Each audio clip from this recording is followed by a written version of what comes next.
Very good morning and welcome to the Sher-e-Bangla National Stadium. We're here for play on the first day of the second test match of the Dutch-Bangla Bank Test Series. And it's really turning out to be a scintillating series because Bangladesh, winning the first test match, are really looking to go on and win this series. Yeah, I've got Nazmul Shanto, the skipper from Bangladesh team. Right next to him is Tim Saudi, New Zealand skipper, and David Boone, the match referee. Shanto will spin the coin. Heads. Head is the call.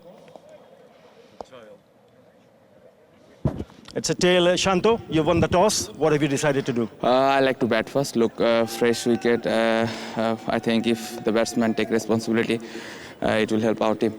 Yeah, great test win, the last one in Sylhet, and you'll be hoping then you can repeat the same kind of performance that you saw from your team. Yeah, I think last match we played really good cricket, but this is new match, new start, so looking forward this test match.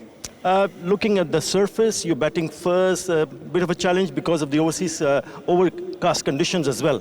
Yeah, I think for me, as a batsman, we have to take responsibilities, and in this condition, we used to play a lot of cricket, so we know how to bat. So if the batsman take responsibility, it won't be difficult for us. Have you made any changes? No, we're playing same team. All right, all the best. Thank you. Tim, you would have bowled or batted if you'd won the toss. I think we obviously would have batted. I think you come to this part of the world, and obviously the later on in the test match, the tougher it tends to get. Yeah, test for you, especially for your bowlers, because I thought the bowlers would have bowled a little bit much better to put a little bit more pressure onto the Bangladesh team. Bowling first, yes, it's important for you and your bowlers to do that. Yeah, it is. I think in any test match you play, you're obviously trying to apply a lot of pressure for long periods of time, and that's what test cricket's about. So, I think the guys, all you can ask for is improvements from the last game.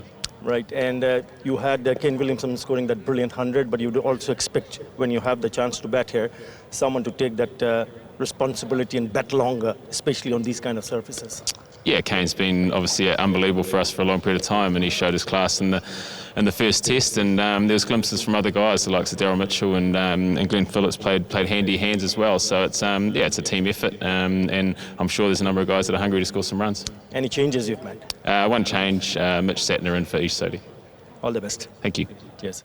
Right, Bangladesh has won the toss, and they will bat first here. Right, let's have a look at the two teams. We know we don't want to really change a winning combination. Bangladesh sticking to the squad that they played with in Sylhet, the final 11.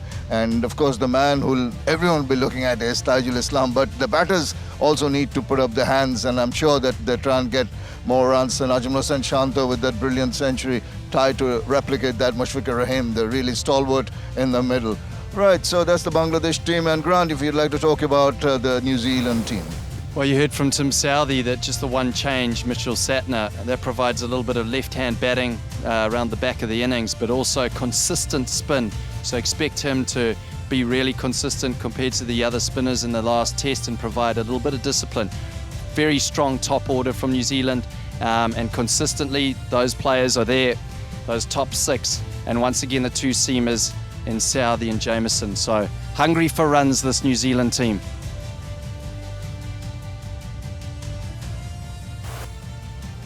Well, the crowds are slowly filtering in here, and we're hoping that with this mild weather, there'll be more people in to enjoy what should be quite an intriguing test match.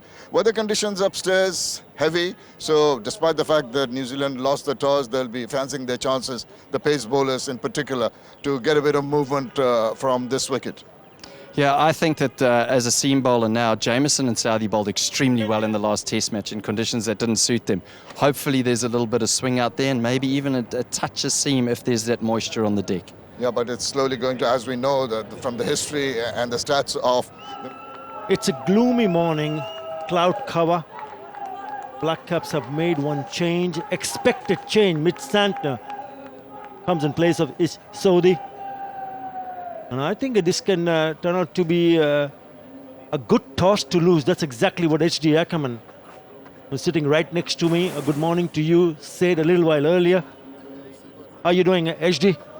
Yeah, good morning, Atta, and good morning to all our viewers around the world. Mamadou Hassan Joy, he will be opening the innings for Bangladesh. along with Zakir Hassan. Yeah, it's a strange one really, because it's been overcast for the last few days and we've had a little bit of drizzle in the mornings leading up to this test match. I just didn't feel the curators got the surface exactly the way that he would like to have it for day one. I think there's a little bit of moisture in it, and that might just lead to the ball gripping in the surface ever so slightly. Maybe a little bit of swing because it's still humid, as we do expect here in Mirpur. But I wouldn't be surprised if the ball spins because it grips in the damp surface. But it'll be seamers to open the innings. Yeah, this should suit New Zealand in terms of the conditions. That's exactly what I asked just before the toss, that these are like a home condition. Yeah, I like it. That's what Tim Southee said. So you might just get this toss by losing toss, just might go in their favor, because it's the challenge, as you mentioned, about the surface. We'll come back to that. First ball, second test match. Straight away movement and carry to the keeper. And that's exactly what they will be hoping for. And that's the kind of challenge they'll have to come up against with some sort of a plan. I'd say if easy for the batters, especially the opening batters. If it's a touch wide, they would want to leave it to the keeper. And I think that'll be probably the order of the day, if especially in the first half an hour, so just to assess the conditions, what the ball is doing, and especially the surface. Oh, that was a lot closer, and that kept low too. He's left this based on the previous delivery. First one swung, this goes straight on. No swing there, no carry. So first one, Blundell catches it above chest high. Second one bounces before him. Bangladesh, as expected, have gone unchanged. New Zealand making just one change, which is Santner in place of Southee. Yeah, the moment he gets a little bit wide, then all of a sudden you see the ball swinging away from the right-hander. You did the pitch report? Said it looks really nice. It looks nice, but there's a lot of loose grass cuttings over the top of it, which has been rolled in. I'm not suggesting it's still not nice. I'm just saying it looks an absolute picture when you see it like that.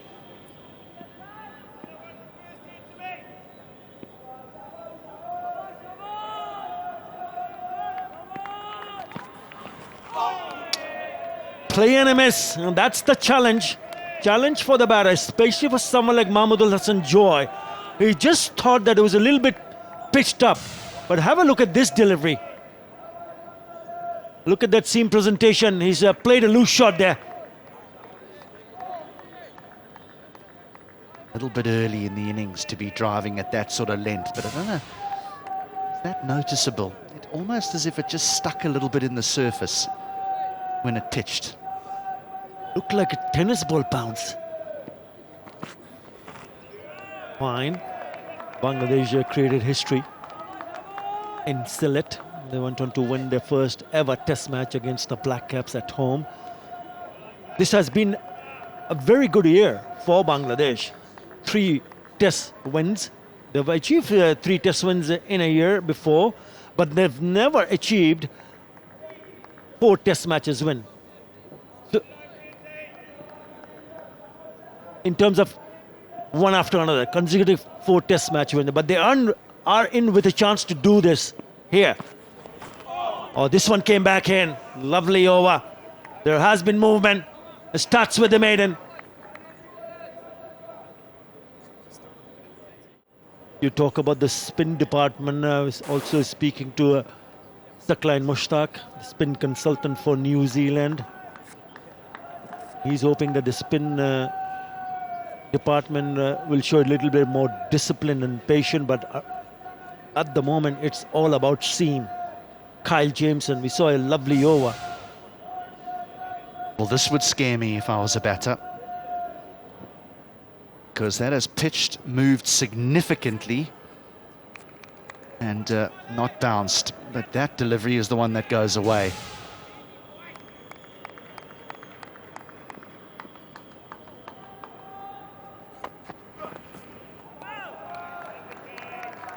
Yeah, that ball, the last ball of the previous over, that would worry me as a batter. It's moved a lot off the surface, but it's the bounce that's concerning. We've seen some bounce, and we've seen some keep very, very low already.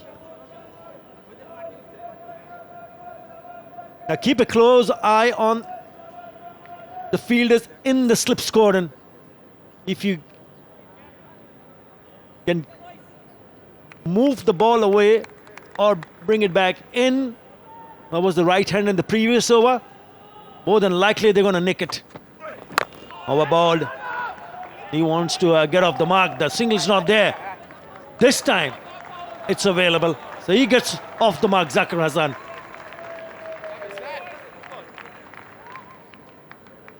And credit to him, he's urgent. It's just a drop, he's looking for a run, it's not on. Joy sends him back, rightly so. But it's good bit of urgency early on there by Zakir Hassan. Brings the right-hander Joy onto strike.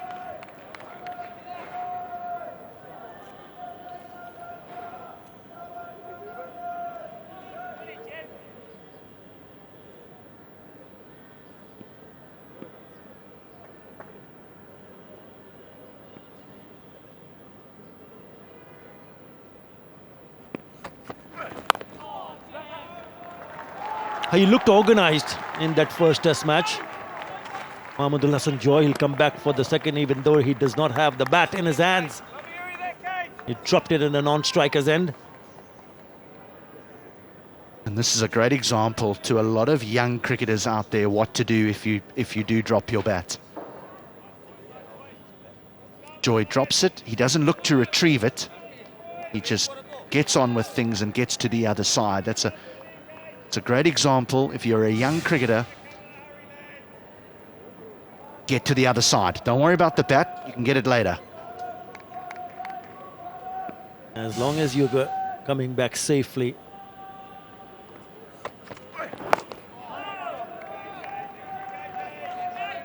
It'll be interesting to see how these two batters go in the first hour on day first. You would want to see the opening batters just make sure that they give a good start to Bangladesh. There's a bit of a breeze also blowing across, which will assist swing.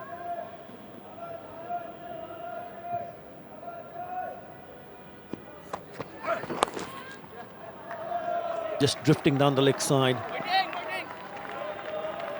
Only be a single. Also important for someone like Kyle Jameson. I thought he was unlucky. I thought he bowled really well in that first test match to make sure that he gets his line and lengths straight away right on the money. In conditions in Sylhet which didn't suit the seamers, I thought all three on show were exceptional. I thought Jameson was excellent and so was Southee. But Shariful Islam, I thought he was the pick of them all. He bowled a poor first over, and then from there on in, every time he bowled, he asked some serious questions of the New Zealand batters. Very impressive, the young man.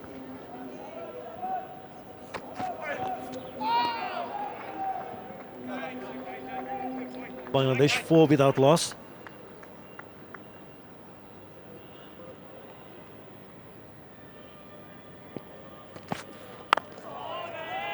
There's something very special happening for Bangladesh. If you look at that first test match, it's a transition period, you know. You want to see those youngsters taking responsibilities because a lot of seniors are missing out. And we're not sure when and who is available. It's important that the youngster realizes the fact that if they can manage to hang on and put up a good show, which they did in that first test match, then you're passing a very strong statement. They were ready, we're prepared, and we would like to take this forward. Something that Bangladesh have always been hoping for. Who are the players who are going to replace the likes of Tamim Iqbal, Shakib Al Hassan, Mushfiqur Rahim? He's in the team. Mahmudullah Riyad.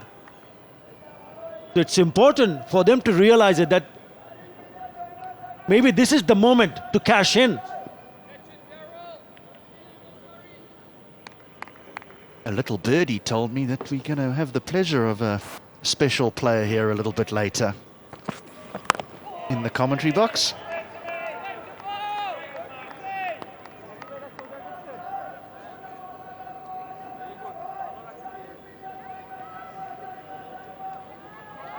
You know, the left-hander, the elegant left-hander, Tamim Iqbal, will be joining us in the com box. This is Tim Southee's first over, out swing. But watch out for the one that came back in sharply. I think this is the one. No, not this, the last delivery. Look at this. Oh, a bit high, maybe impact outside the off stump also. He's getting some swing, Tim Southee, and this is what he is one of the best in the world at, swing bowling.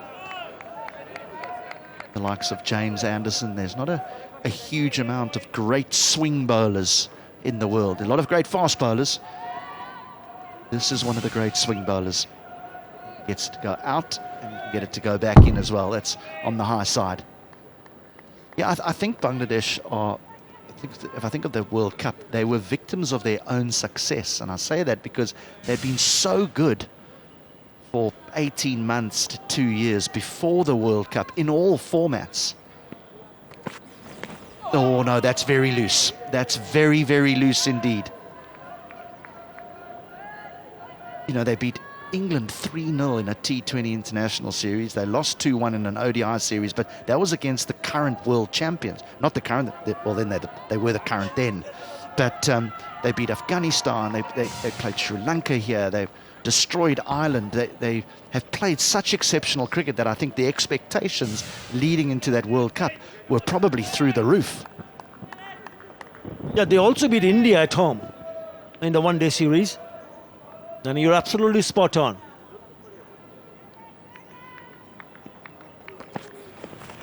Again, fishing.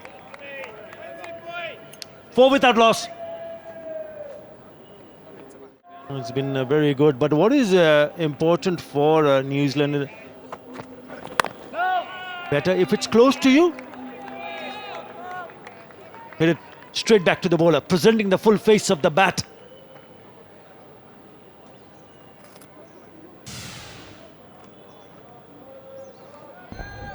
Nice presentation of the seam. Doesn't quite get the same movement as someone like Southee, but it's his height that is such a strength for Carl Jamieson. Yeah, he's back. Was in Sylhet. He's here in Mirpur supporting his team.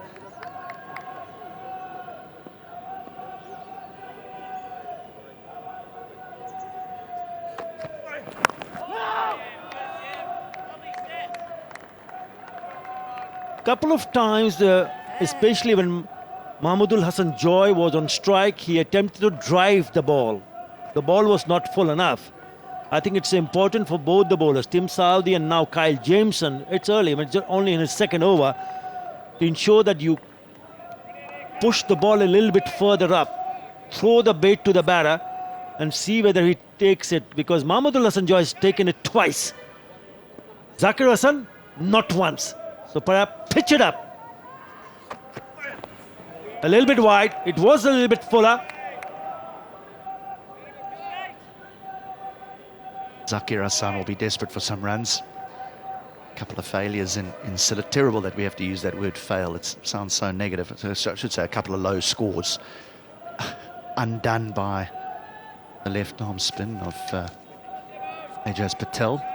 Very similar delivery that was bowled to him, wide outside off stump, 1 LBW, 1 bowled.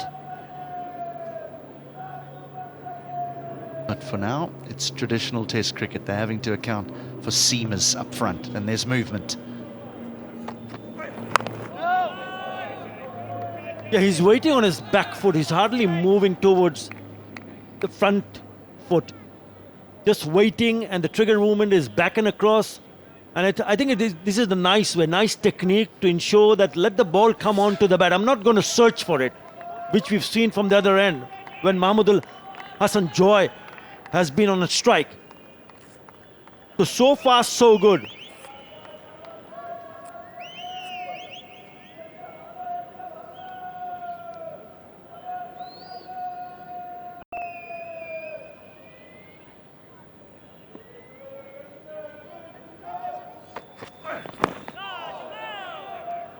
Good lines, but still he's not coming onto the front foot.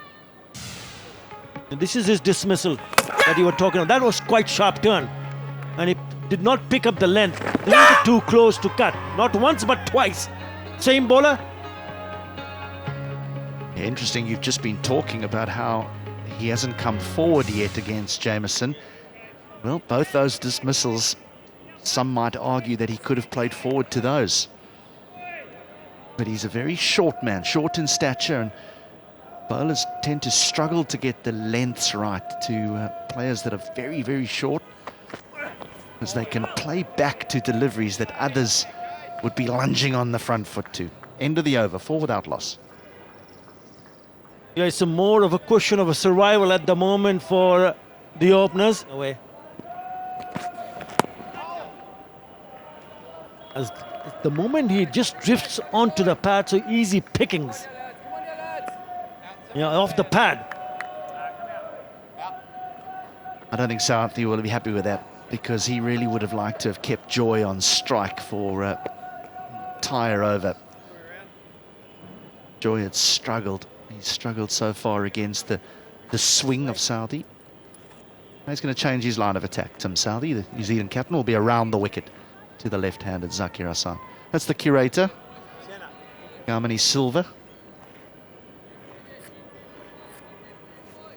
Got a difficult job here in Mirpur because the actual square gets used so much. There's so much cricket played here in Mirpur that it's a tough job to get the surface probably the way that he would exactly want it. But it certainly looks a good one. A little bit damp.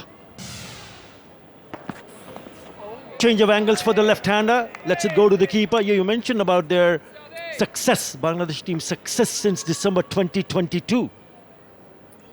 They won against India in the ODI series. Almost won a test match. So close yet so far versus India. You mentioned about T20 series win, 3-0 win against England. They also beat Ireland in ODIs, T20 International, and the test match. Thrashed Afghanistan in the only test match they played. Then lost to Afghanistan in ODI series. Too wide. But won the T20 International series and then went on to win the test match against New Zealand in Sylhet. So they've had a wonderful year in terms of success.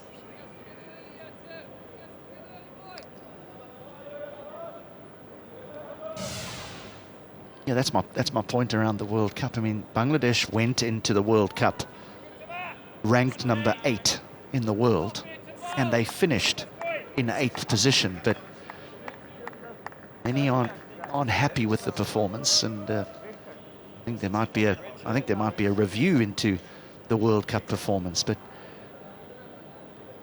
somehow, if you can just put that behind you, because they really have been good, and they've got some young players coming through that are mightily impressive.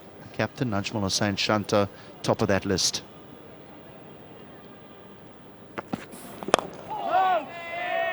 Now this time he pushed it a little bit further up and did not hesitate to come on to the front, but not a big stride though. Played it nicely. Didn't really go after it.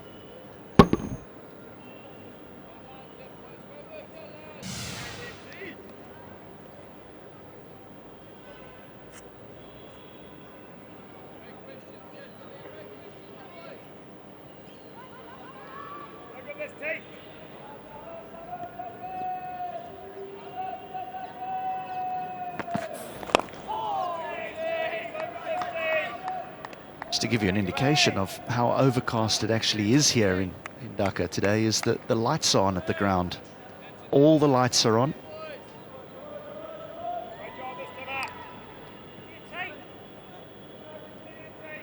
Yeah, because of a depression, a threat of a cyclone.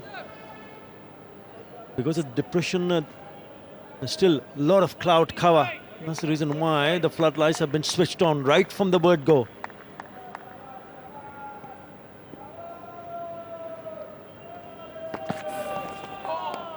Well balled. 5 without loss. Right, talk about Tajul Islam, spin on after just 5 overs. Because of the fact perhaps Tim Saudi is just feeling, yeah, we've tried 5 overs. Let's see what spin can do early on. Slip and a short leg in place. Ajaz Patel. Straight away turn and bounce. Now you just wonder if this turn is because the surface is loose or because if there's some dampness in it. We've mentioned that there is some moisture still in this pitch, and I have a sneaky feeling that's why it's just gripped with that moisture and turned. And immediately Saudi makes a field change. Mid-wicket comes out and goes into a gully. But this is hard work here for these two Bangladesh openers.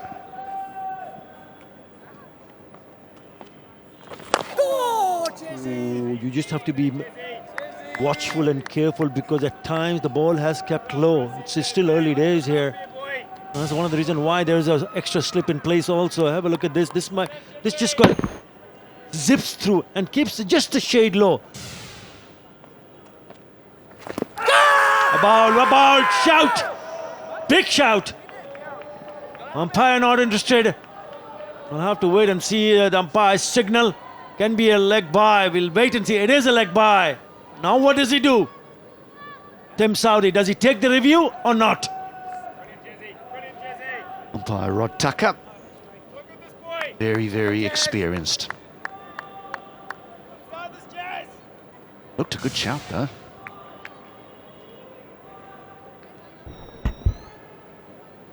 It didn't turn enough. I thought it went with the arm. That's the reason why they did not take the review. Again, he's trying to sweep that one. He's flirting with danger here, Mahmudul Hasan Joy.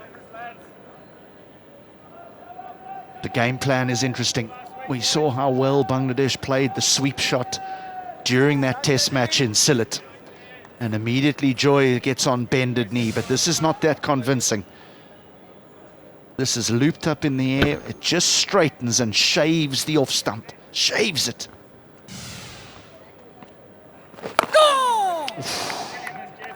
Again, not coming onto the front foot.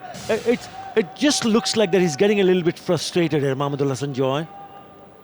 Look at this. This was the shout. Would have stayed with the umpire's call. 21 deliveries for just 3 runs for Mahmudul Hasan Joy. This time he goes down the wicket and he hit the stumps. Really good reaction from, I think it's Tom Latham, isn't it? And it is going to be umpire's review. TV umpire to director. We have an umpire review for run out at the batting end.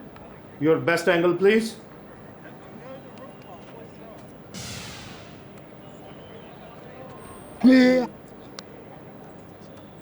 Batter is short of crease. Can you roll back? Yes, please. Nice and slow. Nice and slow. Bat is inside the crease. Then bails removed. Satisfied my decision for big screening.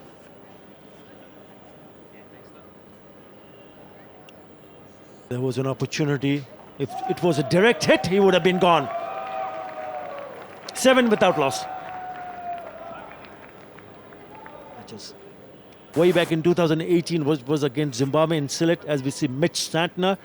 But the 3 wins since then have been outstanding against New Zealand at Mount Maungani in 2022, without Shakib and Tamim, versus Afghanistan at Mirpur this year, and the last test match also.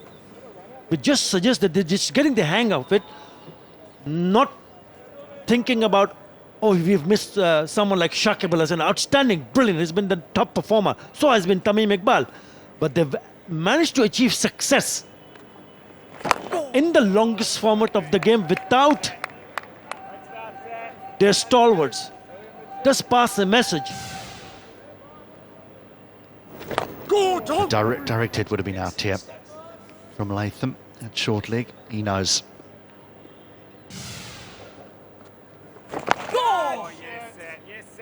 Santner into the team ahead of the leg spinner is Sodhi.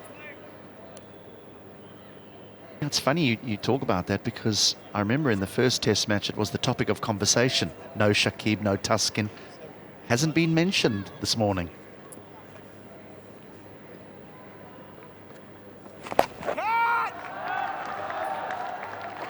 Controlled one. The sweep shot. We did mention Tamim Iqbal though. Awaiting his presence in the comp box.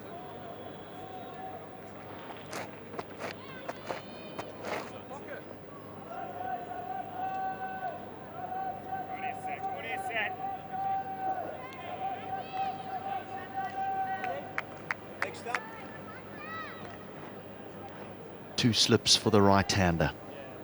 Ball hasn't quite spun yet for Mitchell Santner.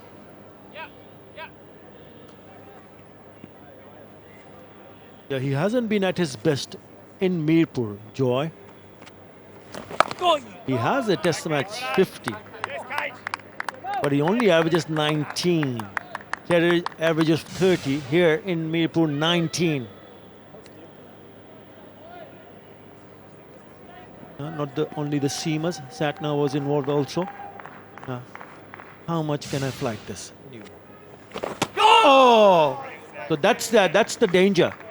You're not sure whether to go on to the back foot. If it's pitched up, you're still on the back foot. The ball zips through, passes through before his bat is trying to play the defensive shot.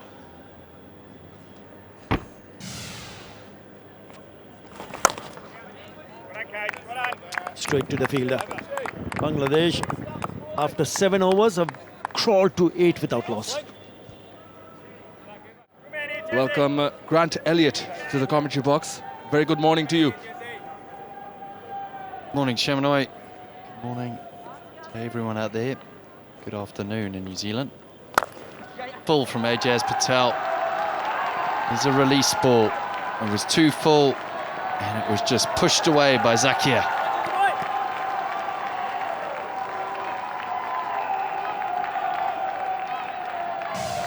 Yeah, that's just overpitched by Ajaz Patel. And this time Zakir Hassan gets the better of him. Just too full. Yeah, that was something that the New Zealand bowlers would have spoken about in the lead up to this test. It's just those release deliveries.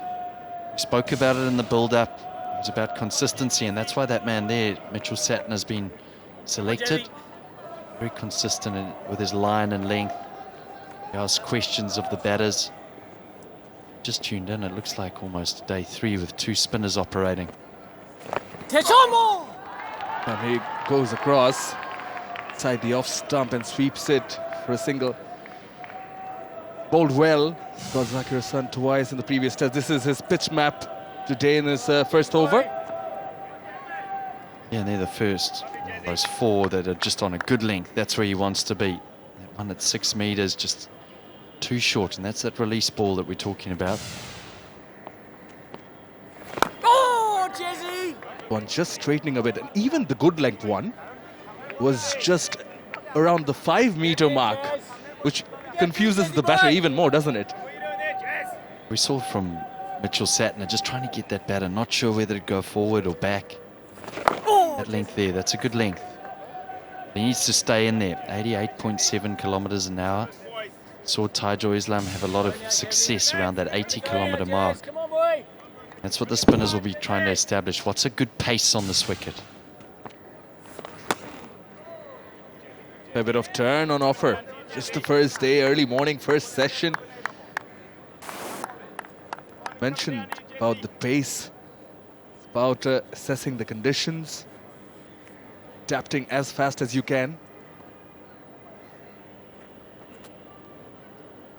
Already 5 runs in this over.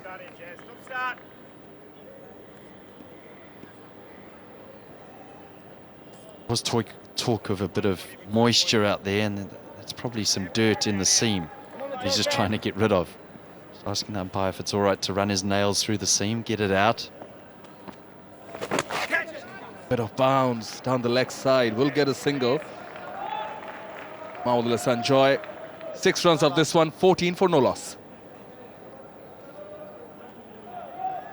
Blocks of them.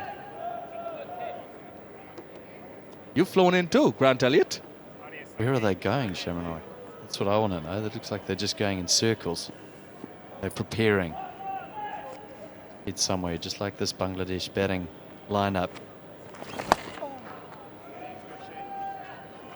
2 spinners in operation. Mitch Satner picked for this test because of his consistency with white ball. I think New Zealand probably felt that maybe changing Mitch Satner in for Ish Sodhi maybe will give them a little bit more consistency to try put Bangladesh batters under pressure. The bowling full is Santner. Previous commentators, Arthur Ali Khan and H.J. Ackerman, mentioned about the overcast conditions. As well as Shanto in the pictures alongside Momin Haq. Star in the making is Shanto. That one was the arm delivery, played it late, dead joy, and played it beautifully for a boundary. Yeah, almost the natural shape for Satner, just sort of slides it in. This one goes wide of the crease, just slides in. It's very close on that off stump. Joy just knocks it on its head. It's actually well played in the end. Very close to cut, but he played it with control. Boundary in the previous over, 1 in this one. Bit of turn now. So yeah, overcast conditions, cloud on top, bit of bounce on offer, both the seamers and the spinners. How similar are the conditions here today to the ones in New Zealand? Oh, this one squeezed through the leg side just for 1. Yeah, I think the only thing that's probably similar here is just that there's cloud. You know, it's a lot warmer here. The pitch conditions are very foreign. You'll never see 2 spinners operating ever in New Zealand. You turn on the TV in a test match, and if you're in the 9th over, there is no chance the 2 spinners will be operating. So that probably tells you a lot. You know, New Zealand are out of their comfort zone here. Catch it! Oh, turn from Santner. That's the over 19 without a wicket. Most importantly, Bangladesh have kicked off this World Test Championship cycle with a win. Flighted in, excites the Kiwi players. Yeah, well, the last 2 deliveries, there's been a bit of interest from all the players around the bat. Just close to that bat pad, they're attacking the stumps. That's important. You have to make the batter play, get that length right. Unsure of whether to go forward or back. In around the bat. 2 catching behind, slip and almost sort of gully line. A short leg. What's going on with the arm?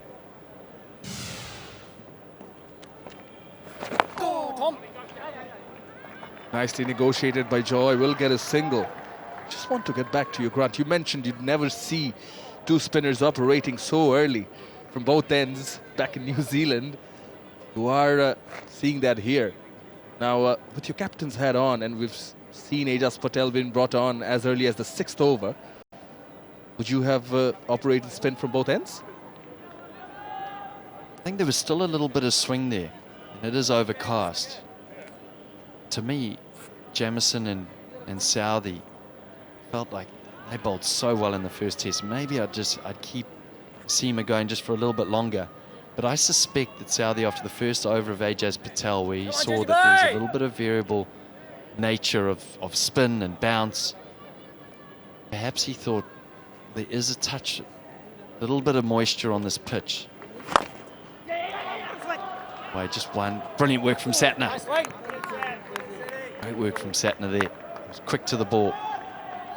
So I think that when there is that film of moisture on the pitch, and I can't see, I don't know out there, but generally that's when your captain will say, okay, well, let's keep the spin on, because there is a bit of a variable nature of the ball stopping. Almost stops in the pitch. It makes it quite difficult for the batter, and maybe the odd one stops and the odd one just skids on, which is what we're seeing. This time cut away. Too much width on offer. Joy puts it away.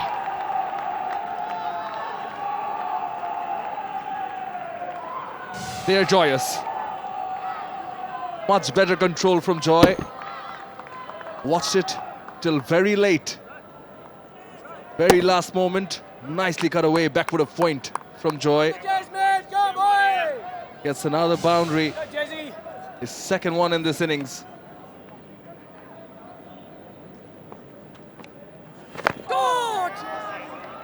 You mentioned quite insightful stuff, Grant. I think on top of that, Jas Patel getting Zakir Hassan on both occasions in the previous test. Perhaps it does play in the minds and taking the chance if you can get early inroads. Ball inside out. Zakir interested in a single, Joy not. 25 without loss.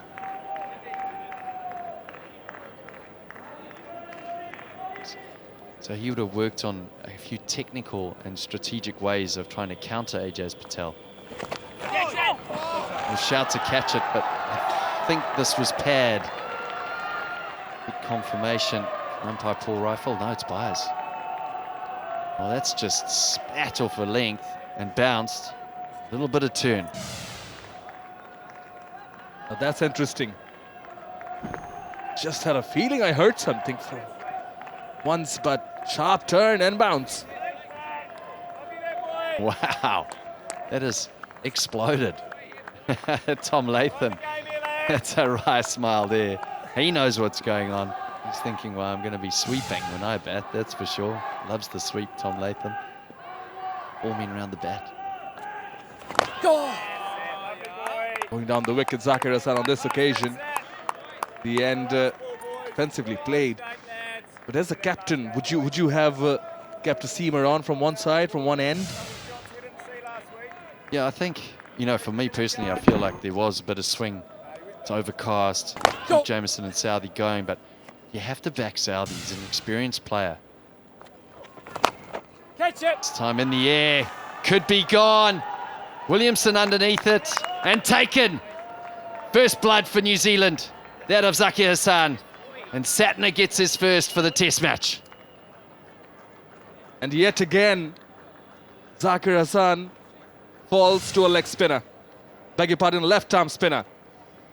Santner on this occasion was looking to hit it on the onside. Did not middle it. Kane Williamson, safe hands yet again. That is Santner's third wicket against Bangladesh. Zakir Hassan, he has to go. And he's gone for 8, Bangladesh 29 for 1.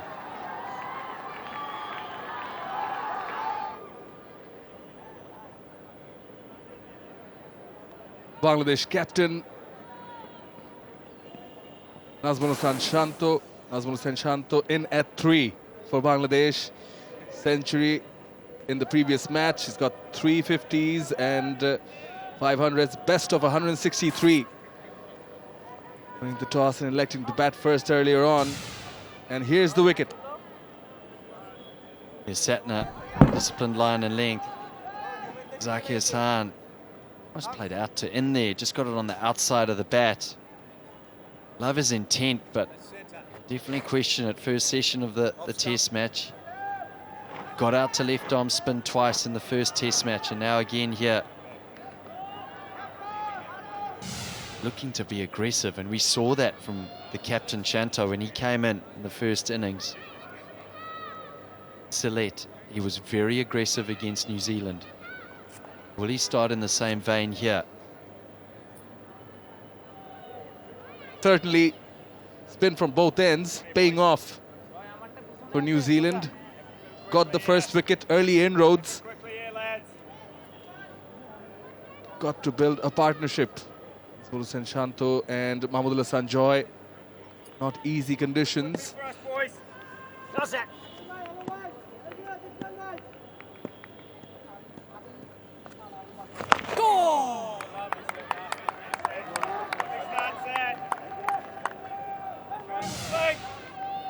This is the wicket, trying to go over the top, just getting the outside of the bat. Kane Williamson, he's so good under the high ball. Safe hands.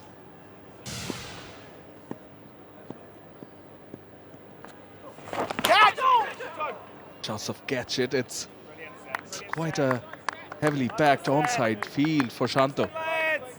Yeah, there's 6 players on the onside now, but what was interesting is that Shanto really did use the sweep to good effect. So what New Zealand have done, they've got someone around the corner, short leg. There's a man just at square leg, which is in that position for sweeping. Go, set. Have a set. 29 for 1. Come on, Jazzy. Bangladesh have lost one of their openers, Zakir, back in the hut for 8. Santner got his wicket. Catch it! Yeah! There was, yes, sounds of catches. He has taken it. Tom Latham with a very good catch, and now Bangladesh lose their second opener. Mahmood Hassan Joy has to go. Brilliant from New Zealand. They found discipline in line and length. A partnership here with Ajaz Patel and Mitch Satner was full. Got the inside edge of the willow, and Tom Latham, great job from him. Ajaz Patel, good start to the test match. That'll give him some confidence. That'll give New Zealand a lot of confidence in the first session. Mahmood Hassan Joy, he goes for 14. It's 29 for 2.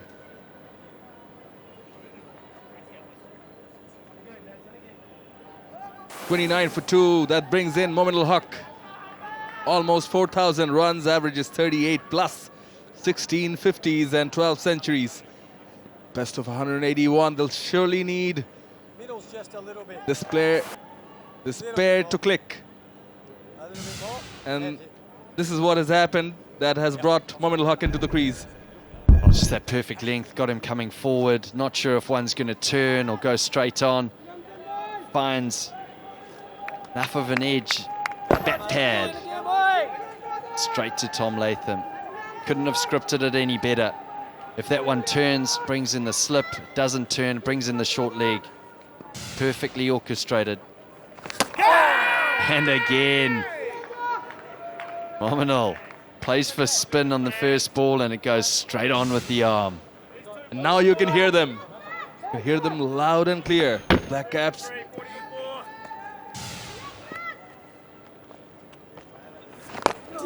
Also going through his over quickly, Ajaz Patel.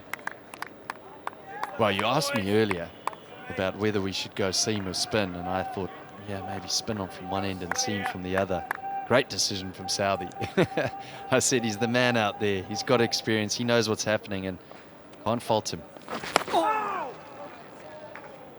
Spot on. Wickets apiece for both the spinners. Ajaz and Santner, this was well bowled also. Not much turn on that occasion. Playing for the turn was Mominul. Oh, massive turn on this occasion. Wow, look at this. First one went past the edge of the bat, and this one just turn and bounce. As a spinner, have a look at Ajaz Patel. I know exactly what he's thinking. I've got to make this my day. Great work, Under the front foot was looking for a single, denied. 29 for 2. Wicket maiden. Shanto and Mominul in the crease, yet to open the mark.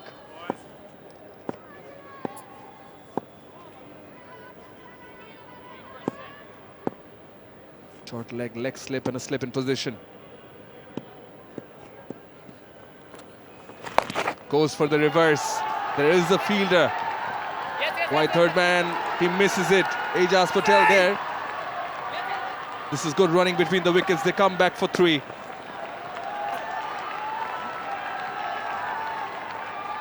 Well, I mentioned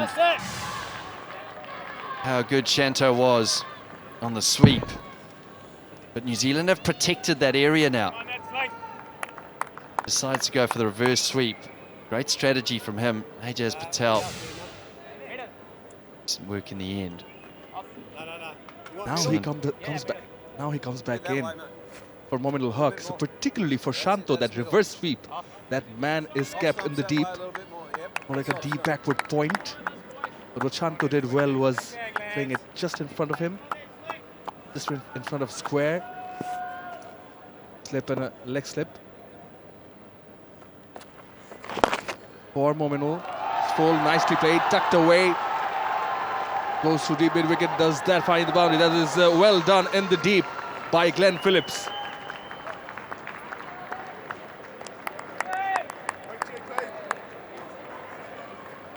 This is a brilliant shot from Mominul. Controlled, gapped, precision, just excellent timing. Watch Glenn Phillips here. So quick along the deck. That is excellent work. Well, he saved a run there. He's exceptional fielder, Glenn Phillips. He's got a lot of pace, gives his all out there.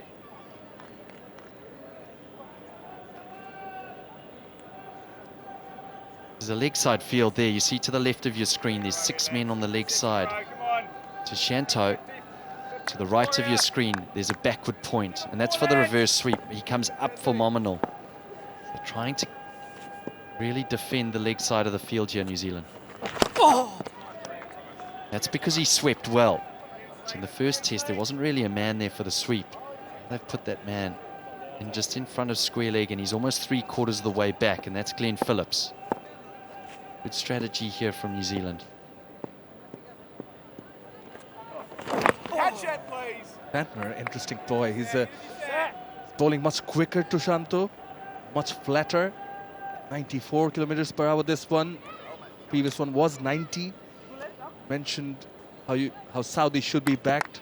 The ample amount of experience he's got. He's onto his 96th test match. Well defended. You know, I think, New Zealand have learned from the first test. The fields are different. One change in the team. 2 spinners operating early on in the test. A lot of discussions that have gone on. Well negotiated. 6 runs of this over. So the pressure they're building is exactly what the captain would have wanted. Balls like that after the drinks break, that's not what Saudi would have asked for. Mominul is a difficult player to bowl to because Shanto's coming forward and sweeping, and Mominul's going back and looking to cut and play off the back foot. So your length and pace, you need to have the skill to be able to mix that up. Ajaz Patel's got to be good enough to try and put both these players under pressure. And as I say, build those maidens. Build this bowling partnership now to build the pressure. So that when you get a delivery like that, hopefully a little bat pad, or the batter makes the mistake of trying to play a shot that he doesn't necessarily want to because he just feels so stuck that the game is not moving forward.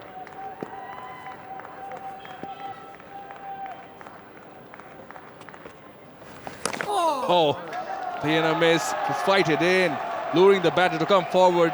In the end, misses everything and runs off to the boundary as Rod Tucker signals it's by 4s. Well, I think Tom Blundell got nutmegged here. A little nutmeg straight through the legs. He tried to close his pads at the last second. It even surprised him. So that was 2 balls ago. Big spin. Sharp turn outside the line, not out.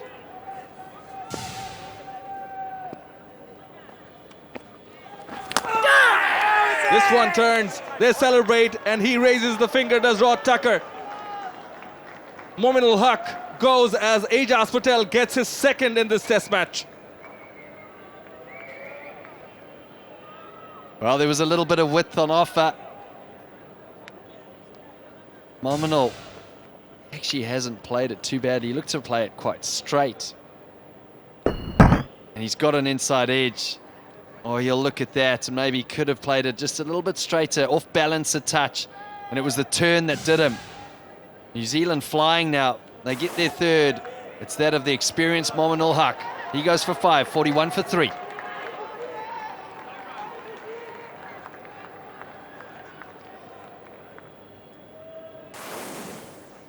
Mushfiqur Rahim has to come in early at 5, 88 matches, wealth of experience, above 5,500 runs, averages 38, 10 centuries, got 3 double hundreds also. And it's the wicket of Mominul Haq that brings Mushfiqur Rahim. This one turned, also kept low. Yeah, it was a good length. It's a good length to Mominul because it's quite full. A lot of batters would be going forward to that. Mominul saw the width on offer. He cut one previously and he thought, well, here's some runs. Because of the sharp turn and the fact that he actually closed himself off a little bit, and he stepped towards the off stump, took that width away from him. Ended up trying to play it straight, but just not straight enough. Turn that did him. This here is the most experienced partnership of Bangladesh. Big one for Bangladesh and a big one to try break for New Zealand. They want this to click. They really want this to click. This delivery, the 5th one, did not turn at all. Again, well defended. Wicket in this over. 14 done, 41 for 3. Choosing whether he should go forward or back, decided to go back. Gets the inside edge, and New Zealand really turned it on this morning. There was a question of whether the pace bowlers would be fancying their chances with the overhead conditions. Came on, but immediately after, just after 5 overs, spinners brought in and getting the results for the Kiwis. And catch it is the call. It's really doing its bit, that ball, isn't it? In the middle, H.D. Ackerman. Just watch his right foot here. Closes himself off. You can't afford to do that on a surface where it's turning. You need to free up your right leg, almost play square on. Yeah, technically, they're being tested. You'd like to carry on how they're going to negotiate the bowling. Well, the first thing as a batter is you need to trust your defence. And when there's a surface that's doing a little bit, whether it's seam, whether it's spin, you can see the hesitancy in players when they're even defending. The top edge and has gone fine. Anderson will do the fielding. You know, we look at some of the forward defences. There's a braced front leg, not quite smothering the ball or getting over the ball. So the defences are not being trusted. When you play back, you can't afford to close yourself off. When I mean close yourself off, when your front leg goes across your body, it needs to open up.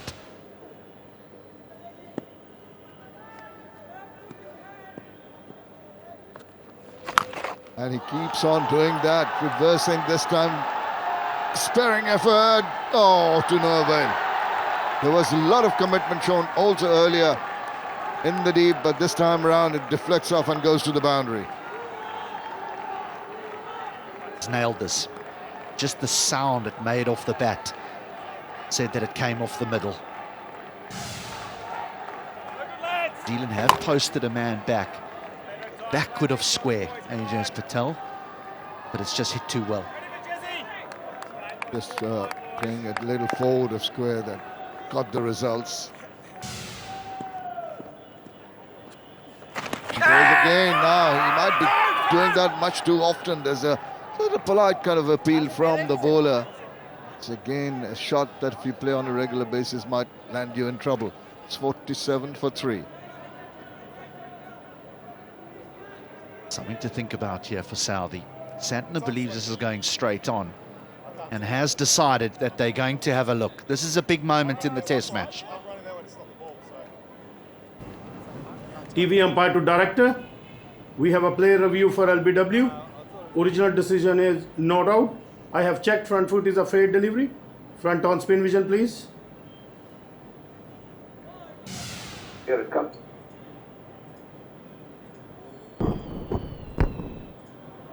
Appears to be no bat involved. Yeah, I'm satisfied there is big gap between ball and bat. So go for ball tracking. We're ready, please. Just building it.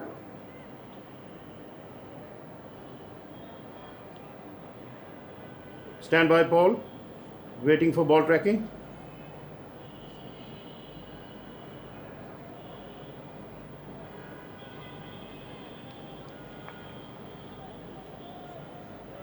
Still building it. Stand by, please, Paul. Still building.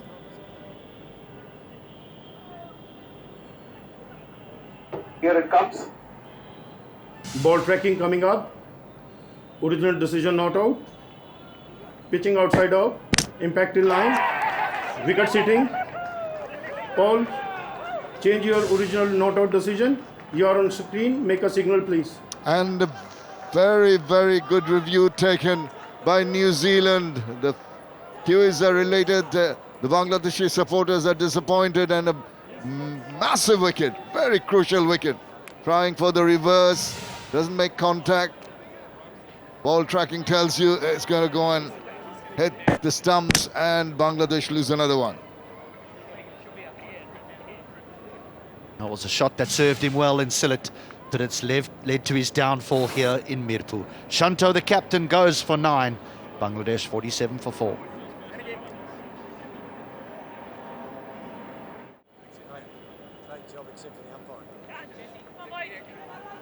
New batter in. Didn't expect to come in so early. Just his second match, Shahdat Hussain Difu. He's got his work cut out. Bangladesh in a whole heap of trouble, losing 4 wickets just for the 47 runs. It's Santner.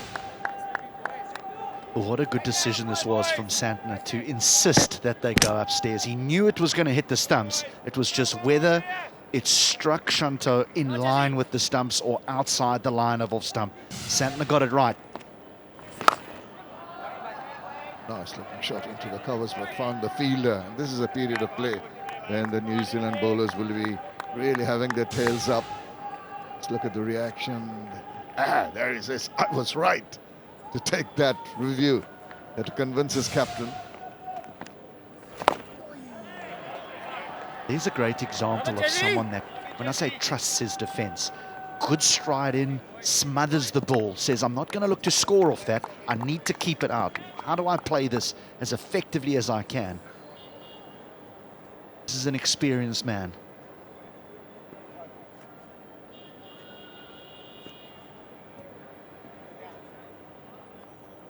Bangladesh have had problems with New Zealand in test matches at home. Earlier, the starts.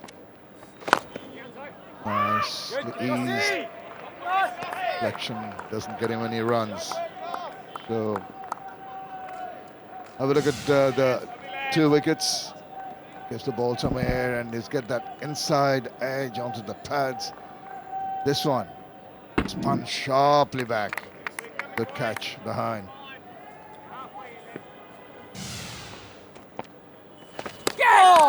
Oh, the ball's really talking here.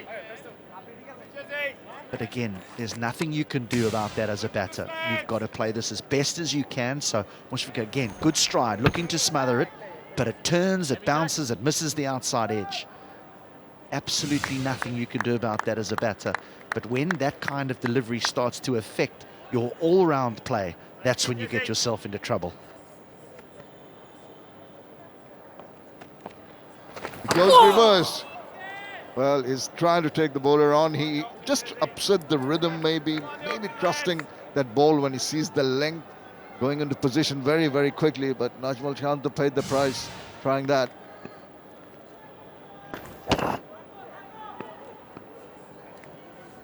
Good balancing act. Shots you choose. It's better. Smother the spin. Overdone, 47 for 4. And it's a crowd.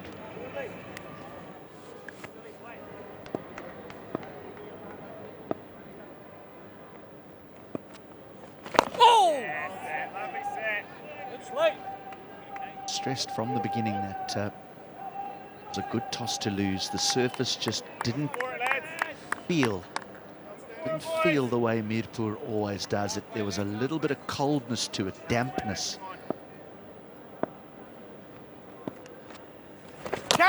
Oh, once again, not really quite sure of the trajectory of the ball. We've had a bit of overcast conditions, some sprinkling of rain.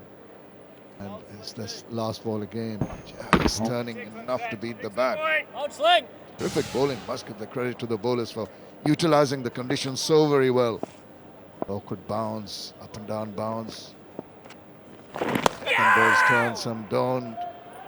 As a batter, you really confused at what a ball might be doing from a certain length. Might just rear up and then one keeps on going down the leg side.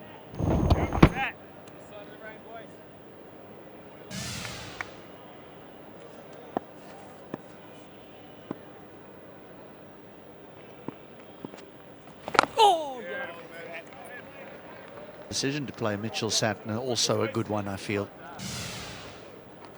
Already got a couple of wickets. First Zakir Hassan, who was looking to be aggressive. And then this is the big one. Kanto.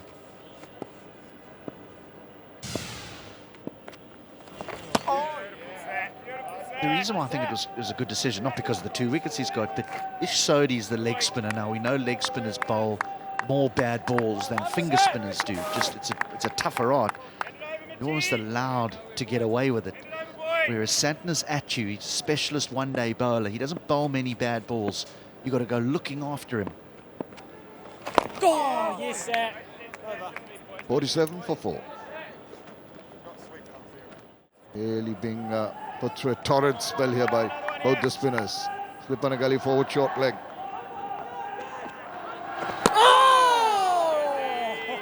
It's a brave leave. That's the one that goes straight on. This is what's making the surface so tough to bat on. Some go straight on, and others have turned and bounced. 7 fielders, including the keeper, are square of the wicket and behind, which suggests that it's going to be difficult to score down the ground. New Zealand have blocked off the strengths that Bangladesh showed in that first test match. The last shot we saw on picture of the groundspersons getting ready. Ominous signs, hope the rain keeps away. But then again, Bangladesh might just feel that any respite away from the middle under these tremendously overwhelming conditions. But off air, we're discussing that you were saying actually that Mushfiqur Rahim will be the most important cog in the wheel for Bangladesh. Play a major role in whatever success they might achieve.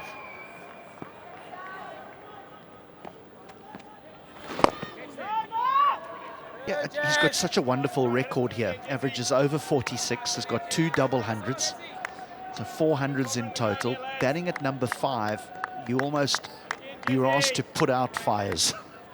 And Bangladesh showing a big one right now.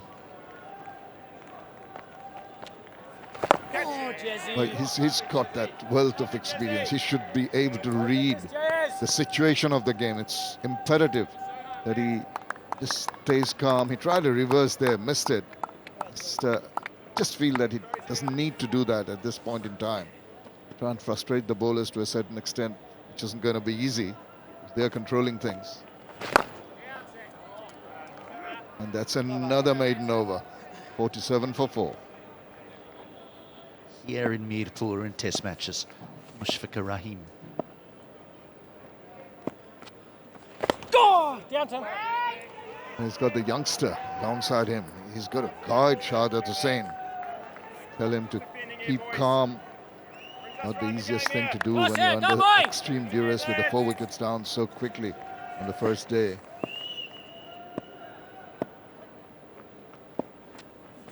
All the mindsets and the skill sets, temperament, everything is going to be really tested to the hilt. It's a period when Mushfiqur Rahim, with his experience, will try to show that builds up a partnership. That builds a magnificent bird.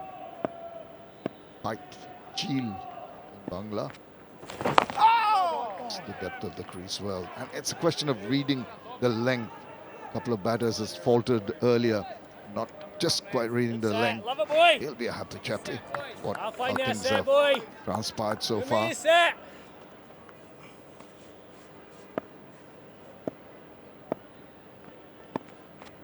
Oh, no. See, nicely guided away. Very nice set. Love it, boy.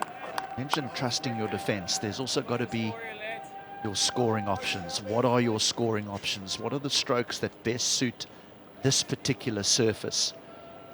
That's going to be critical. You also don't want to just get stuck and have one bowler line you up.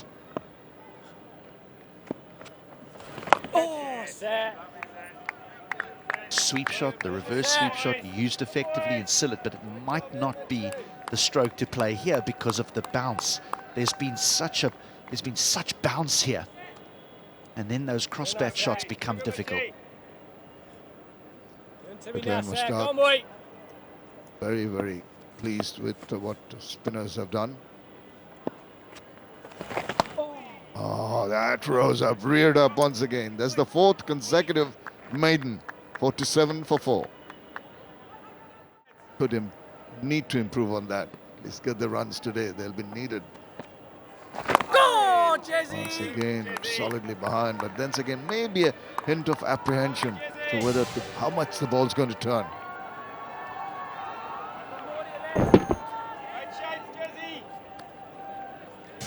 Ibrahim uses the depth of the crease very well.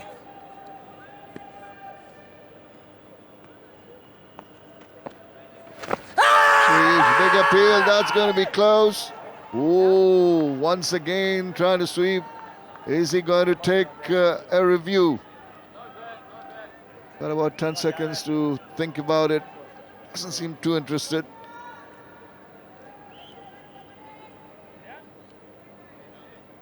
I think that the sweep is more of an option than the reverse sweep because there's not as many fielders on the leg side, but he almost yorks himself a little bit here. It's very, very full, sliding down the leg side. Come on, Jesse. I read that angle, the keeper immediately telling his skipper that it's going down leg. Down, Jess. Nice, behind that. What a delightful looking shot. Just in the slot, punched it. Didn't go through, follow through with the hands, but 4 and some relief coming at last. This will please the man alongside me. He likes these strokes that were invented in 1863. It's almost the time you were born. Come on, Jesse. I was born a little earlier. It was a good shot, I'll give you that. It was a very fine stroke. And watching it go through, that's good from Mushfiqur Rahim. Just feel that boundary will ease some nerves. 16th ball that he got to open his account. And has forced the bowler to just try and make a change with the length, and this time round it's short and it's been confidently put away to the boundary. And this is where Ajaz Patel let himself down in Sillett. As a finger spinner, it's just a rank bad ball for him. Come on, Jesse boy.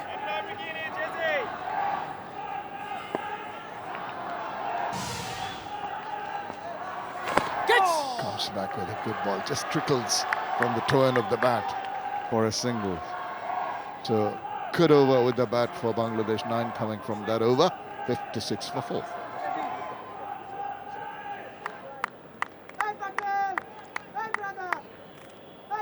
Lipanagali, forward short leg and a short cover. Goes in catcher almost. Oh, see that trigger movement. His initial thoughts was trying to go for a reverse, changed his mind at the last moment.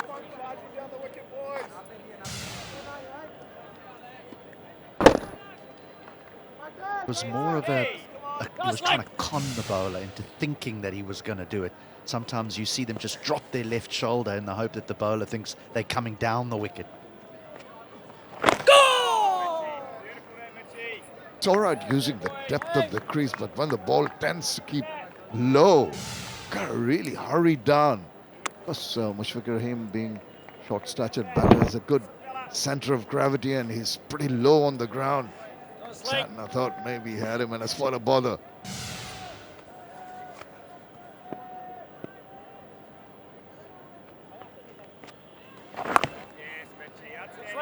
Does Santner just at the point of release, does he just put a pause in?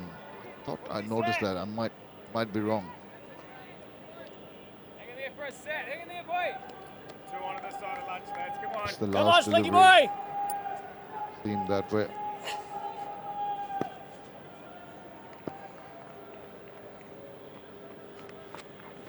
Go! Go, go, go. People around the corner for a single Set. of the bat or the pads. Wait and see if there's a signal. No signal. Outstanding, Slinky. Just looking at a pause before just the point of release. Let's see if I can. Hold, Slink. Quality boy. A couple of deliveries back. Not this one. It was smoothly through. Just trying to make the variations, trying to fox the batters.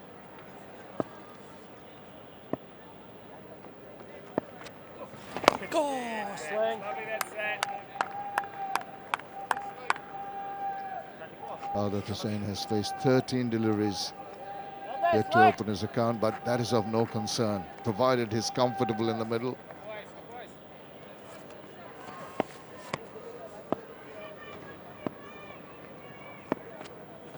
Oh, Nicely Sling. behind that. 57 for 4. Lovely, Slinky. Now the experience of Mushfiqur Rahim. Freshness of Shahzad Sandeepu. In the crease, going for the sweep. Just getting the inside part of the bat. Mushfiqur Rahim will get a single. As the fellow commentators have emphasized, the best toss to lose for Tim Saudi. Not the easiest of conditions. There it is, on, Jesse going for the boy. sweep inside Come on, edge. boy. And the spinners dominating for New Zealand. Wickets, 2 wickets Come on, Jess. each for Ajaz Patel and Mitchell Santner. As I wish a very good morning to Mr. Athar Ali Khan.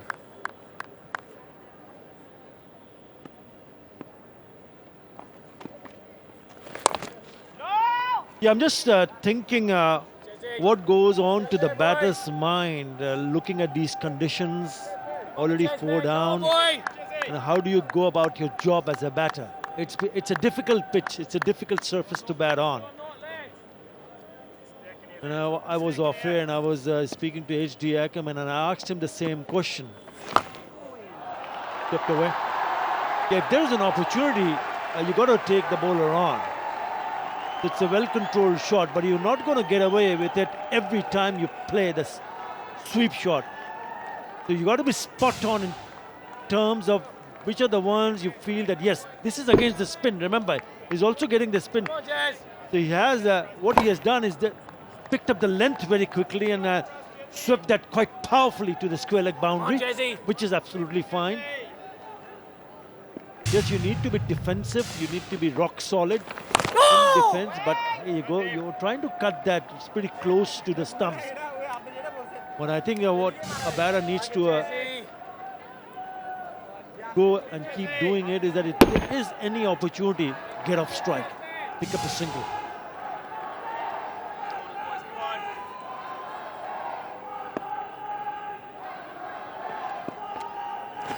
Pull again, swept again by Shahzad Sandeepu. His second boundary in this Ajaz Patel over is punishing him for missing out on the length. Yeah, he had a bit of a chat with Sakline Mushtaq in the previous over. Again, this is a lot more towards the mid-wicket area. The other one was towards the square leg, so he's getting the timing right and then putting it away Something's coming here, quite Jazz. nicely. Couple of boundaries in this over for him.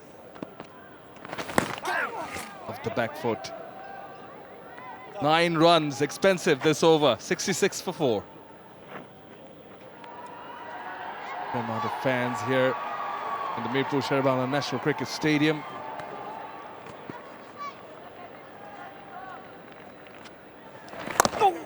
Arm delivery, played off the back foot. You mentioned that, Bhai. Had that conversation with H.D. Ackerman, and I was asking Grant Elliott the same thing. Come back to that. The release points, these are the release points of the two left-arm spinners today.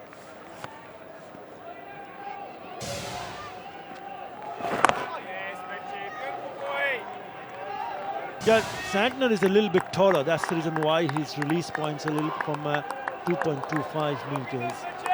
And then Ajaz Patel from 2.05 meters. And they also use the angle. So they have bowled from different angles.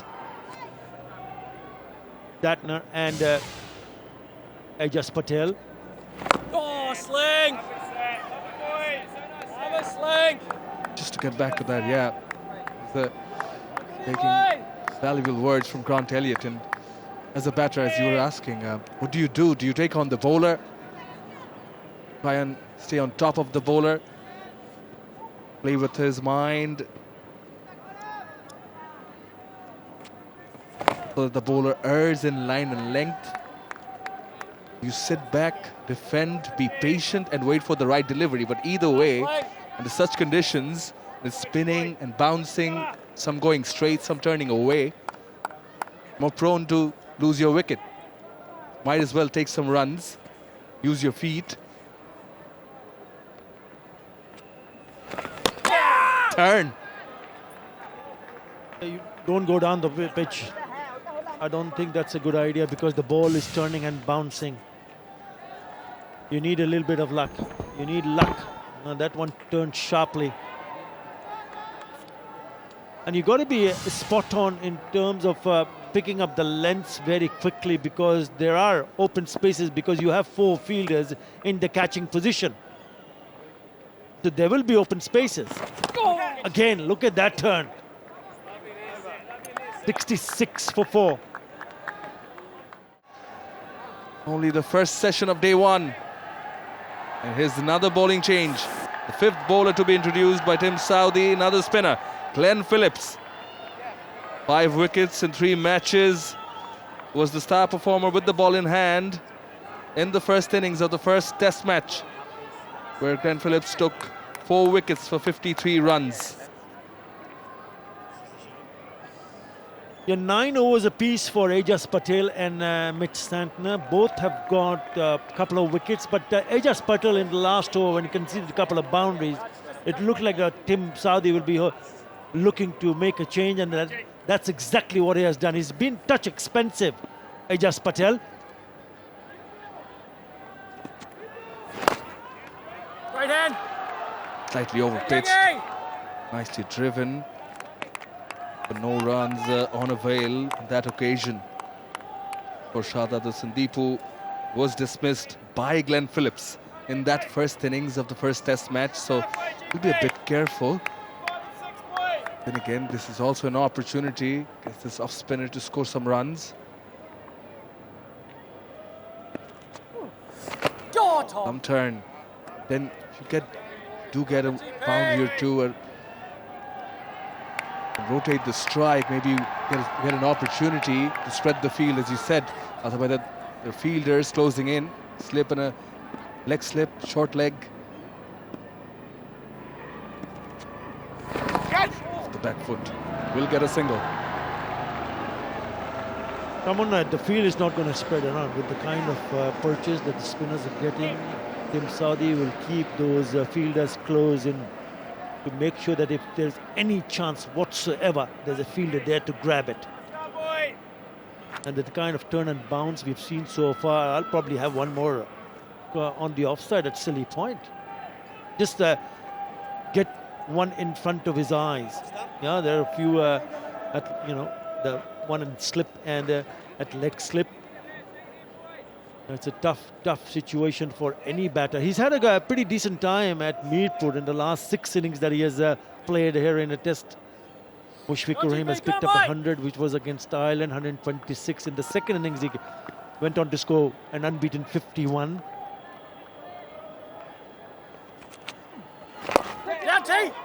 Nicely played. He's looked the most comfortable, Mushfiqur Rahim. 47 against Afghanistan in the first innings. So now Bangladesh will be hoping that he carries on. Picked up a 50 in that second innings of that first test match in Sylhet.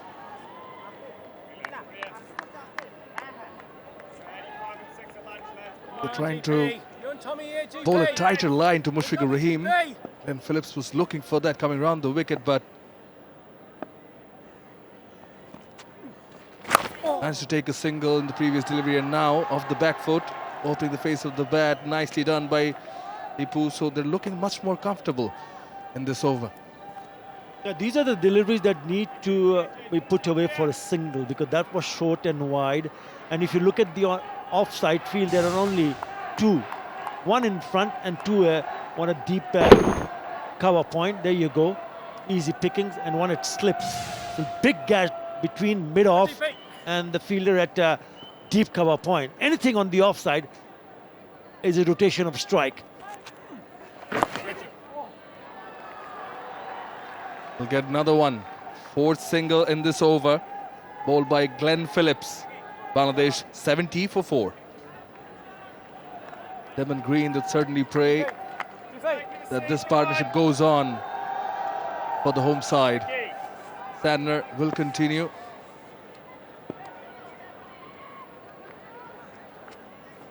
No run, no run! Loud call, no run from Mushfiqur Rahim. Yeah, another 14 minutes or so for a lunch break.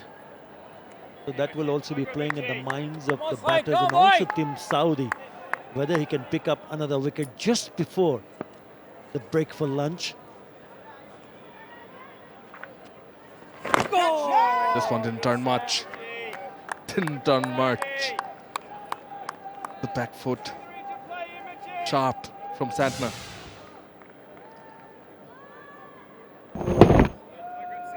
Yeah, just a touch shorter, and if you look at Mushfiqur Rahim, he likes to hang around on the back foot. Not at all lad, Mushfiqur Rahim, so he's quite comfortable to play off the back foot. Looking to pull it away. There is a gap there. He misses out on that occasion. Yeah, it's a little bit too full to play that shot. It's not that short, and he's tried to go across onto the onside, playing against the spin. It's a dangerous shot to play in these conditions against the likes of especially Mitch Santner. Got to be watchful and careful, ensure that yes, you don't give it up easily. Let them work hard to pick up a wicket. That's nicely played. It was full. Nice little cover drive from Mushfiqur Rahim to get that single. Does go deep into the crease. Sometimes comes onto the front foot. Plays in the bowler's minds where to pitch it. Shadar and Deepu on strike.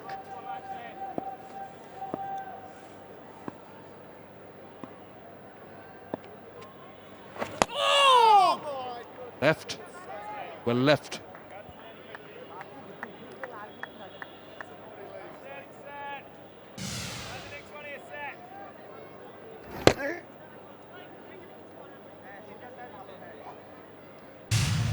Was close though. Again, two slips, forward short leg and a short cover.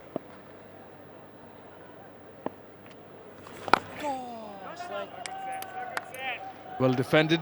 Just the single of the Santner over, 71 for 4.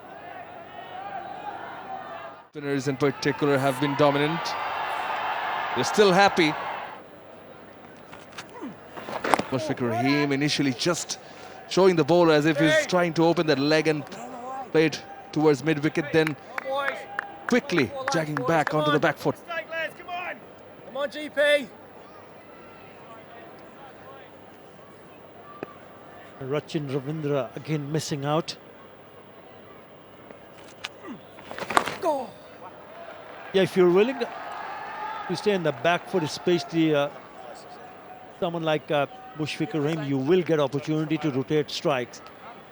He's on the stumps, but still managed to squeeze it through the offside. So the open spaces, easy, too easy on the offside. First of the first test match at Sylhet, Bangladesh ended up quite nicely. 104 for 2. Different story this time around. Tim Saudi will be very happy.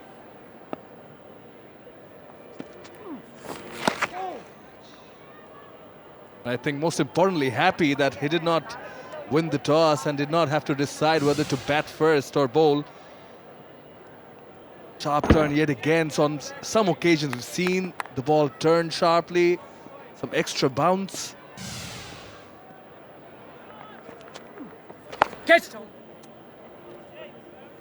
Well defended yet again. Partnership now 25. Still have the likes of Mehdi Hasan Miraz and Noor Hassan Chauhan to follow. So as you mentioned earlier, Bangladesh really hoping that this two in the middle carry on till the lunch break. Or even beyond that. Oohs and ahs there. Keeping low. But still, he finds it to go in the gap. That is more important for both the batters. The batters, the close-in fielder, waiting for the catch. Somehow pick up the gap. Now the slip is gone. So only 2 on the offside.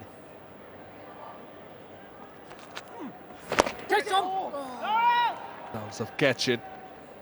Opportunity there. It's the end of this over. 73 for 4.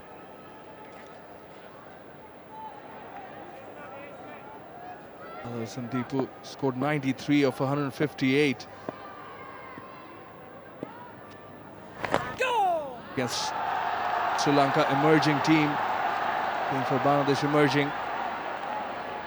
Goes outside. Inside edge, and will get back for a couple. Shadav Sandeepu.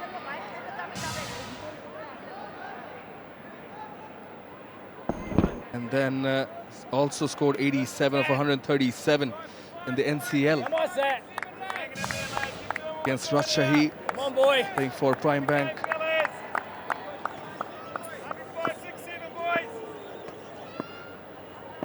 Amit Santner. Got more turn.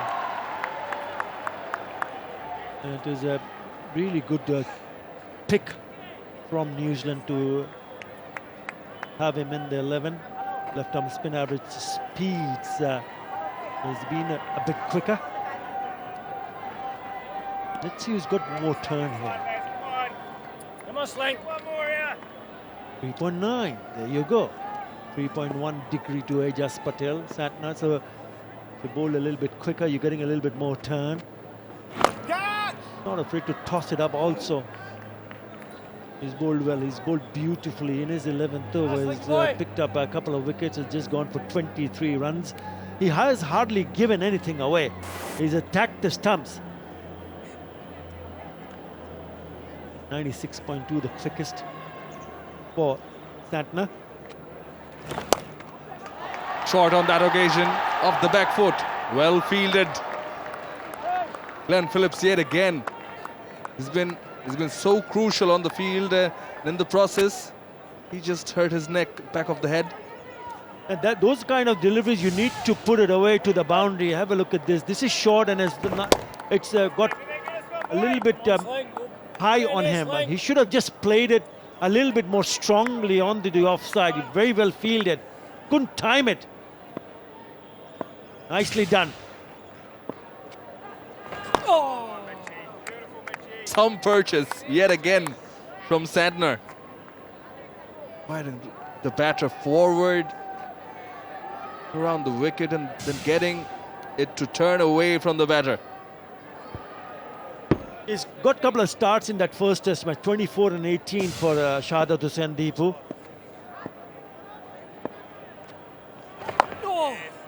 Much better. The end of the over, 77 for 4.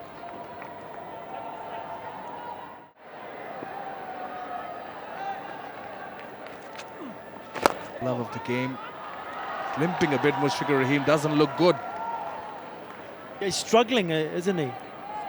While taking that single. not comfortable. He had a bit of a treatment earlier on. There you go. Not 100%.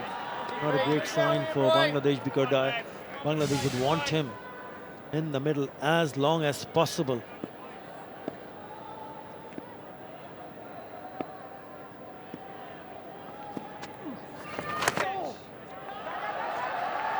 Falling for the single. No shortage of commitment, of course, setting an example. Urging Shadows and Deepu to come for the single. Yeah, it's okay if the ball goes a little bit deeper. It's fine, but you really don't want to see him trying to challenge the fielders who are a little bit more closer. If it goes to them or even in the gap, you need to be watchful, careful, because he is struggling while running in between the wickets. It's a mix of close-on fielders and some in the boundary. Mushfiqur Rahim, sharp turn, some bounce. That's a good decision, because he refuses the single. It went to the right of that fielder at square leg, and it went into the gap. If he was 100%, single on. Straight away, no. It's a good thinking. Now the first innings average here at Mirpur.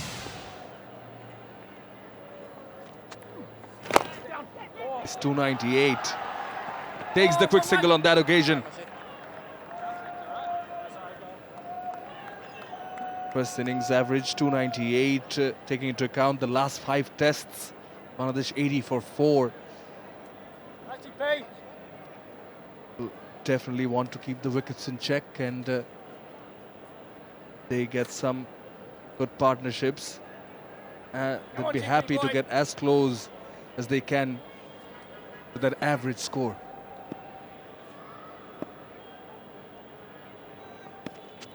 I think don't look that far ahead at the moment. Think about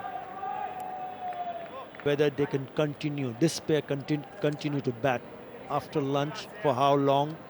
Runs will come as long as they stay, but if they keep on losing wickets one after another, then they'll probably not be able to get close to that average score.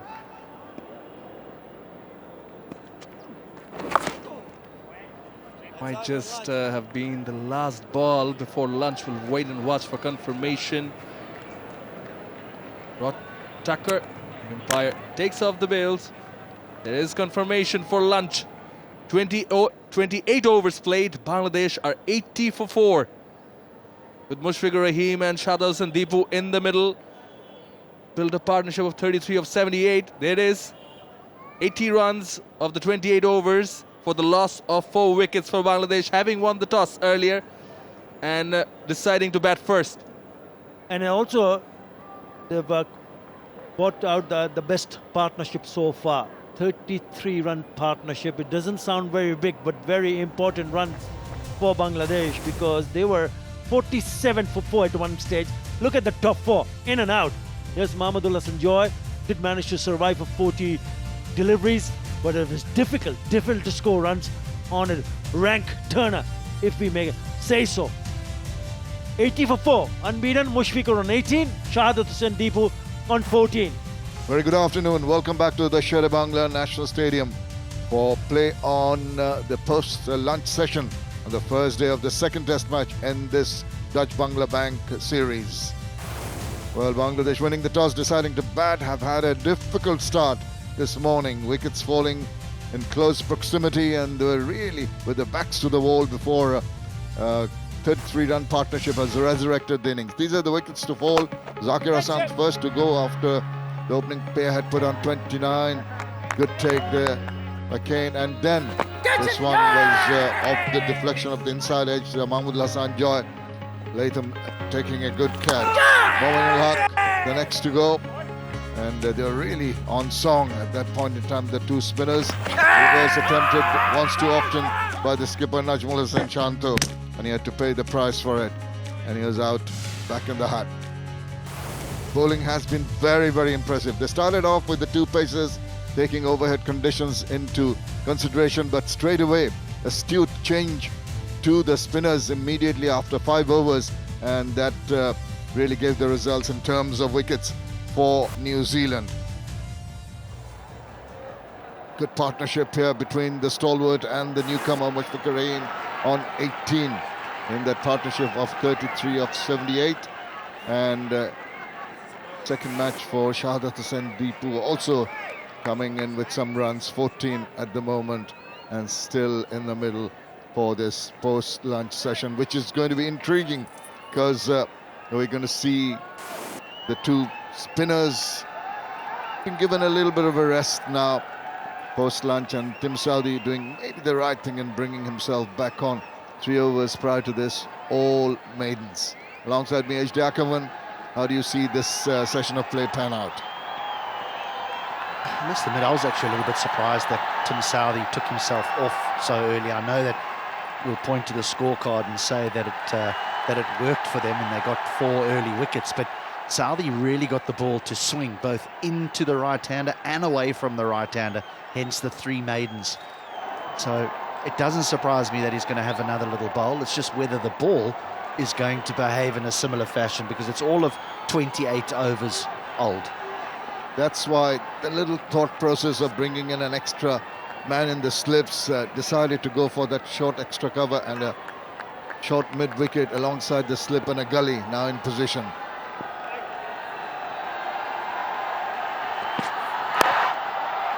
Slips it away, finds that short mid-wicket. But this is a period of play, maybe with that ball, as you mentioned, in the 29th over, not being doing things in the air, but it might do off the wicket. We've seen awkward bounce from the spinners. I'm sure Southee is trying to bowl some back of a length deliveries, just put the seed of doubt in the batter's mind.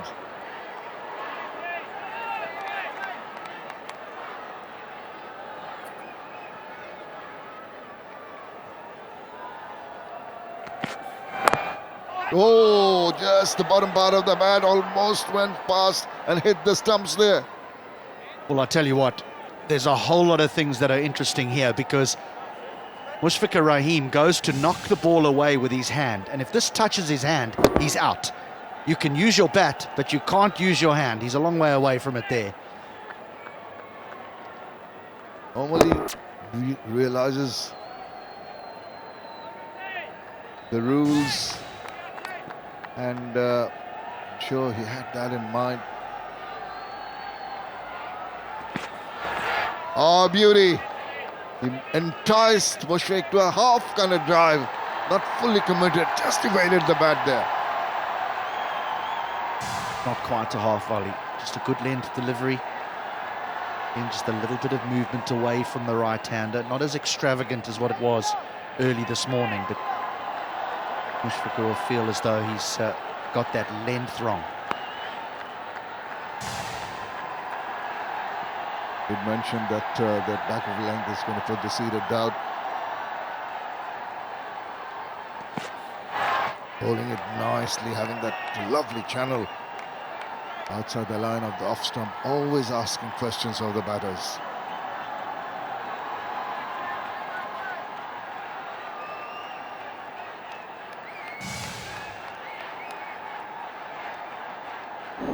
Nice, confidently. Bit of noise around the ground here. The few people have turned up for this first day's play.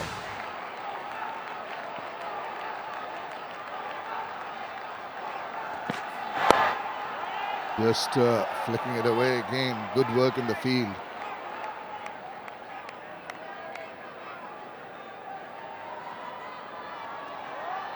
Well, from Southee in his 4th over, is yet to concede a single run of his bowling. So heartening to see such a big crowd gathering here for a test match. Of course, that success of Bangladesh in the first test match has really lifted the spirits, has brought in that special attraction. Come and watch this one. And he continues to bowl maidens. 4 overs, 4 maidens for Tim Southee. It's 80 for 4. First day of this second test of this Dutch Bangla Bank series.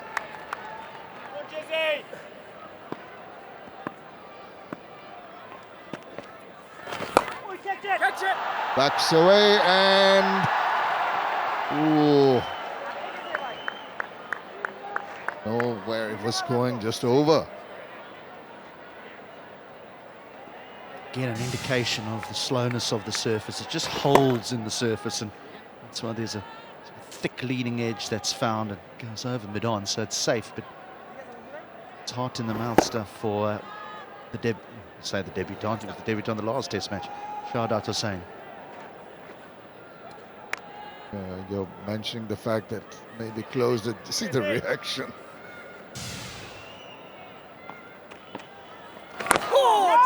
Well, as you all know, Tamim Iqbal unfortunately has not been able to play in the middle and play for the team, which he'd love to do, but I'm sure he loves to do what he's going to do next, which is be in the commentary box. He's already arrived. In the next stint, we're going to see Tamim Iqbal, not with a bat in his hand, but with a microphone in his hand.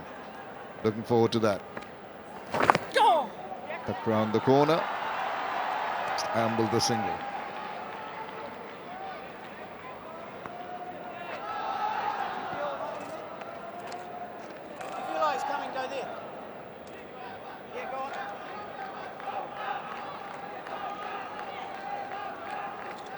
Ejaz into his 10th over.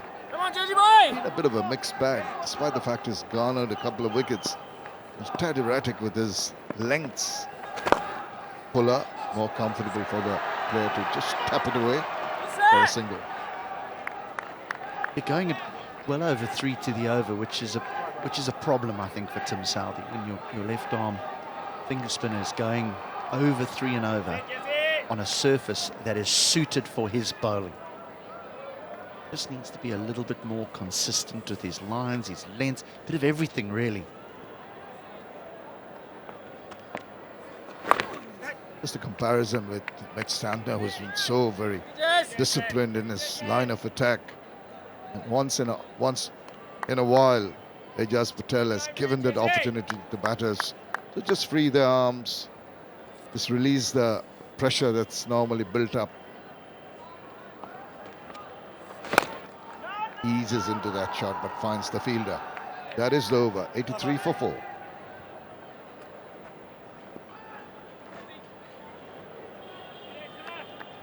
Flip and a gully.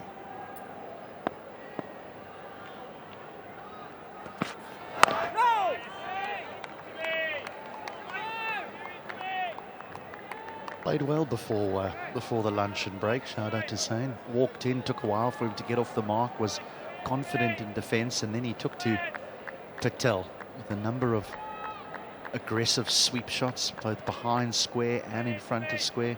He looks an organised player.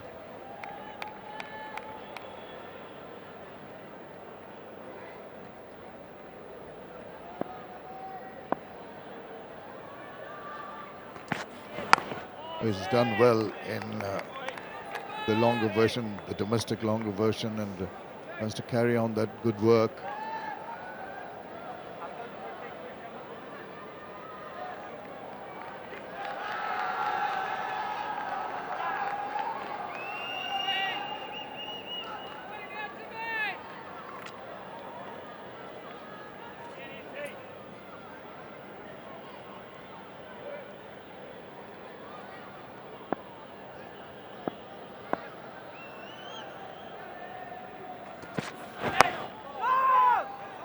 Just a feel that is not gauging the pace of the track. This is the second time he almost got a kind of a leading edge. One flew off over the top.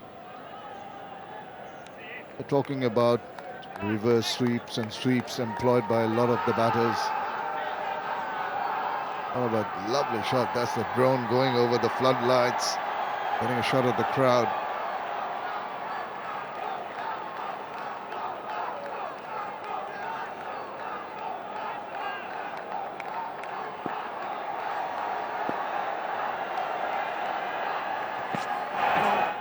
Good lead. Yeah, just talk about Najmul Hussain Shanto employing the reverse and the conventional sweep in Sylhet very, very well. But today, maybe not what the doctor ordered. Yeah, well, I suppose many will say that it wasn't the correct stroke to play, but it's yielded so many runs for him over the course of the first test match that why would he not try and employ it here? Maybe because the surface has got more bounce in it than the one in Sylhet did. But he just missed one there. It kept a little bit on the low side. But Shahadat Hussain has played the conventional sweep. Captain tried the reverse. When it's straight in line, you just put your full face of the bat to it. This is a test of temperament. Show that you have the resilience and you have the patience to play out a long, painstaking innings. We saw Zakir Hassan very edgy at times, trying to take the bowlers on very early in the innings, shimmied down the wicket, chased a couple. Also from the other opener, it's looked a little edgy. This one, well left.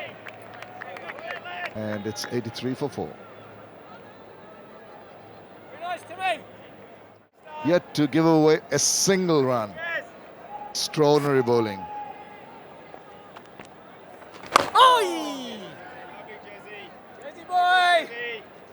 Lovely bit of feet there from Mushfiqur Rahim, though. He got out the way of the ball. We talk about the clearing of the left leg, not closing yourself off, which is left leg, how it opens, which allows him to get the bat through. And then, with the ball pitched further up, he goes forward, ensures that the bat is angled down, and is smothering the spin. It's a couple of balls back. He takes his left leg away, makes room for himself, and gets behind the line and plays it away very confidently. Ijaz is still trying to mix his lengths. It's pretty obvious. That awkward bounce, up and down bounce, thankfully for the batter, seems to have settled down, making it a little more comfortable for them to negotiate the bowling at the moment. Was the new bowler getting older into the 32nd over. The seam was doing its part in that up and down sort of bounce. Ijaz dismissed Mushfiqur twice. First test, so he'll be fancying his chances. I think that the spin and the bounce came from the moisture in the surface rather than the dryness and pitch crumbling. We might see that take effect later on in the test. Certainly this morning, the pitch was a little bit on the damp side. Played. So as the day progresses, there's no rain about. Yes, there's still some moisture in the air, but maybe the surface just starts to dry out a little bit and becomes easier for batting.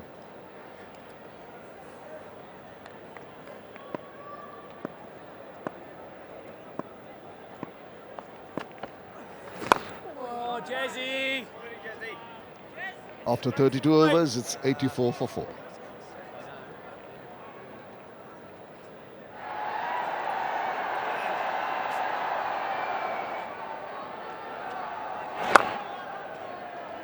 Santner has been very, very meticulous with his lines and lengths, hardly given any quarters to the batters to work with, keeping them guessing, keeping them wondering what the next ball's going to do. Just a little push and run quickly through, and the calling was good. The response was also pretty good. Well, everyone's been waxing lyrical about 5 overs, 5 maidens. Well, that's in 2 spells. 3 overs for 3 maidens. A good run. Come on, Sling, come on, boy! But just the 2 overs for Saudi, and he pulls himself off again. I'm thinking he's just an over too early every time. Oh! Lovely, that drift and then the turn away. You get the batter committed to the shot. Just evades the face of his bat.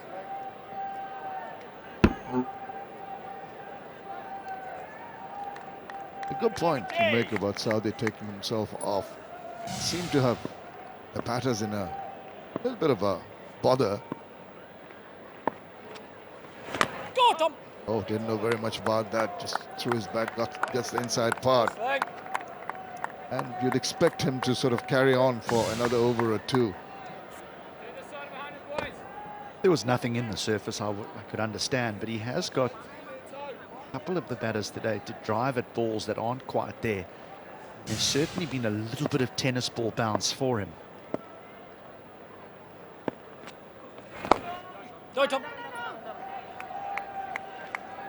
I like the approach of the two batters after the luncheon interval. They've played the ball to its merit.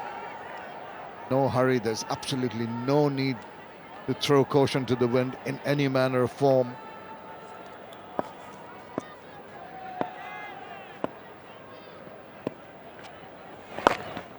That's the way they've decided. Once in a while there will be opportunities when you play with soft hands. Get a single. 86 for 4 now. This disturbance in play through the weather. They'll be happy. Bangladesh keep on going in this manner.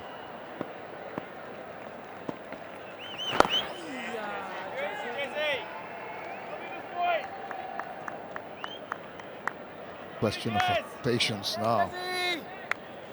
Ijaz would mention the tad erratic. Will he be a little frustrated? Try different things, allow the batters opportunities for shots.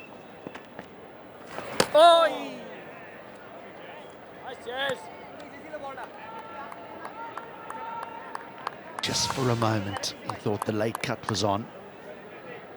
This could easily get chopped on.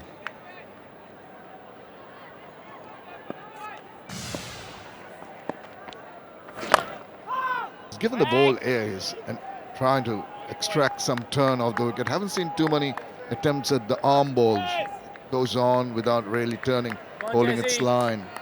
Slip and a forward shot like the close catches is a backward point, short cover and a mid-off, and also an orthodox cover.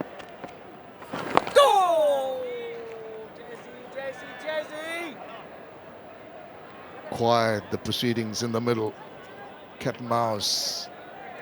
That's what you go through phases in a test match. Where you're vying, you're just eyeing each other, trying to get the better of the opposition. At the moment, the bowling is accurate, the batting is sensible.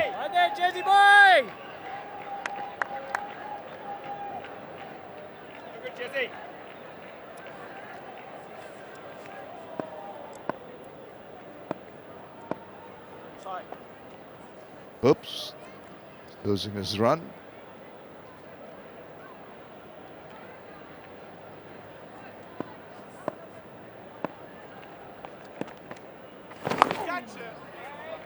Another maiden, this time by Ejaz. It's 86 for 4. 39 so far.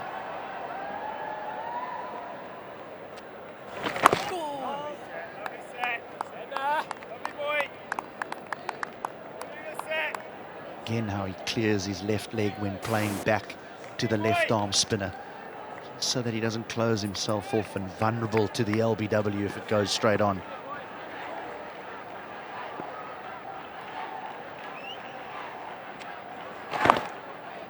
Time when it's drifting down leg, all he does is just tuck it away. Just controlled shot for an amble single. That's the way to go at the moment. Just feel that with the accuracy that both these bowlers are bowling from either end, it's up to the batters to make the mistakes. You just be sensible in your approach. Ensure that you do not fall into a trap set for you. Show your skill sets and mindset.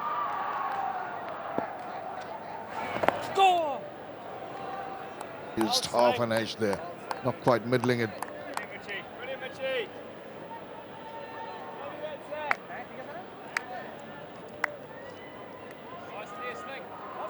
Been very patient so far, 17 of 57 deliveries. Proper test match innings when need be was their last delivery.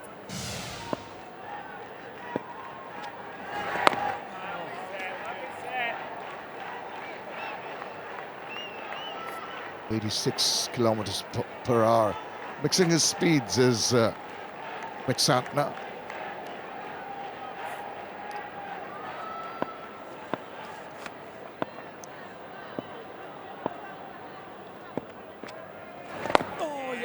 Maybe what New Zealand could do is they could take the man who's at short extra cover and bring him into silly point. Not necessarily to get someone caught at silly point, but it might encourage Shadat to push the ball past the silly point.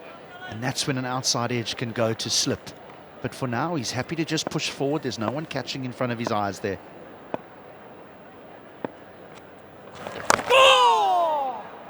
Tad cramped for space, but managed to get a bit of bat on that one. 35 overs have been completed. It's 87 for 4. It's being very, very careful with the approach.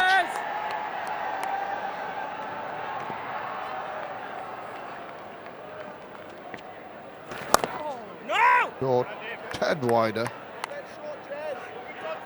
This is the conclusion of the over there. Mushfiqur Rahim walked down the pitch and he was tapping quite a few areas with the bottom of his bat.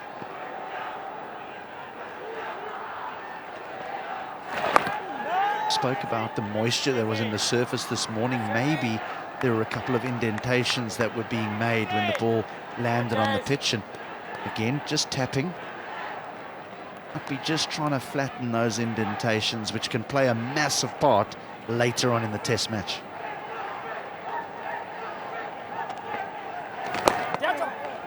Tries to whip that away. Not often you see a bit of gardening being done by the batters so early in a test match. You go in, you talk about the roughs created and also the pitch just general wear and tear.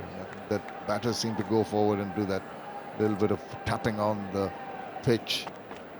And early, and a good point you make. Maybe it's just drying, even those grass that have been sort of rolled in, maybe being disrupted, where the balls are falling as the pitch dries. 40 of 124 balls, this partnership. Wished it further up.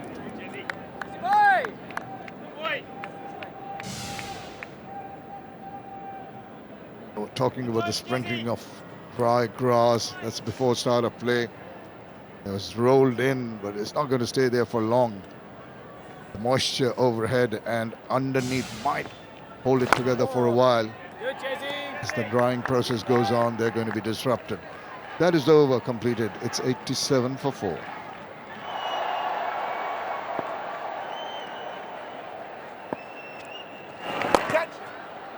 And there you go. There's an opportunity. The shortness of the ball uses the depth of the crease.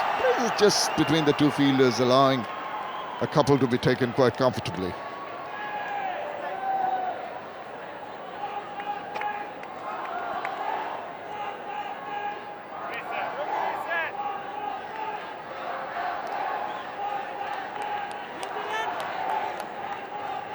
We had a hawk earlier, having the dragonfly.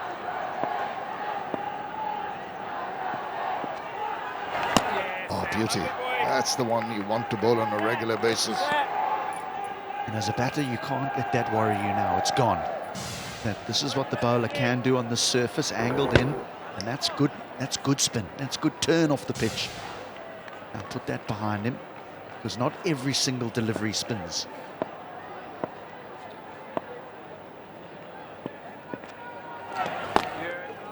When it's wider and you feel that it might just turn further away, all you do is shoulder arms, let it go. That's the temptation you've got to keep yourself away from when you're building up a partnership with the two slips or slip in a gully in position. Also a forward short leg. One short extra, quite close. Eases into that shot.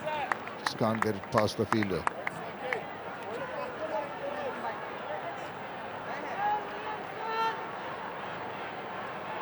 Temperament, resilience, whole of the day. Rebuilding work going on here for Bangladesh.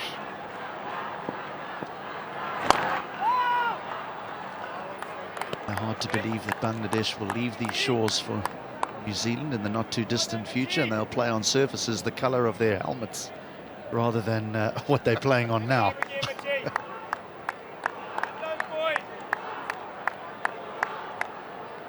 Adaptability of the modern day player. All different surfaces, week in, week out. Right behind that. It's 89 for 4. Be very excited, and there's a particular reason, especially today. 249 international runs, 25 international hundreds. He's represented the World 11 4 times. It's an honor and a pleasure to introduce one and only Tamim Iqbal. Welcome to the Combox. Welcome, Atar bhai. How are you? As we speak, there's a lovely shot from Mushi. One of his favorite shot, slog sweeping, a left arm spinner. And Atar bhai, I strongly believe in this kind of wicket. It doesn't matter how long you're batting. It's the runs that matters. And I think Mushfiq at the moment is doing the right thing. Yeah, it's one of his favorite shots, the slog sweep. Yeah, its partnership also looking good. That might just have fallen short of the boundary, or it has hit the ropes straight away. So that's the question they're awaiting. But nevertheless, a really good shot. Sticking to his strong points, and I completely agree with you. Just to add to the phenomenal numbers that Tamim Iqbal has in international cricket, he's also the only Bangladesh player with 100 in all 3 formats of international cricket.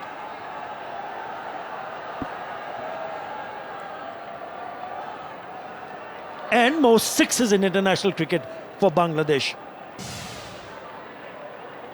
Thank you for the lovely introduction, Atar bhai. But I think I've done okay till now. Don't know if I'm finished yet. So it's nice. It's nice to be back in the commentary box. I remember I did a little bit of commentary when I was in when we were doing BPL. So it has been declared 6, so which is a nice thing to do. And I think knowing Mushfiq, he will definitely take on chances. That's a lovely delivery from Izaz, I think. Comparing Izaz from this test match to the last one, I think he looks more accurate. He in the last test match, he was bowling good deliveries, but in every over there were something to offer for the batsman. And I think he has worked on it, and I think he looks good at the moment. A lovely push for a quick single. Yeah, so how are you, Atar bhai, by the way? Alhamdulillah, I'm doing fine. I'm feeling great that I'm sitting next to a legend like Tamim Iqbal Khan. It is also important for Bangladesh to realize the fact that yes, they created history when they went on to win their very first test match against New Zealand at home. But if they can do well here, also give them a chance to create history by winning a series against New Zealand. It's important that this partnership grows bigger. It's now 49 of 136 deliveries. Important this pair continues. Shahadat Hussain Deepu also playing a good role with the bat. He's got a bit of a start. He's had a bit of a start in the first test match also. 19 of 67. Needs to stay there. Catch it! Yeah, with that glide through the offside towards the third area. Pick up a couple of runs, and which also brings up the 50 partnership. 9 in that over. 98 for 4.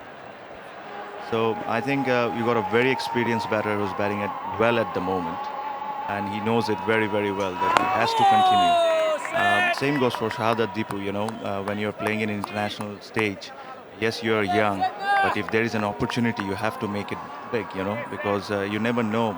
You might get a good delivery next game, you might get a bad decision, and all of a sudden you're looking at your stats. It says, okay, 4 matches for nothing.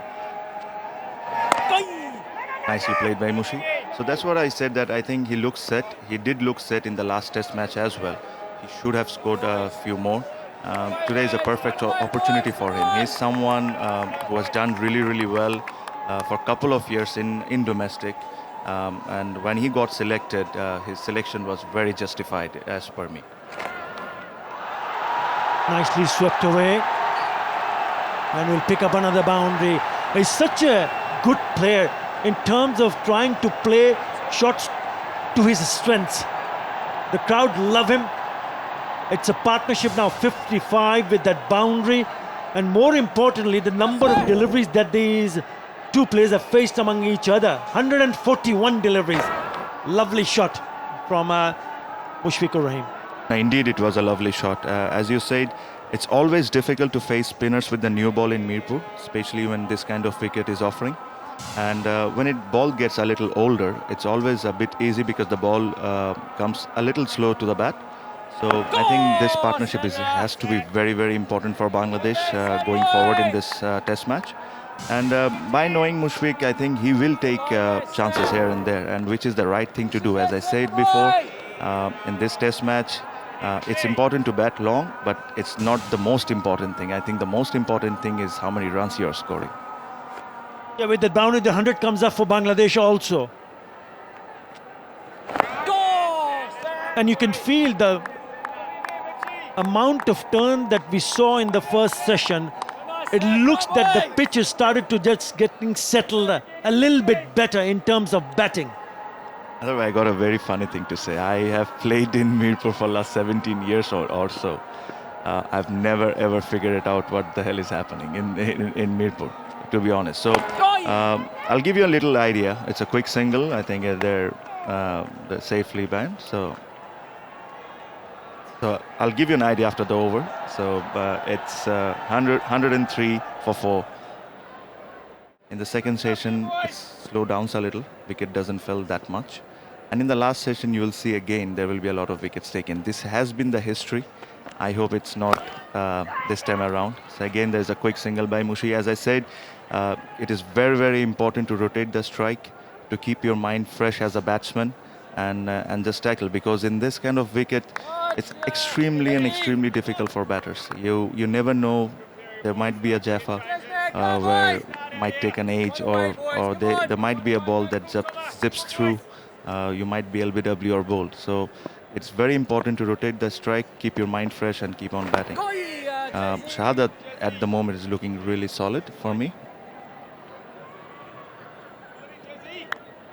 Yeah, it's important for the ones who are in the middle for a long period of time. 24 overs before this over. They have batted through those 24 overs. They were in a spot of bother at 47 for 4.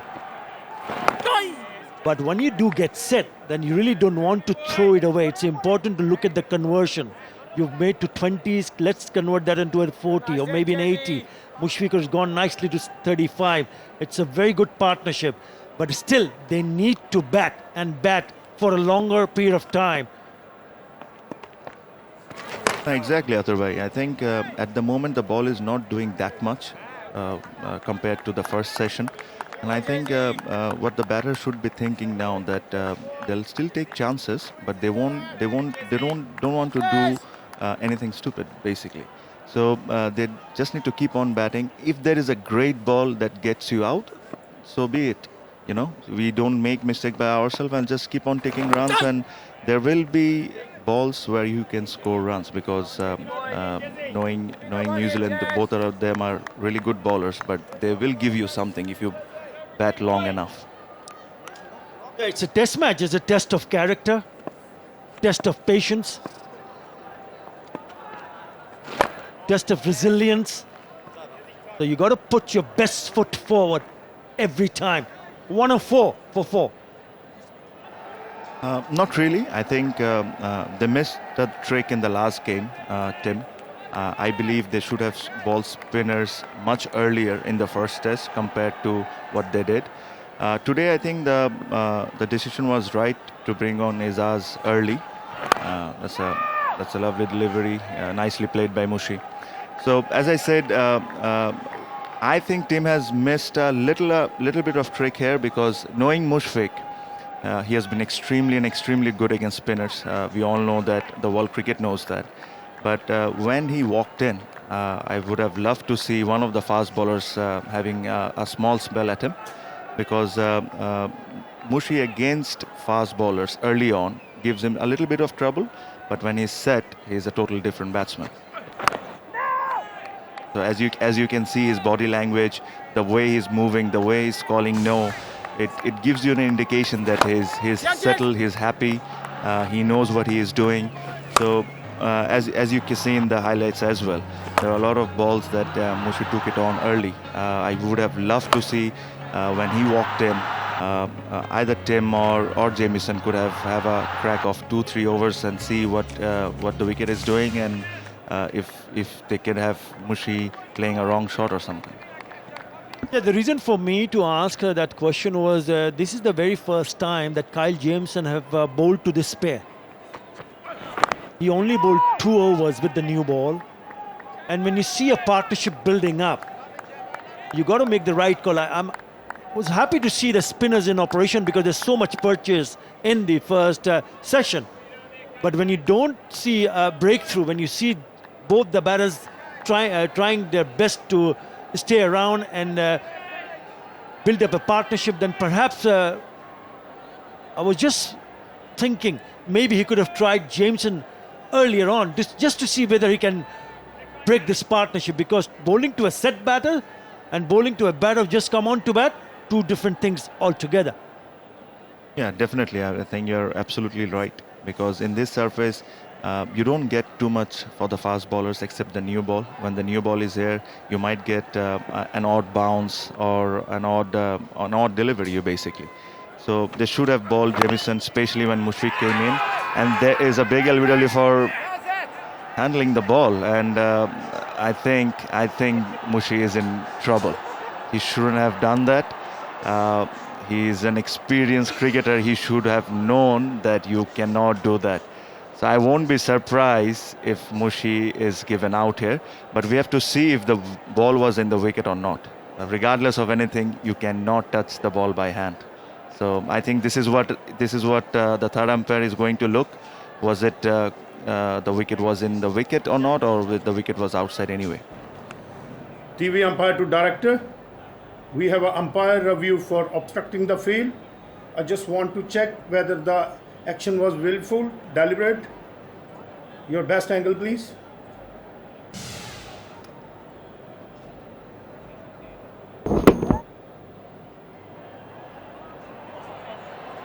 Yeah, I'm satisfied. He stopped the ball deliberately with his hand. So my decision for big screen is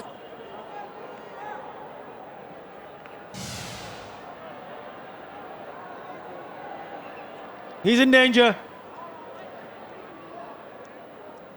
Now, would you believe it? Handled the ball, gone. He's out. OUT. No, that is disappointing. That is really disappointing from Mushfiqur Rahim. Has played almost 80 odd test matches. He should have known you cannot do that. And I think I won't be surprised if it is first for Bangladesh in the history of the game. It is. He becomes the first player for Bangladesh to be given out, handled the ball. And the 8th in test history. Very, very unfortunate way to get out. He tried to attempt to do the same, but he missed touching the ball earlier on. Otherwise, if you notice one thing, the ball was not actually hitting the wicket. So there was no need of doing it. I can understand sometimes it happens automatically. When the ball is hitting, you have to save him by the bat or by your foot. But he should have known. He has played long enough and he knows the rules. He should have known. 1 of 4 for 5. I still cannot believe what Mushfiqur Rahim tried to do. But he's back in the edge. Just when the things were looking good for Bangladesh. A good little partnership in the progress. But given out, handled the ball. Right, Mehdi Hasan Miraj is the new batter. So now all of a sudden, Atharbhai, the scoreboard looks very different. So it's 104 for 5 now. So he's here because of this. As you can see, the ball was actually not hitting the bat, and it's very unfortunate. So yeah, as I said, it was a great move by Tim to bring on Jamieson, but I'm sure Tim was also not expecting something like this, what Mushfiq has done. Yeah, I thought it just was a quick reaction from Mushfiqur Rahim, realizing the fact that perhaps the ball is a little bit too close. He had given it out straight away. You know, Atharbhai, I won't be surprised if this habit has been developed in practice. That's nicely bowled, nicely played by Miraj. and that's 104 for 5. Is in the attack. Yeah, this is what happened earlier on when he tried to grab the ball. That is post-lunch. This time, he managed to grab or touch the ball. And immediately they were up and appealed, which was upheld.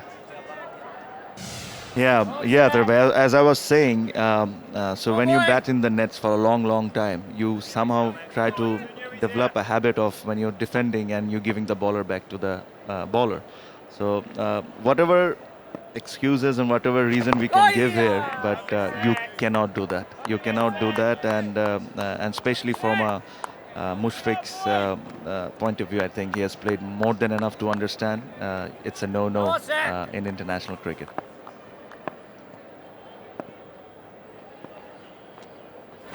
Tamim, you've played all over the world, and in terms of batting, which has been your favorite venue? To be honest, I've loved playing in England. I've loved playing in England. I think, especially white ball cricket, the wickets they offer for the way I like to play, and it suited me a lot because the ball comes on nicely, quick outfield, lots of value for your shots. I loved playing in England. Obviously, my home country, Mirpur. It's very difficult to bat in Mirpur, but it's your home. But you have to say that. Yeah, I remember those back-to-back hundreds. First one came at the Lords and then Old Trafford. Good experience, wasn't it? Yes, it was a good experience, but I think playing white ball in England is much more fun than playing red ball.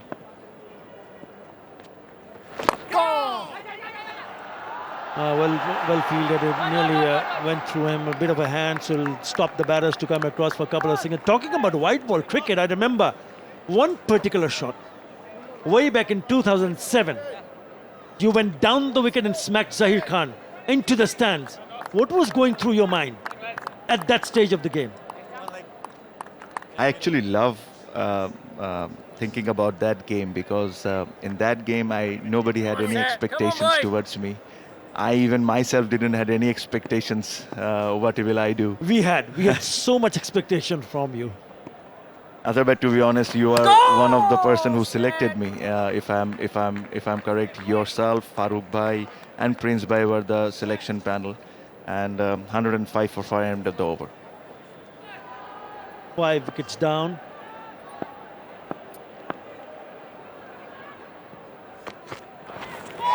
Yes, Tamim Iqbal, just going back to that not only the match against India, but also Bangladesh had a great World Cup in 2007 in the Caribbean. Definitely, Athar, I think it's probably one of the most favorite tour of mine. I think as a player and as a team, we enjoyed that campaign extremely well because nobody expected us to be in the top 8, and we managed to do it. We ended up beating South Africa, who was ranked 1 in that time. And I think we had a fantastic tournament. On the shorter side, he's nicely tucked it away. I think it's also important to see the youngster Shahadat Hussain Deep, who was a member of the Under-19 World Cup winning campaign for Bangladesh, how he goes and played from here on, because he's done all the hard work. And it's important that he carries on. Yes, as you said, Athar Bhai, he has played over 80 deliveries now. He might be playing his 2nd or 3rd test matches, but at the moment he should be the senior guy, explaining Mehdi what's happening and what's not, and just try and build another partnership what they did with Mushfiq, because if you lose another wicket here, it's a different ball game, and I think batting will be slightly easy in day 2, and maybe day 2, day 3 should be okay, but day 4, day 5, you have done a lot of test matches here. You know how difficult it can be. And at the moment, the ball is quite old, and Shahadat is quite set at the moment, so he should be the senior man, speaking a lot about the wicket to Mehdi and explaining him. That's nicely played. He looks very comfortable. He doesn't look like he's he's nervous or is in any kind of rush. He looks comfortable. He's a very nice looking batsman. I've always said that, and I think he has to bat long. Still, I'll say you need to find those runs. If there is an opportunity to hit a boundary, you have to hit a boundary. If there is an opportunity to rotate strike, you have to do it. At the end of the day, you have to score runs. You have to give something to the bowlers to fight. Yeah, bit of a discussion between the skipper. Nicely clip of his legs. Should come back for the second. There was a long discussion between the skipper, Nazmul and Shanto, and the fourth umpire. For me, it has always been a treat to watch you bat. I'm a big fan of yours. And it's a pleasure and an honor to share the commentary box with you. And I'm looking forward to share more in future. Thank you so much, Atar bhai. I hope we'll work together for a long time. That's 109 for 5. It was quite a tough period for me for last 2 months, regardless of whatever has happened. But I'm looking forward to play the BPL, which I have a month and a half to prepare myself, and I'm looking forward to play it. And I think I should be fit before the first game. Great news to hear from Tamim Iqbal that he's working really hard on his fitness level. Ooh, I think that's a bounce. They did bounce before it went to Mitch Santner. We'll just have to have another look here. Reaction from the keeper and the slip. Maybe suggested it might have just gone straight on to him.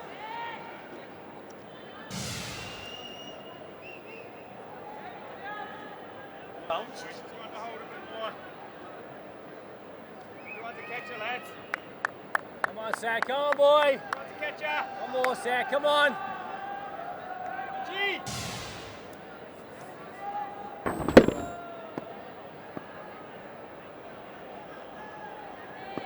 Bounce, right?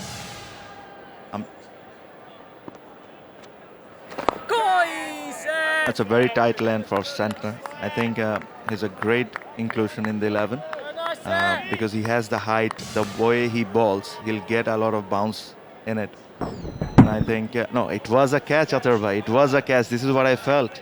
Because if it was a bounce, it shouldn't be going that fast. And there was an opportunity. And I think Santner will be very upset because he sets very high standards with his fielding. Yeah, but lucky escape for Miraj. I mean, now he has to cash in. He has to bat as long as possible, try and score as fast as he can. Yeah, he stretched out his left hand because it's just a little bit away wide to the left side to Mitch Santner. For bowled. And the danger was when he did get a hold on that ball could have ricocheted and flew to the fielder at mid-off. He was a little bit wide. There you go. But it just didn't go close to that mid-off fielder. True, I think it also took Santner for a bit of surprise as well. I think the ball was traveling quite fast. And I don't think he was either sure that this was a catch or not. But when you look into the replays later on, he will be disappointed because I know him. He's a fantastic fielder, especially with his own bowling. He should have taken that.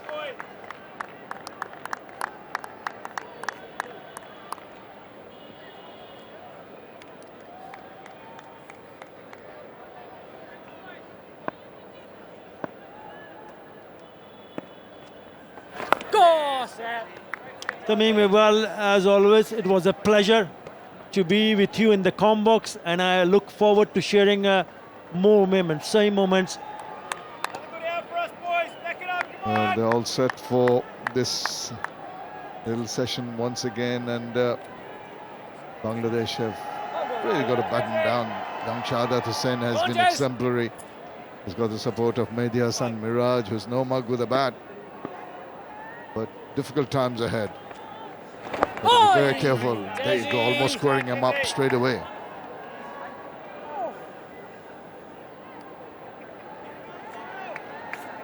Hey, Tommy, with us, boy.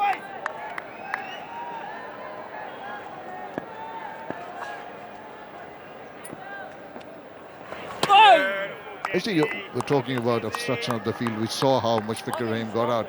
But there's another form when, in an attempt to take your run, if you deviate from your line of running in an obvious attempt to block the path of the ball being thrown in from the deep, that, according to you, is more devious in obstructing the field.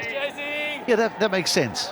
You're obstructing the fielding side. I mean, understand that's just the terminology. It's just that Mushfiqur hasn't done that in a nasty manner. It's just a reaction. A reaction he should have avoided because he virtually got away with it not too long before that happened. Missed out on that opportunity, but the second attempt, unfortunately, he did get some hand and caught the eye of the fielders who appealed, and the umpires responded, and he had to return. Go, Jezzy! Yaz was following at a better rhythm than it did its previous spell. Tad erratic with lines and lengths. Getting it tied, just no runs yet of this over. Just leans back, that's cut away very nicely. And the ball reaches the boundary now. That'll relieve some pressure. Ends the over. And Bangladesh 114 for 5. Despite that good partnership, comeback, Mushfiq and the youngster, Shahadat, they're having to rebuild once again.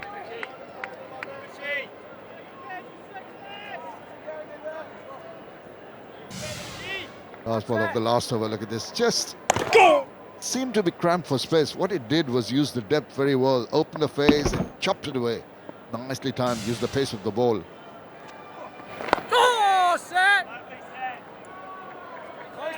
Dangerous player, Mehdi Hassan Miraj.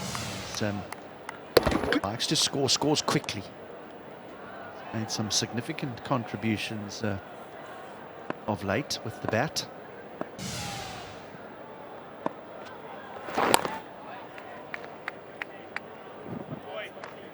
Go back right to the start of the day's play and the decision to bat first. It was one that Tim Southee also wanted to do, the New Zealand captain, because batting last here is traditionally very, very difficult. There are teams that have won test matches batting second.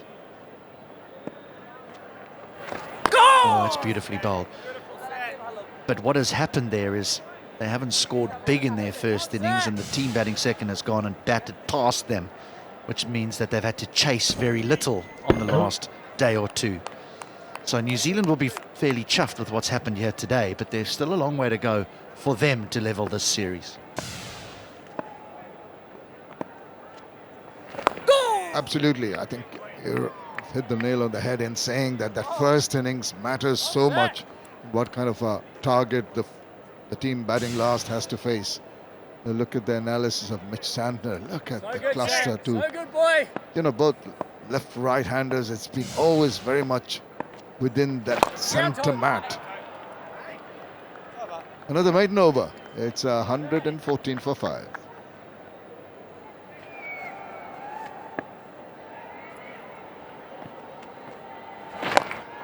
Almost just angling towards his legs there. I think that's a deliberate attempt on the part of Ijaz Patel. As I mentioned, is really showed that his lines and lengths are more disciplined and accurate this spell. Come on, Jesse Skipper boy! would want him to do.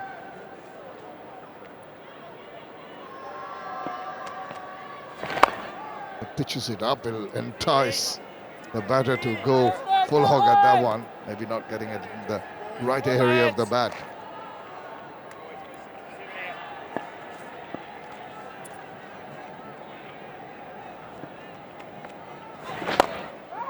This time around he gets behind, deep enough to take an easy single. There's 3 deliveries, all very, very full. We'll know that a half volley doesn't spin. Just got to drag his length back a little bit.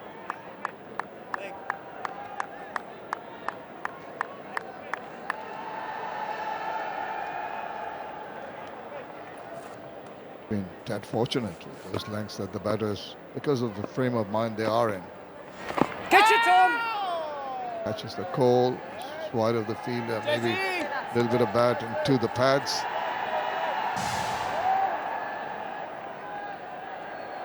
There's a better length. Can't drive that length. No bat involved, the sweep employed. This time fine enough, getting the under part, the bottom part of the bat. Thus mistimed, and thus not the place, the region where he wanted to put it away.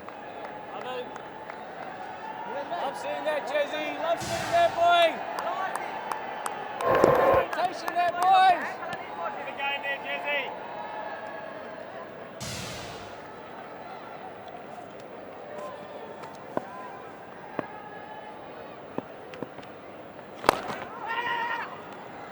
Cole quickly had to run and scamper through. Was going straight to the fielder, but they make it. Ends the over. It's 118 for 5. To go on with Mitch Santner into his 19th over.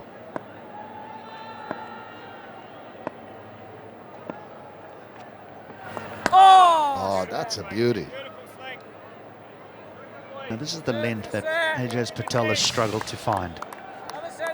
Bringing the batter forward and saying, but you can only defend me. But it turns and goes past the outside edge. Patel's just been full, very full.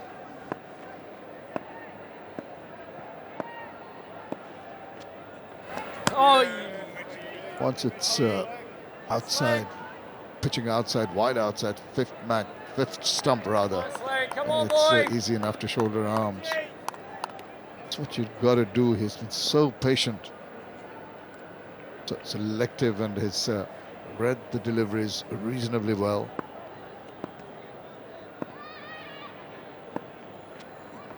Goal! Again, I wonder if Southee's thinking about, from the Dutch Bangla Bank end, whether to go with seam. We saw Mehdi Hassan Miraj struggle against the short pitch stuff from Jameson in the previous test match.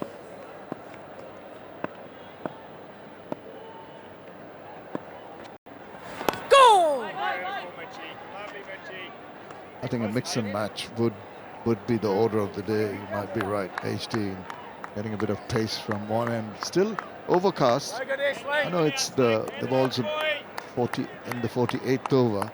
Might be a hint of reverse. Not that the wicket is very abrasive and there's not been too many across the outfield. That backward once again very nicely whips it away. Wide enough of the fielder coming in from deep backward square to take a couple of runs.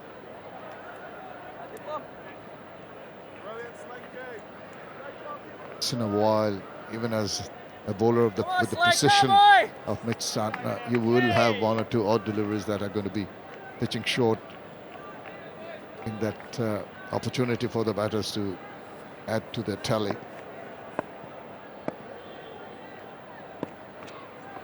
Oh, sling.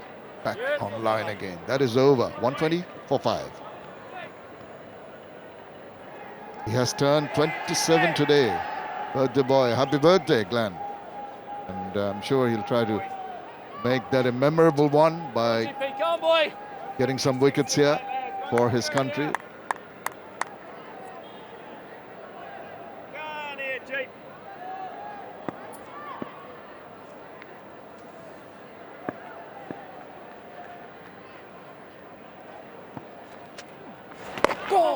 See from the manner in which he's placed the field, try and bowl sort of off stumpish and make the ball turn in to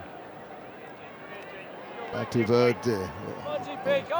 See the crowd getting involved, knowing birthdays of players. Nice gesture.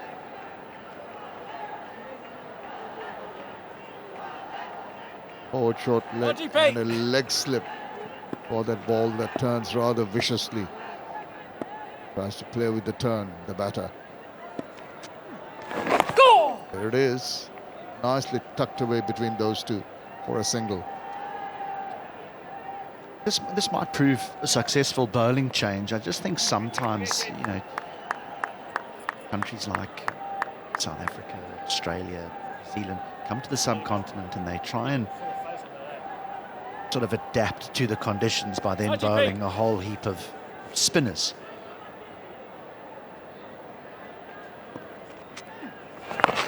Think about the great West Indian side of the 80s. They didn't go to the subcontinent and suddenly pick 3 spinners and 1 seamer.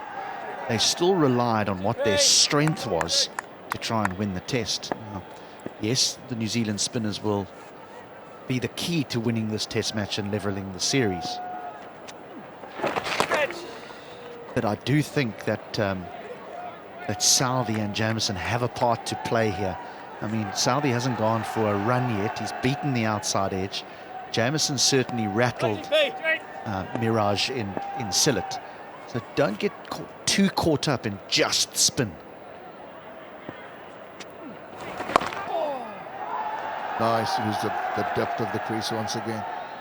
Yes, and I think they were not tempted to go with one pacer. They realized, as you mentioned, the strength of Kyle Jamieson, Tim Southee, obviously, the skipper, and they hung on to those. The only change was Southee that's making way for Mitch Santner. So I don't think they're overly sort of dependent on the spinners, still banking on their strength, but they're being underutilized at the moment.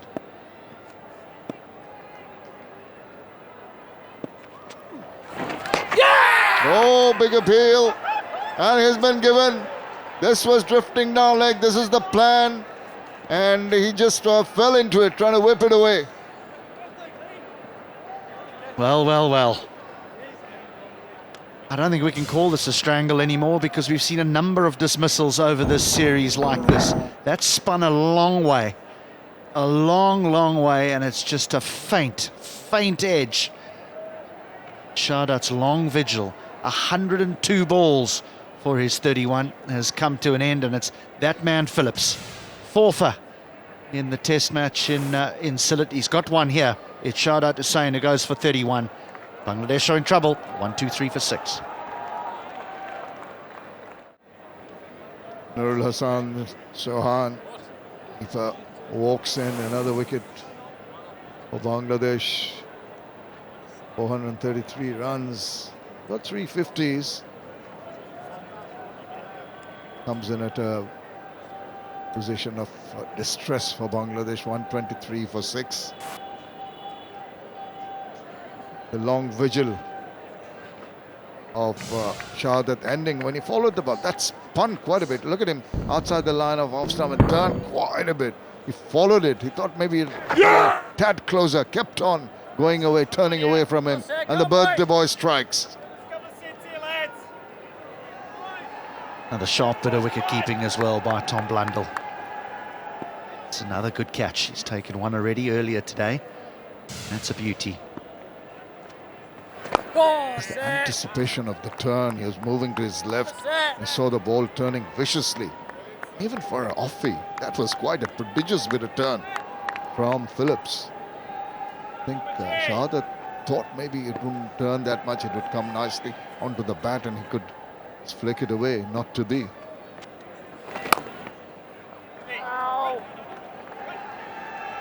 You know what New Zealand have done so well in this second session here is that they're not going for any runs. They really have kept Bangladesh very quiet, and then the wicket goes down, so you're in trouble. It's been a very disciplined period. And from New Zealand. Commendable, must say. We, both of us, a little surprised that Phillips and not one of the pacers was brought in as a bowling change, but it's definitely paid dividends.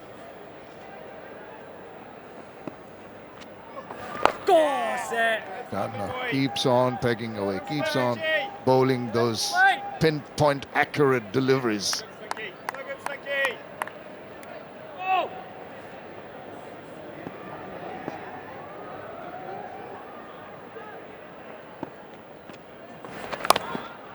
Just a touch short. Again, the fielding has been so good. They're really on their toes. I think I need to clarify my point. I'm not suggesting that the bowling changes have been incorrect and that the seamer should have come on in place of Phillips. And they've, as you mentioned, they're underutilised. They can be used more. Can prove problematic problematic against these Bangladesh batters. It's 50 overs done. 1, 2, 3 for 6. Well, she went, and now Shahadat is also back in the hut. Nurul Hassan, Mehdi Hassan, the two Hassans joining together. Tell you what, Nurul Hassan was very, very sort of in an attacking mode in the Sylhet game. He has to curtail those attacking instincts of his because it's a completely different scenario here. Go, GP!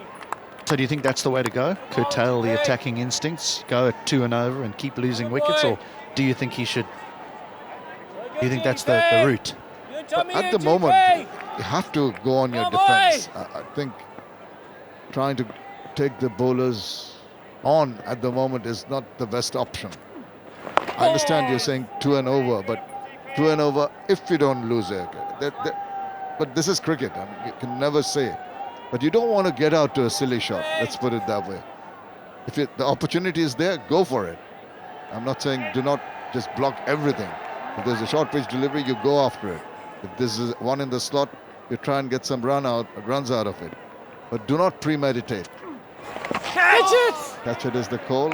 Reflection of pads. GP! So good here, boys! Not sure how long Nurul Hassan can hang around plodding. He does look as though he's an attacking type of player.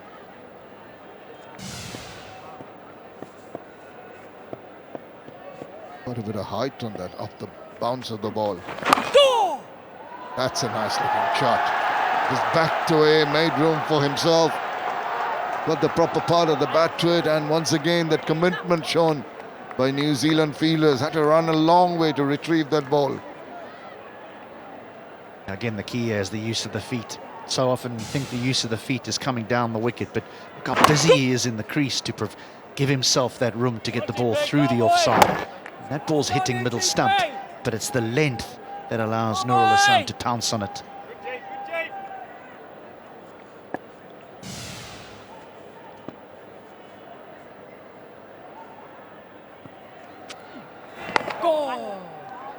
Just an angled bat, played with soft hands, ends that over. And the end of the 51st is the 127 for 6.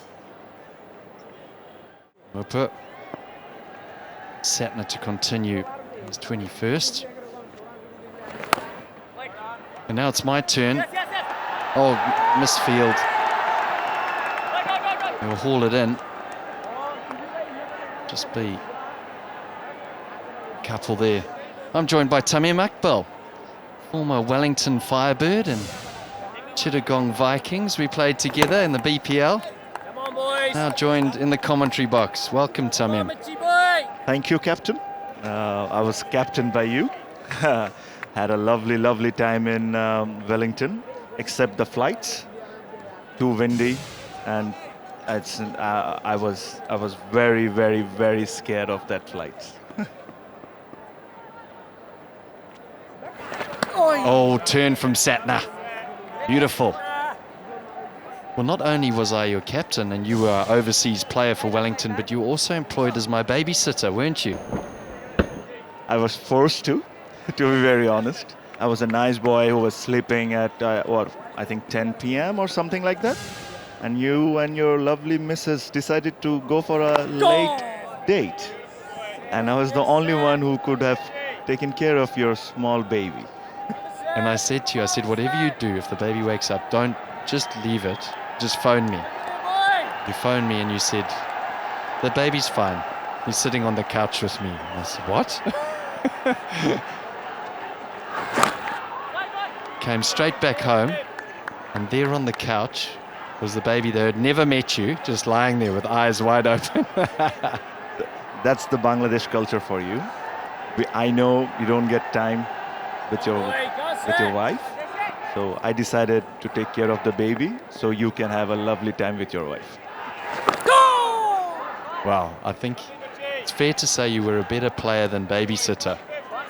You did well for Wellington. You were one of our better overseas players that we had, and we're lucky to have you in the commentary box. I'm really keen to pick your mind here, because it's this game here now.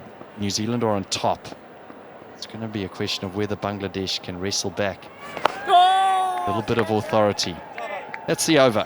128 for 6. Tell me about the conditions here in Dhaka. I think it's always very, very difficult to face the new ball, regardless of fast bowlers or a spinner. Especially when we are playing test matches here, and if we are bowling first, we tend to give the new ball to the spinner as quickly as possible because of the bounce and the turn and the quickness from the new ball. And I think New Zealand did the right thing today, which they didn't, unfortunately, in the first test. They bowled fast bowlers for too long.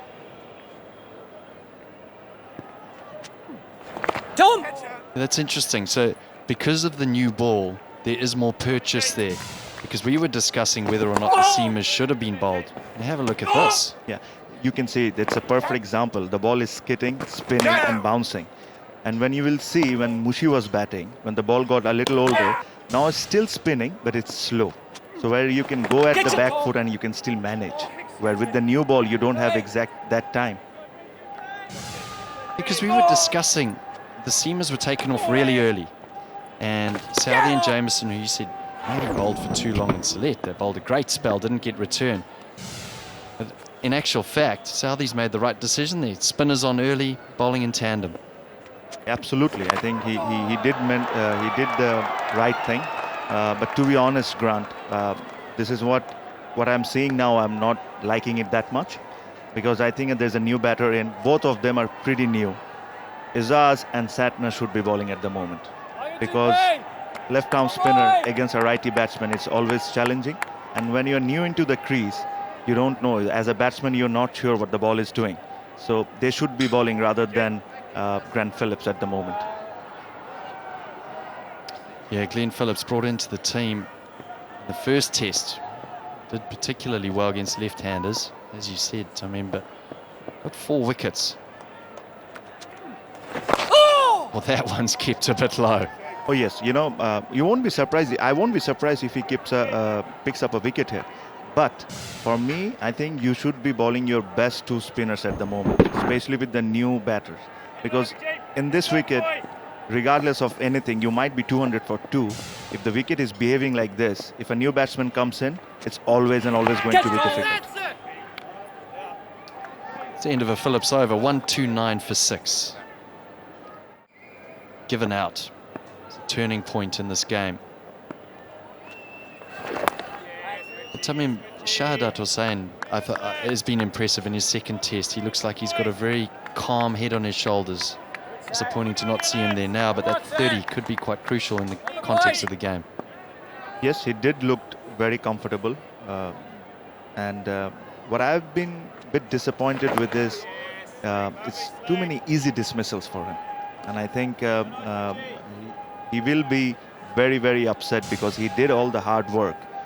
He faced almost 100 deliveries, and before getting out that way, you know, he will be really, really disappointed. And you have to be extremely unlucky to nick that. Yeah, we saw a couple of those dismissals in the last test. Tom Blundell fell down to one of those. Always unfortunate down the leg side. But I guess the positive is when you look at young players coming into the team and actually performing, they're not overwhelmed by Test cricket. They come in and they have the skills to produce the goods. He looks like he's got the goods, and it's a great foundation for him. Especially for him, he has to be a little patient, because anybody who's coming into the international cricket, just playing 1 or 2 test matches and coming into playing in this kind of wickets, is always going to be very, very, very difficult. Because that's a good shot. Bad ball from Santner, a rare bad ball today, but properly utilized by Nurul. Talking about Shahadat again, me as a batsman also never liked playing in this kind of wickets, because I knew if there will be a delivery that will get me out.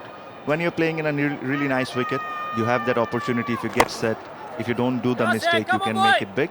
But Shahadat will get those wickets. He might be not getting now, but he will get it.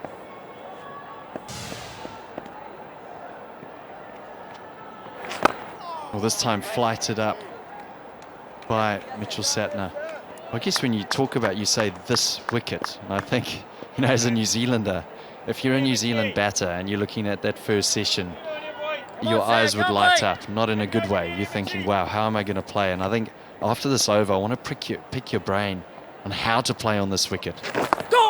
Going back. You're all well played, well controlled. Satner finishes his over, 1-3-4 for 6. And Mushfiqur Rahim, he can smile about it now.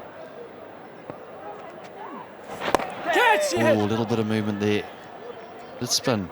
So Tamim, how would you go about playing on this wicket now? And I think it's a very individual game plan. So you might see Mushfiq is playing a lot on the back foot. Not necessarily it's going to work for me or somebody else. You have to find a way how you're going to score runs. For me, scoring runs in this kind of a wicket is the key, because you cannot let the bowlers settle. You have to do something, take some chances, so that bowlers also keeps on thinking. In the air and taken. Well, a mistake. Glenn Phillips floated it up there. Nurul took it on. He wanted to be aggressive, look for runs. And unfortunately, well, he's going to have to depart. New Zealand get their 7th. Absolutely. Yeah, there was a reason there were a lot of fielders on the leg side. The ball is spinning in big. You have to know playing an offside will be difficult. So he should have, if he wanted to have a go at it, he should have taken the long on fielder, which was almost on the 40 yards. That could have been a much better option. Nurul Hassan gone, 7. It's 135 for 7.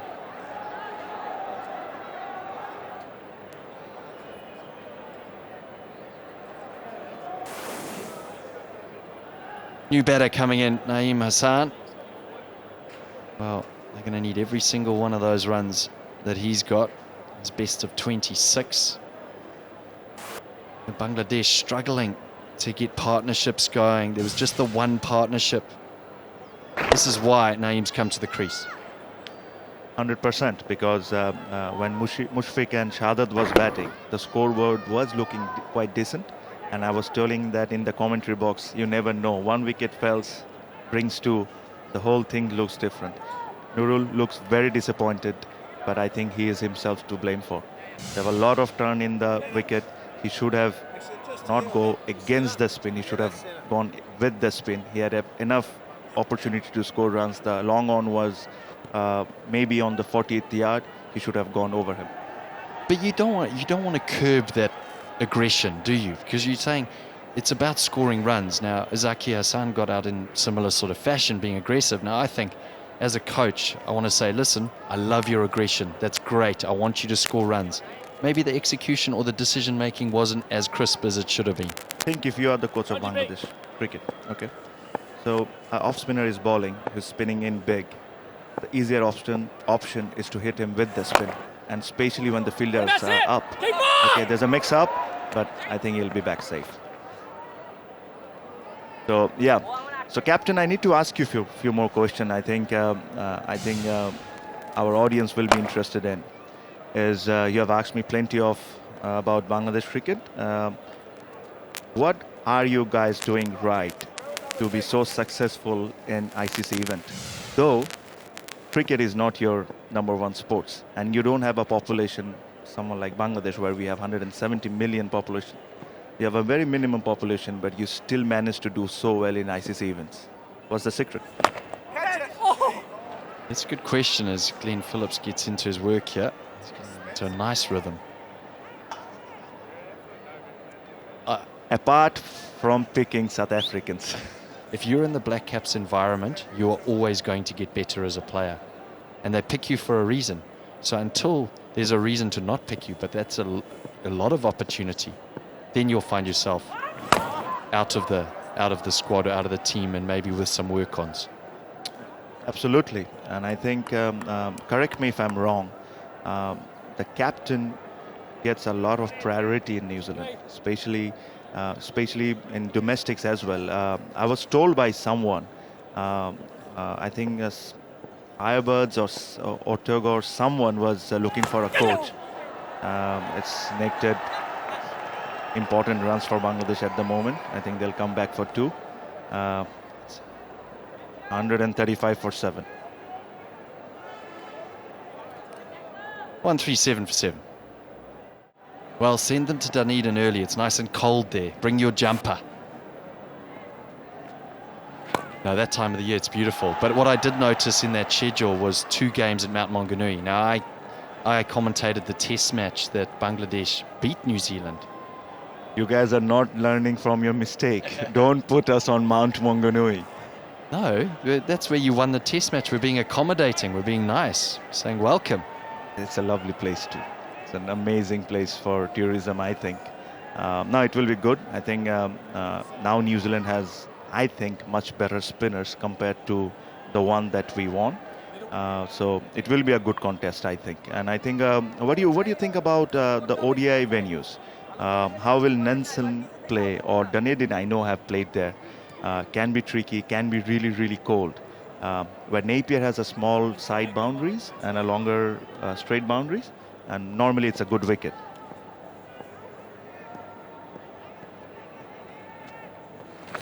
Oh, brilliantly bowled from Satna. That's the line and length. Excellent. I think when the touring teams come to New Zealand, especially Bangladesh, it's just a totally different game because you're not going to get spinners bowling in tandem. It's about pace, and because it's a young squad, there's not as much experience as there has been in the past. This time a bit of bounce from Satna. So it's the bounce and pace that they have to deal with. And I mean, you'll know better than me, but it's about asking the senior players, asking people like Mushfiqur, how do I play it? What do I need to do to prepare to be successful when I go to New Zealand? I think Bangladesh has toured a lot of time in the recent past, so all the venues we have some kind of an idea. And yeah, looking forward to this series. That's a lovely sweep shot by 9. And I think if you see Santner, I think when he first started bowling in this innings, he was slightly quicker. Now I think he's bowling slightly slower as well. It's very, very important. It's very, very important to understand the pace, what pace you really want to bowl. You cannot be slower all the time, or you cannot be faster all the time. So you need to mix it up really nicely to make sure the batsman is keep on thinking about your line and length. That was a massive difference, I thought, between Taijul Islam and Ajaz Patel. Taijul was going between 69 kilometers and 90. We're seeing Satna now. Previous delivery, that one was 85, the one before that 81. He started off his spell at about 90. So he does have that ability, right, which makes it difficult for the batter to settle. Cut away. And this might be a healthy boundary, and is. Great shot from Mahedi Hassan. 143 for 7. So yeah, really looking forward to it. No Tuscan Ahmed injured. That's a big blow, to be very honest. I think he is one bowler who is most improved bowler in last 2-3 years for Bangladesh. Has been amazing in all formats.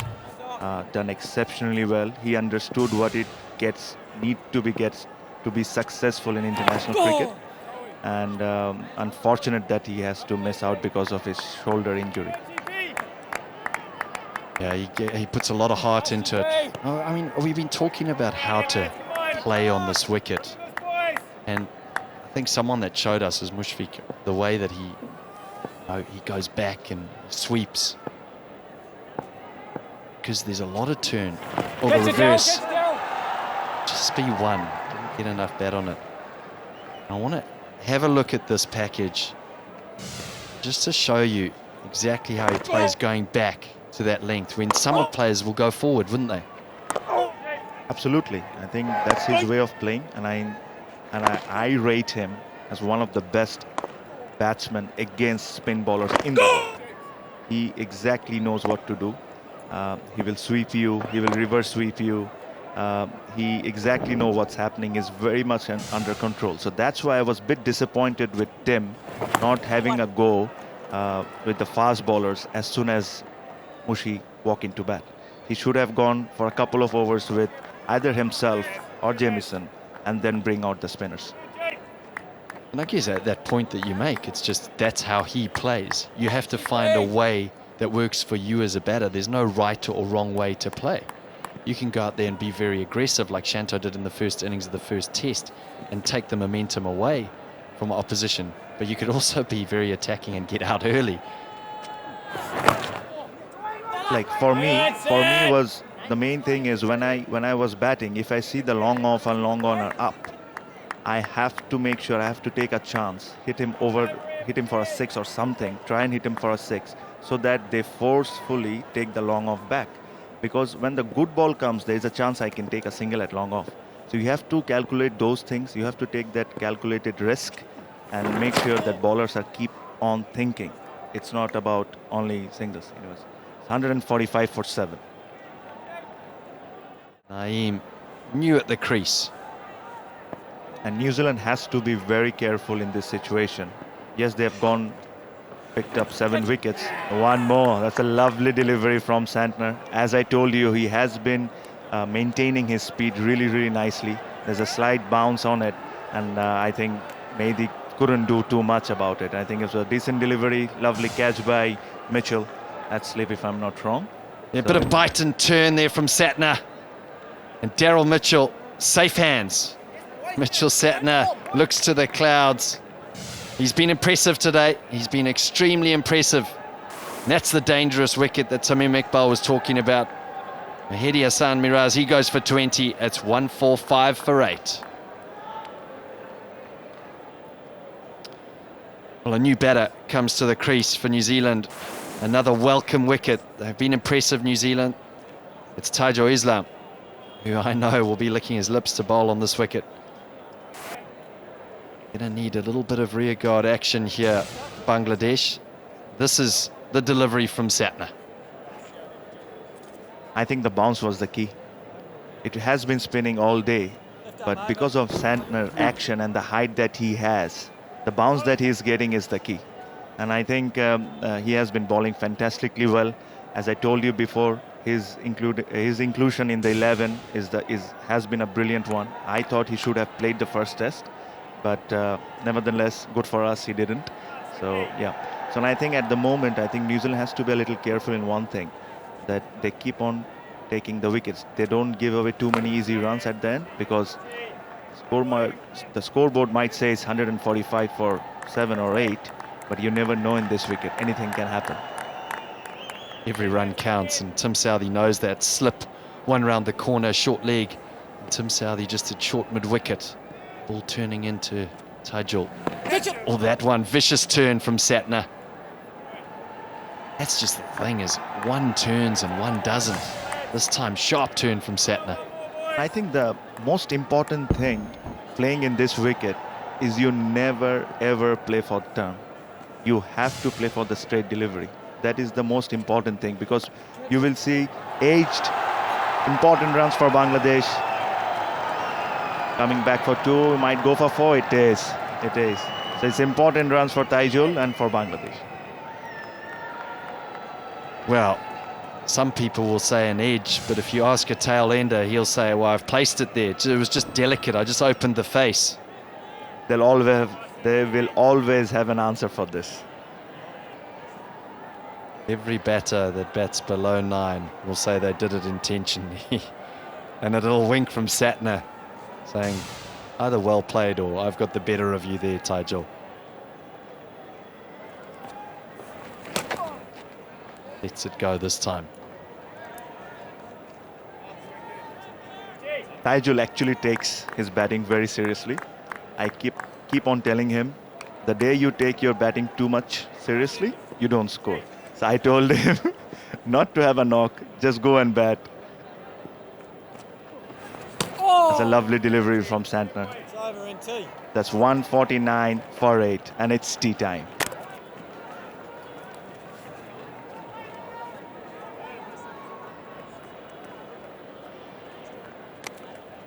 Well, successful session for Tim Southee and his troops.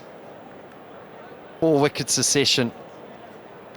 4 in the first and 4 in this session. Well, discipline was going to be something they spoke about after the first test. And they've come here to Dhaka and they've delivered, putting Bangladesh on the back foot. Partnership of just 4 as Tijal and Naeem leave the field. It'll be a very happy dressing room for New Zealand. Yeah, New Zealand must be very, very happy with this session. Bangladesh did had an opportunity to make it big when Mushfiq and Shahzad was batting, but New Zealand was too good for today. And I think for New Zealand, the way the spinners bowled, the discipline they showed in this test match was amazing, and which was missing in the first test match. For Bangladesh, they just hope to get, as Naeem can give you a few runs. If they can somehow score another 30 runs from here, can be a difference. Well, you look at the maidens column there. Southee, impressive, 5 overs, just 5 maidens. 19 maidens for that New Zealand bowling attack, but it was the spin of Ajaz Patel, Satna and Phillips. Well, we're going to take a break. Join us after the break for more action. Very good afternoon and welcome back to Mirpur Sherbangla National Cricket Stadium. We're here for the second test of the Dutch Bangla Bank Test Series between Bangladesh and New Zealand. And just done with tea here at Mirpur, and this is how it stands as of now, 149 for 8. Not a scorecard Bangladesh will be fond of. 35 for Mushfiqur and 31 for Shahzad and Deepu, followed by Mehdi Hasan Miraz's 20. The top scores for the batters. Zakir Hasan was the first one to go, taking on Santner, trying to hit it above mid-on, but only finding Kane Williamson, his safe pair of hands, to get the first wicket. He's trying to take on the bowlers, but it's not up to the mark. The bowler getting the better of Zakir Hasan on that occasion. And this was the 3rd time in a row that Zakir was dismissed by left-arm spinner. This was Ajaz Patel's first. Mahmudul Hasan Joy, the second batter to depart on 29 when the team score was, and Tom Latham was sharp with that catch. Yeah, New Zealand won song today. They bowled with pressure, bowled maidens. Then it was Nominal Huck, who went for 5.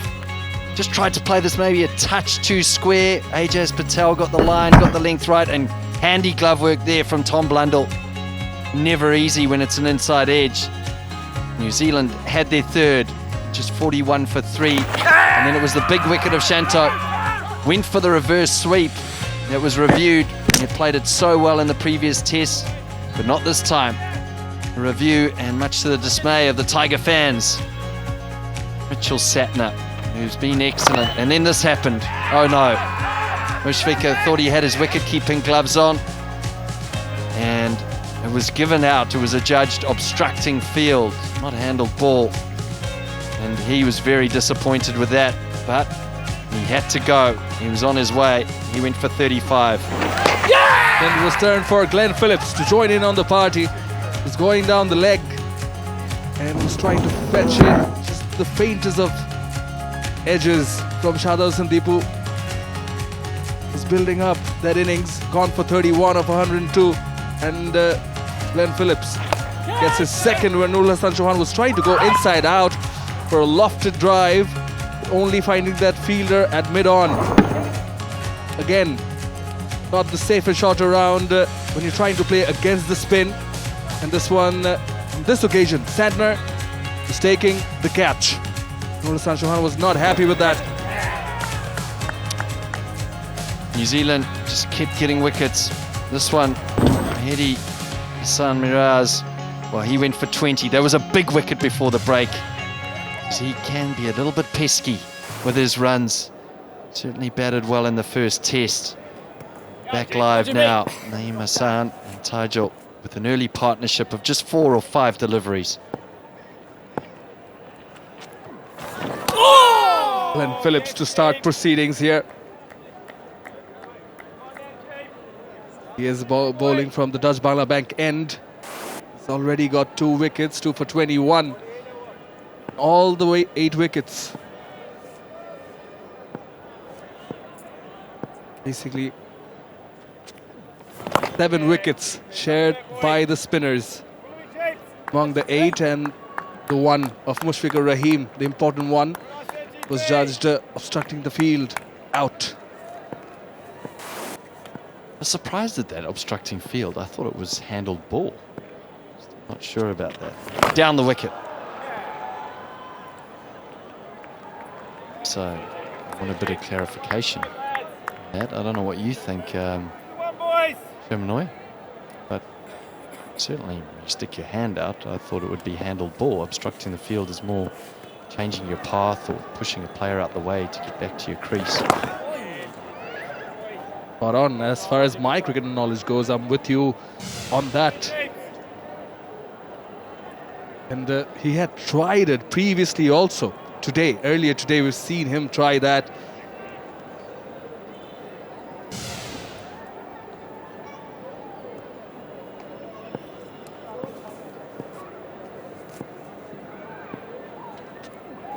Go, GP! As we've just been informed that the law itself of obstructing the field basically is applicable, but handling the ball has been eliminated. We're informed, and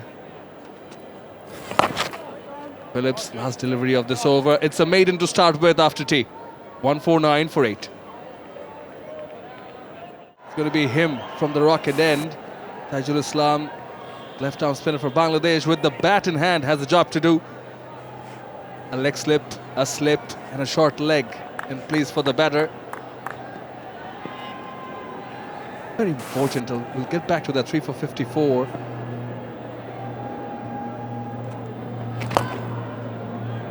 The flighted delivery trying to lure the batter. There's a short mid-wicket in place in case he tries the stroke, goes aerial. Even top players, they've got to wait it out. And when you're dropped, you might feel that you're on song or you're in rhythm. And whenever you're given the opportunity, switch on. I just found it so fascinating. Oh, quick single here. Well taken. Thought they might be struggling for a second there. But it was great to speak to Tamim Iqbal. I mean, he's obviously played at this ground a lot and had a lot of success. But I think the fascinating thing listening to him about playing here is you have to look to get runs. It doesn't matter how. There's no point in just staying there and waiting for a bad delivery. You have to be proactive. Runs is what counts here. You can look to bat time, but if you look to bat time, there'll be a delivery that's got your name on it, and you'll find yourself in the change room, so you have to be proactive at the crease. We saw a little package of Mushfiqur Rahim sweeping, playing back to everything. That was his method. Every player, as they go through their career, will find a method that works for them. Shanto, it was sweeping and reverse sweeping. You can't scold him for coming into the change room and go, don't play the reverse sweep. Big turn from Satna. Because he played the reverse sweep so successfully and got 100 in the last test, and Bangladesh won the test. So you just say bad execution. Every player has their own method and their own way of going about things. And you have to do it in the most authentic way. You can't try and play like someone else. Swept effectively, just for one. You know, listening to Tamim, he's got an aggressive mindset. He said, we're going to look to get the player back first, mid-off or mid-on. Take the bowler on at calculated risk. And I think that's the comment there as a coach about it is, what is your calculated risk that you can take so you can spread the field and then keep the momentum going in the innings by pushing ones? Turn again. We'll end the over. 2 runs off it. 151 for 8. No shortage of support. Was at home for Bangladesh and all around the world, but just going back to and also to refer to what you were saying. And Phillips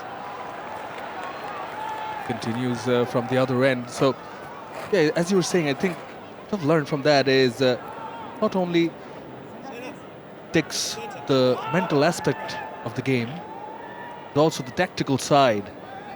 You know, making the captain, the opposition captain, think, keeping them on their toes. If you're taking runs, boundaries, great. Even if you're rotating the strike, you're, you know, the opposition skipper and the bowler is thinking that how can you block the runs? So being on top, the mental side of it, the tactical side of it, and apply the patience give it some time. Works. I think the tactical mindset is something that has to be shared with the team. We spoke about the tour to New Zealand, and just speaking to someone like Tamim Iqbal, who's got so much experience in Bangladesh conditions. I mean, the New Zealand players, I'm sure, an opportunity to sit around him and go, how do we approach this? Because we watched that first session, my eyes were really wide because I thought, wow, this is going to turn square. It's dissipated a little bit as the game's gone on. But that's what Tamim said. He said, actually, you want to bowl the spinners with the new ball because it's going to do more, it's going to bounce, it's going to turn more. Whereas we were thinking, well, hang on, Southey's swinging it, he's just 5 overs, 5 maidens. Surely Southey's the one that should just keep going, him and Jameson on one end.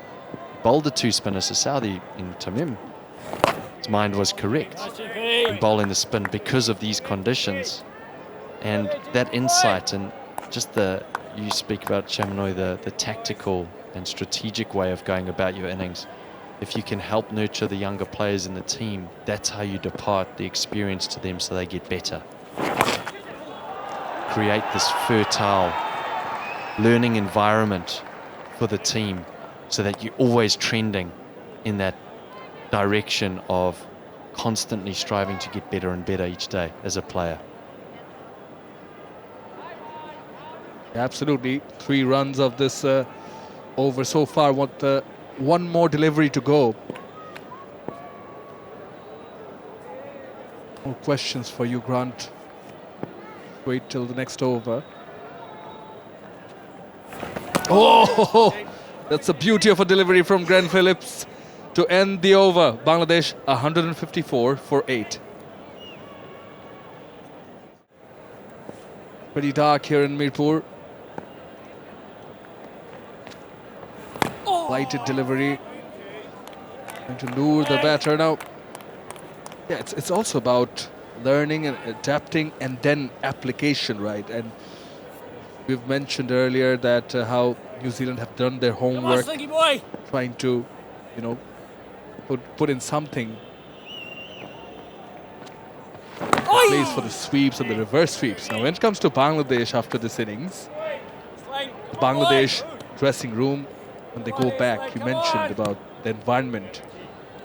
Normally, from the New Zealand point of view, how would you address this innings in the dressing room?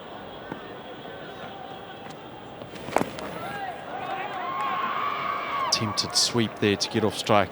I think the way that you approach it is it's very individual. And that's what Tamim was saying. Everyone plays in their own different, authentic way. There's not one way. So it's not about addressing it as a team and, saying, we batted poorly today, because there might only be 1 or 2 people that played a poor shot. And I think, the batting coach should go up to them and go, hey, what was your thought? What was going through your mind when you played that? Was it pressure? Was it poor strategy? Is it something technical? And you work through it with that player. Each player has their own puzzle that they're trying to create and their own pieces that they're putting in over the time of their career, and they want a complete puzzle by the end of it, but you're always adding to that puzzle. You're always adding a piece or something that new that you need to learn. So I think there's individual, but also as a team, it's about, hey, we're all here for the team. It's about getting runs for the team, not the individual. That's an important message. It's not about the individual player, but it's about how we go forward as a team. What's the strategy? Don't get on. Well defended to end the over. It's a maiden from Santner. 154 for 8.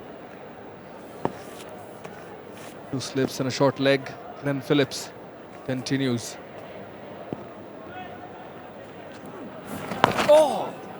Yeah, I think there's going to be a wicket this over, Chamanoi. There you go. Last ball of the previous over. Glenn Phillips turned one absolutely square. He's coming round the wickets. He's got the angling into Tijal. Gets one to just go on with the arm. Brings in that short leg, Tom Latham. How's that? And given. There we go. Could feel it coming. Tijal Islam is given out, and I think this is salmon trout.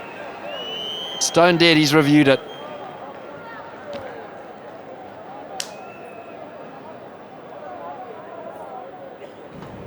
TV umpire to director. We have a player review for LBW. Original decision is out with confirming no short offer. Can I have front on spin vision, please?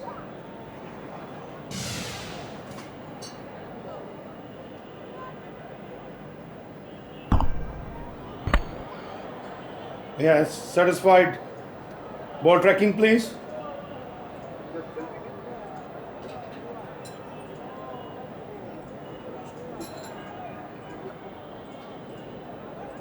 Ball tracking building up.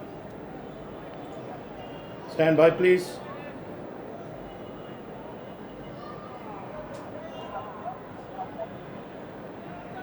Ball tracking coming up.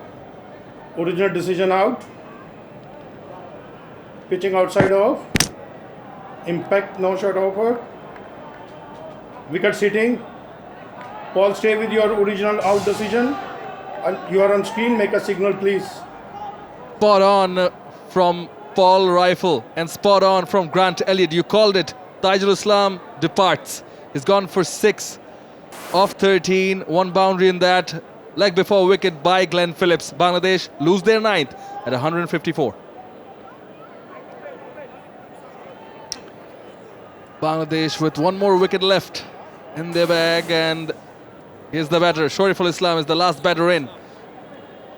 71 runs overall, best of 26, and Bangladesh would love to get as many as they can from this last wicket partnership, and this is why he is here. You called it.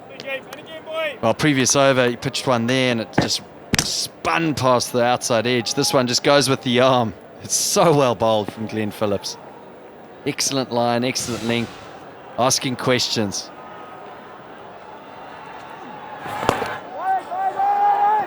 Three wickets on your birthday? Sure, he's loving it. He's having a birthday, isn't he, Glenn Phillips? Well, 4 wickets in the first test, first innings. 3 now. As soon as that number 11 comes in, you ask the captain, give me that ball and don't take it away from me at all, please. Lining up his 4th. For a big heave, did not middle it at all. Off the mark, Shoriful.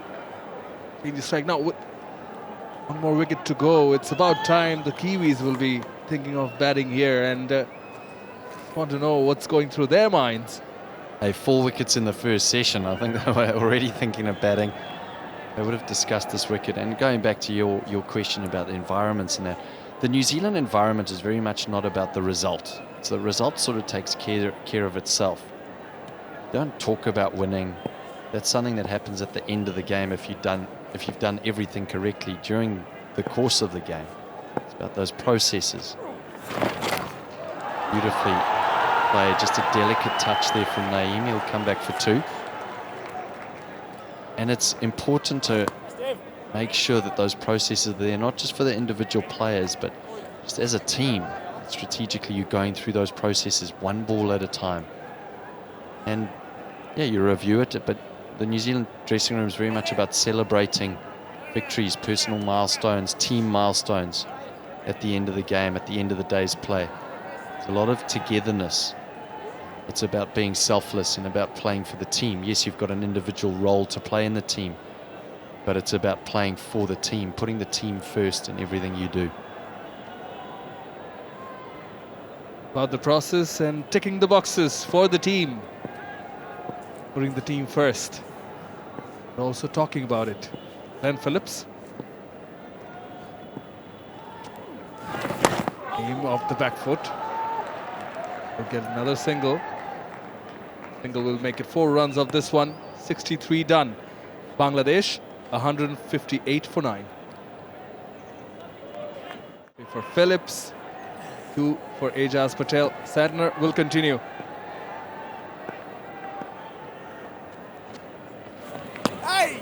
Lovely delivery. At the off stump, guiding the batter, come to the front foot, turning the ball away. Ideal from a left-arm spinner.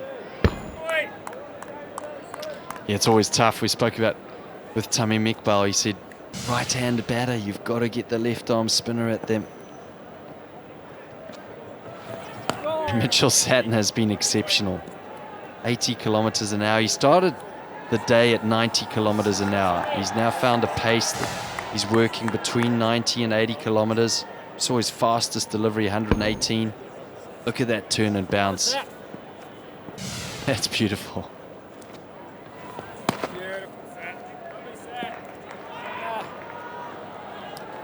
It's quite funny from Mitch Satner. He's just asking Tom Blundell, he's going, is that one bouncer over the shoulder? One for the over? Look at this, turn and bounce. One for the over?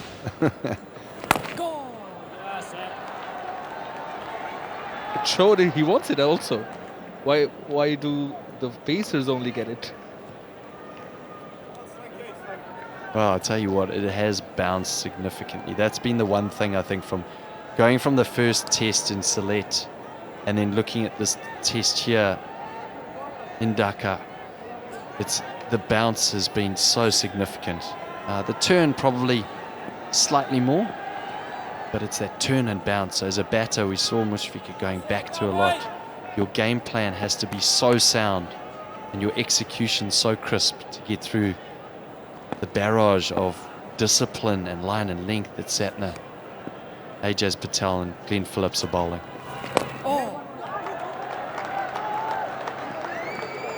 Nicely guided towards the gap for a single from Shoriful. Naim's going to fancy his chances against Glenn Phillips, the off spinner, him being the right-handed batter.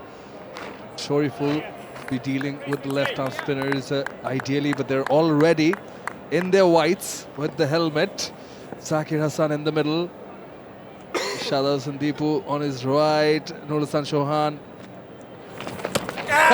He can't wait to get on the field. Looking for the sweep. Naim Hassan missing it altogether.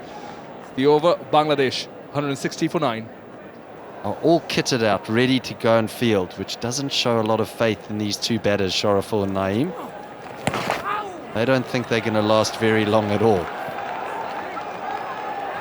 Could just be two leg buys. Shamanoi, it's never good like if you're a tail ender and you look to the change room and everyone's waiting and the bowlers are warming up and they're ready to go. Not a lot of faith. Glenn Phillips has taken 3 today on his birthday. That edge, and this one here, brilliant. Perfect line, perfect length. It's bowling well. Glenn Phillips wanted to get rid of the tag of being the wicketkeeper batter, known as the all-rounder, so hence he's been putting in effort as a bowler. But also, just to go back to that, players are geared up for Bangladesh. I think, just have a feeling, I think the tail enders, particularly Shoriful Islam, he's been asked to take as much runs as he can, so maybe just get your eye in and go for the shots. As Tamim Iqbal also said, that the way on this pitch here is to get runs and go for the runs. With 1 wicket in hand, well, you have to be ready. I think it goes on to show the appetite. I think they're now hungry to get on and get wickets, as many as they can, before the end of the day. Yeah, that's a positive way of looking at it. They can't wait to get on the field and bowl, but I think there's also the negative side where they don't feel like these two will last very long. But as Tamim Iqbal said, he was commentating, he said, you know, another 30, 40 runs, that's what they'll be looking for, because every run counts here on this wicket, on this surface. Swiped away inside half of the bat, doesn't matter how you get them. Shoriful moves to 4. This partnership now just 11. Yeah, very important runs. Said it yourself. The likes of Taijul Islam, Naim Hassan, Mehdi Hassan Miraj, I think they'll be licking their lips to come on. Seen a few good spells from Shoriful in Sylhet. Seen how Tim Saudi has bowled 5 overs, 5 maidens.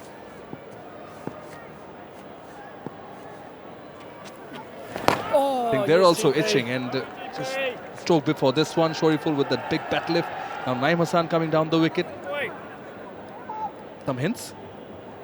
Well, you just, you know, you're talking about all those things in the team, and I think you go back to just the processes, and you know, the time is now for these two. It's the next delivery. It's getting through this over. reassessing what can we do in the next 5 overs. Can we set a target? Nicely played, but can't find the gap. 5 runs of this over, 165 for 9.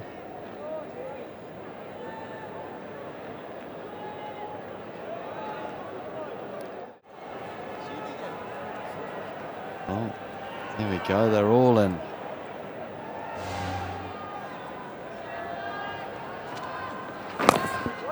That has been the one change, you'd say, from New Zealand's perspective, and we spoke about it after the first set. We spoke strategically and tactically, what is their team going to be? What's the makeup going to be? We thought that maybe they might leave a seamer out, just have the one seamer. They've gone with the 2 seamers, and when you look at the 2 seamers, they've just bowled 9 overs. So potentially you could say, you know, maybe one of Jamieson, probably Jamieson would miss out, and you could bring in Rachin Ravindra, who can bowl left-arm orthodox. But do you need 3 left-arm orthodox in your team? You might not get any overs and be more for the batting side of things. But the Satna selection particularly, I think, has been an excellent one. And I'm not saying that Ish Sodhi is not a worthy bowler. I just say that you need horses for courses. What New Zealand needed is they needed someone who could string maidens together, could build pressure on these wickets, bowl wicket to wicket, and still offer a little bit of turn. Tim Southee choosing the new cooker, the red cherry. Changa. So I think Satna, you know, he's done an amazing job today. 7 maidens in his spell, but he's bowled in partnership.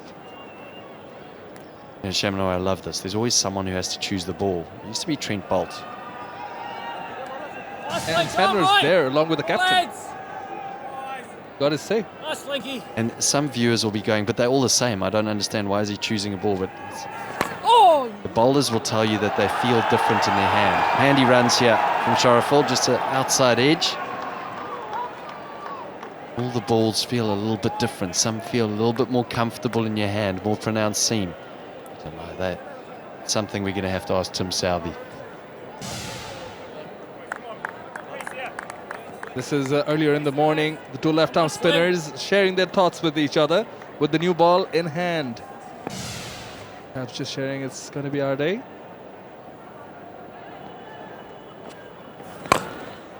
Nice looking shot from Shariful Islam. Will it reach the boundary? It is cut off from Neil Young. Beg your pardon, Will Young.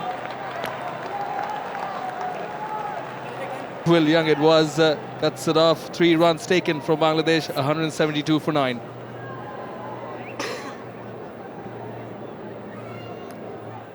He won't want to give away the maiden, I reckon. He doesn't want to give it away. He's coming round the wicket here to Sharaful. I get the feeling that Sharaful's not hanging around. He's played a couple of swipes. Deep square leg, deep fine leg. Southee attack the stumps or just outside off. Or outside off. Just a little bit of seam movement away. Daryl Mitchell in at around about 2.5 slip in a gully. He's coming round the wicket. And delivery.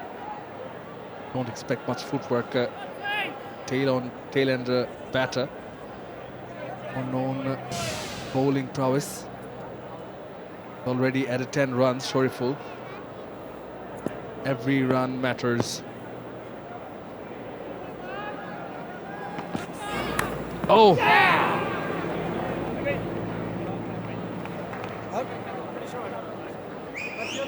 Well, he's nicked it. Shariful Islam, he's nicked it.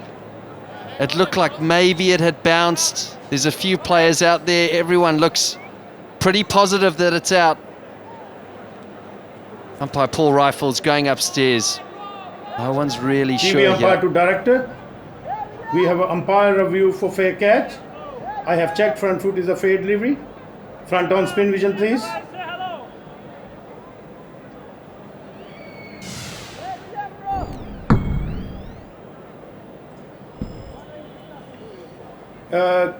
Can I have, I'll try to confirm bat involved.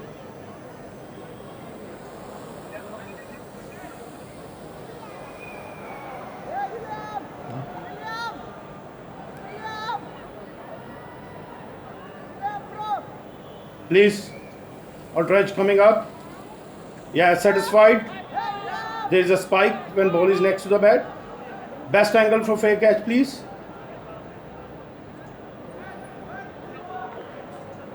Yeah, keep rolling nice and slow. Roll back. Yeah, one frame. Now roll forward. Freeze, freeze. Back, 2 frame back. Now roll forward. Yeah, I can see. Can you zoom up more? Yeah, please.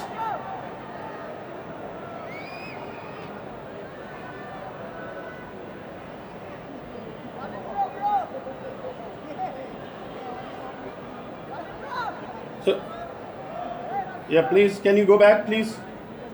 Yeah, nice and slow. Yeah, freeze, freeze. Yeah, satisfied. Gloves under the ball. So I'm satisfied. My decision for big screen is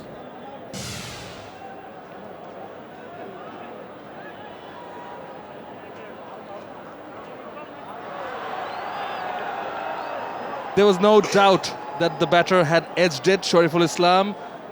TV umpire Hassan Raza just wanted to confirm if it dropped within the grasp of the wicketkeeper, and Tom Blundell had taken it safe, and that bowls Bangladesh out. All out for 172. Bangladesh for the first innings in the second test match, the Dutch Bangla Bank series, and Bangladesh's second lowest total versus New Zealand at home. Lowest is of 126 in Dhaka, previously in 2004. There it is. Bit of a start from Mahmudullah Sanjoy, 14, and then Mushfiqur Rahim and Shadab Sandeepu stitching together. A good partnership, a useful one, but nevertheless, not enough. And this is the last wicket. Yeah, we weren't too sure because some of the players, you look at Daryl Mitchell, he didn't even move. And Tom Blundell just getting those gloves, the fingers underneath the ball, and that gave Southey his 5.2 overs, 1 for none. But it was the spinners. Spin of Ajaz Patel, Mitch Satner and Glenn Phillips. 8 wickets between them, 14 maidens. They bowled tight, they bowled with discipline, they put pressure on the Bangladesh batters. Just never could get a partnership going. It was only that one partnership with Mushfiqur Rahim before he was adjudged obstructing field. That was a turning point in the innings. Well played from the New Zealand team. We'll see you on the other side after this break.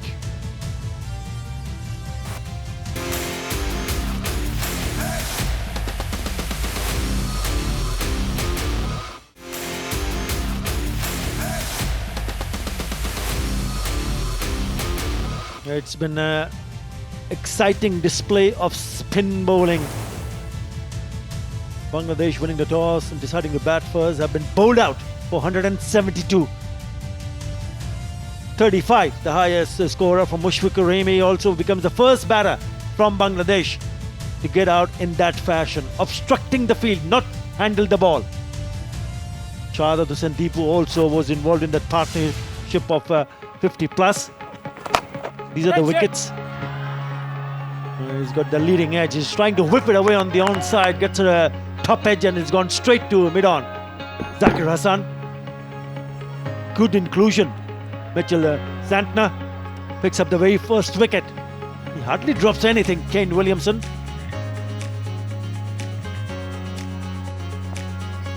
Mahmudullah Sanjoy was struggling. Sharp catch at short leg. Tom Latham takes a lovely catch, bat, pad, and taken off the bowling of Ajaz Patel. It was a spin who did the most damage. Mahmudullah trying to playing off the back foot, again turning sharp and getting an inside edge. It's a very good catch behind the stumps by Tom Blundell. There were wickets, early wickets for the spin twins, and they kept on taking wickets one after another. This was a review taken, and what a review that was. It got them another wicket. You could not believe it. They were 4 down very, very quickly in the 15th over and very cheaply. I mean, describe this, HD Ackerman. Now, a few years ago, this was handled ball, but that's been eradicated now, and it's obstructing the field. He knew straight away that it was an error. It was just a reflex reaction from Mushfiqur Rahim. He had played well up until then. Shardat was the next to go off the bowling of the off-spinner Phillips. A little strangle down the leg side, but a real indication of the spin that was on offer here on day number 1.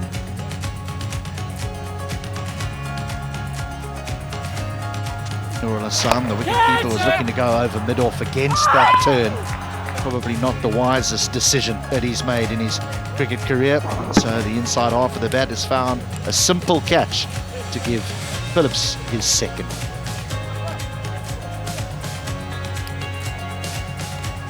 Eddie Hassan Miraj was the next man to go, with a minute of off-spinner, just running that into the hands of Daryl Mitchell at slip.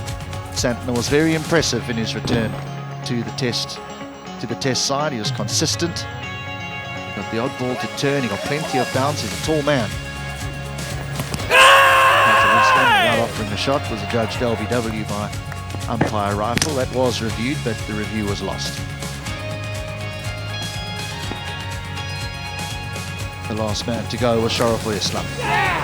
Just defending at it outside the off stump. Saudi bowled 5.2 overs, didn't go for a run, and picked up that final wicket to dismiss Bangladesh. An impressive bowling performance by all the New Zealanders. Yeah, outstanding from the spinners. They've picked up 8 for 150 and they bowled the bulk of bowling with 57 overs. But have a look at Tim Saudi. Only one bowler has bowled more 6-ball over in a test innings while taking a wicket and conceding not a single run. Any idea who would that be? Stop looking at my sheet. A McGrath, a Pollock, somewhere around that line maybe. An Nope. Ambrose. Nope. Gentleman by the name of Bapu Nadkarni, left arm spinner from India versus England. Which year? Come on. Come on, HD. I don't know, but I'm definitely going to ask our statistician about Curtly Ambrose's 8 for 1 at the Wacker. That's somewhere along the line there couldn't have been many runs scored if he went for just 1. That was against England in 1962. Right, Tom Latham and Devon Conway will open the batting. And we've already seen what this pitch is offering, especially to the spinners. Yeah, we mentioned about Tim Saudi. 5.2 overs, 5 maidens, and picked up a last wicket without conceding a single run. Incredible figures. Outstanding from the spinners, Aijaz Patel, 2 for 54, Mitch Santner, 3 for 65, and the bird the boy, Glenn Phillips, 3 for 31. He'll be disappointed. Yeah, you rightly mentioned that it was just a reaction. Instant reaction from Mushfiqur Rahim to just go and try to take, I don't know what kind of action would you really want to call, because he tried to do the same earlier on and he missed touching the ball. Anyway, that's done and dusted. Sharif Islam, I thought he was impressive, very impressive. He will start the proceeding, he will take the new ball. 17 wickets for him, but he has to bowl well. He was expensive in his very first over in that first test match in Sylhet, but came back very strongly. Unlucky not to pick up a wicket because there was a nick where they failed to take the review. No, he's been impressive. He's been very impressive. Even with a slight older ball, he looked pretty threatening. Excellent. Bowled with good control, bar that first over. Naturally, that first over went for 10, as you rightly mentioned, Atta, but he bowled with pace, got the ball to swing, he beat the outside edge on what was spin-friendly conditions. He might enjoy this a little bit because both Jamieson and Southey got early movement off the surface first thing in the morning, even though Southey turned to spin early on while the ball was still hard. Let's bear in mind that these New Zealand batters have got some very impressive numbers alongside their names, but not many of them have played here. So those numbers have been accumulated away from Bangladesh, and they all struggled, bar Kane Williamson and maybe Daryl Mitchell in Sylhet. This looks tougher. Yeah, still overcast conditions, so Shariful Islam should enjoy bowling in this condition. Couple of slip-in plays, gully, here we go.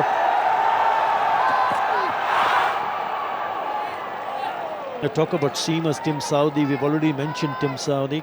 Kyle Jameson, both bowled 9.2 overs, 7 maidens. Picked up a wicket and just gave away 8 runs. And when you see that happening as a skipper, you realize the fact that yes, it's difficult for the batters to cope up against seam bowling, but he has had that belief that get the spinners on, because it's a spin who will do the most damage, and it did in the end. 8 wickets among those spinners. 2 wide. Yeah, he certainly outthought me, Tim Southee, because I thought he underutilised himself, because I thought he bowled beautifully. But the feeling is that the ball here, when it's new, really does aid the spinners. You get that extra bounce. We heard Tamim Iqbal, we were fortunate to have him in the commentary box, and he spoke about how getting the spinners on early here in Mirpur is very effective, and so it proved to be. There is no doubt that Tajul Islam will probably be introduced early here. And maybe Hedi Miraj, they're off the mark with a bye.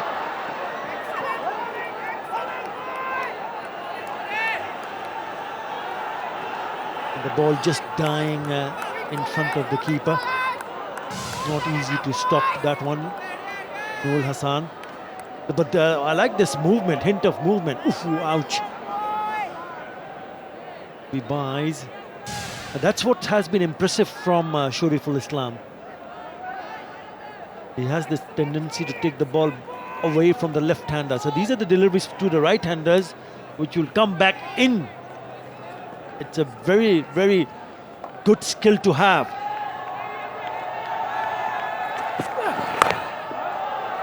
Just a touch short. We're talking about similar kind of deliveries, left armour. One of the greats of the game, Wasim Akram, used to be dangerous in any form, whether it be white ball or red ball. First few overs would be very, very effective, and a knock off number of batters in his career in his first spell, with the dream delivery to cut back sharply back into the right-handers, or even taking it away from the left-handers right at the top of the order.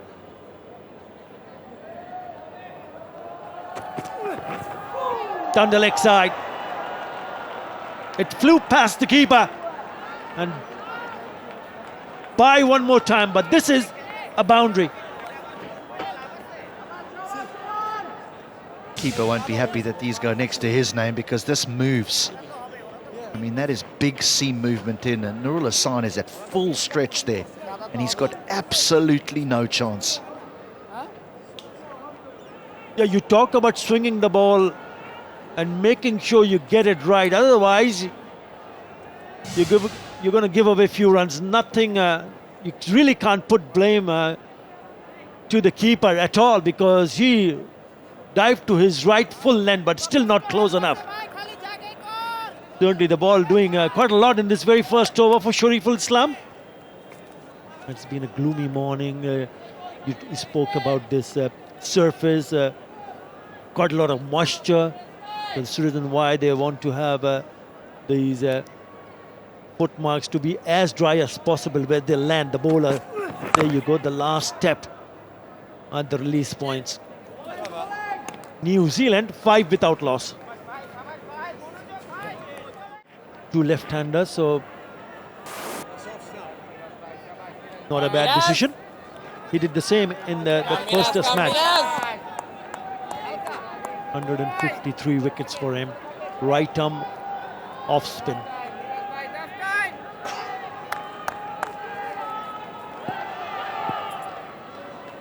Yeah, it'll be interesting to see how he bowls with the new ball. It was all about Tajul Islam, remember, in that first test match in Sylhet. Madison Mirage will be hoping that he can be among the wickets, especially early on.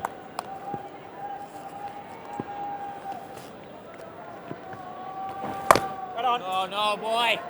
You mentioned the spin that's been on offer and the seam as well. Normally you associate spin with a dry surface, one that's breaking up. This is more because it's a bit damp. The actual pitch is a little bit on the damp side, so the ball's gripping in it. So hence the reason why there's movement as well for the seamers. Really tough conditions here on day one. But you can't fault Shanto for winning the toss and batting first. That's what both teams would have wanted to do. That's what any team coming here wants to do, bat first. And Tim Southee did say that, yes, I wouldn't have asked or called to bat first if I had won the toss. And one must also not forget the fact that in the last few days it's been very gloomy, overcast conditions. Sun has not peeked through. It's difficult for the curator to even make sure that whenever he had quite a few days to prepare it, but once that sun goes down, and if it's cloudy, it's difficult to keep it dry. Less water on the top, fine, but you still want sun to come out and dry it naturally. Oh, yes! Starts with the maiden, Madison Mirage, 5 without loss. Okay, just 1 over, HD. And Tajul is back in action. Come, TJ.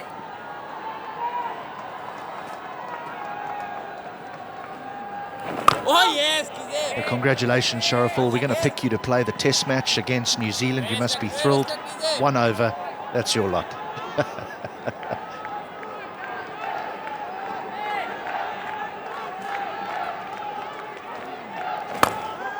Oh, he's not afraid to go down the wicket. And he's gone dead straight and out of the ground. That's a 6. He starts his innings with a lovely shot down the ground. A little shuffle, use of the feet, a little bit of turn, but it's back into the left-hander. So Devin Conway will view that as a very safe stroke with mid-on up, but immediately with that aggressive shot, mid-on drops back. A nice way to open his account with a 6. It just passes a small message across to Taijul Islam, who dominated with the ball, taking a 10-for in that first test match in Sylhet.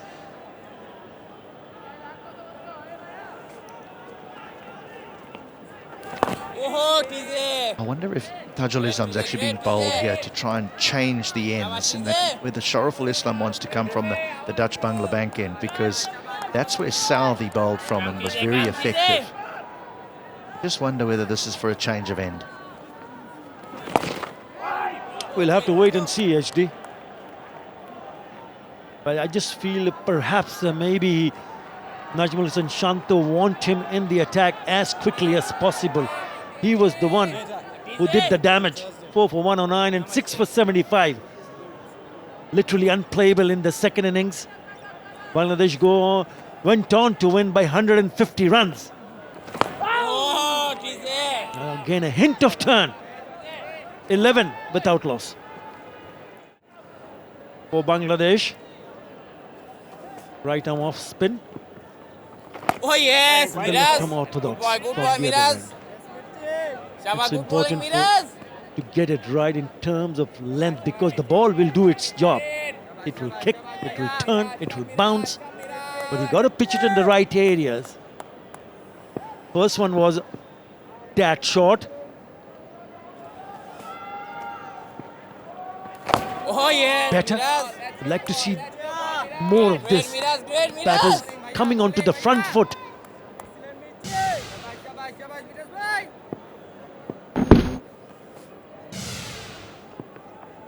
Oh, yeah, Dipo. Man, asik. Dipo.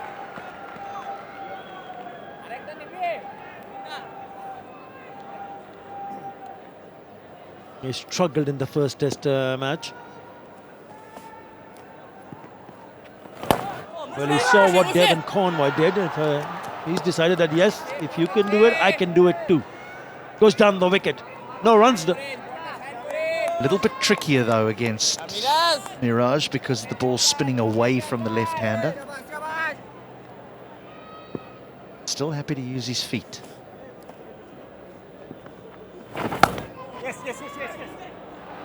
It's a nice looking shot. Again off the back foot. Taijul in pursuit. Cuts it off. Picks up a couple of runs. It's key here. He's not trying to hit this for 4, Latham. He's just trying to place it. He's just trying to place that between the extra cover and the man at cover. Let the outfield do the rest. It's a lovely stroke for 2.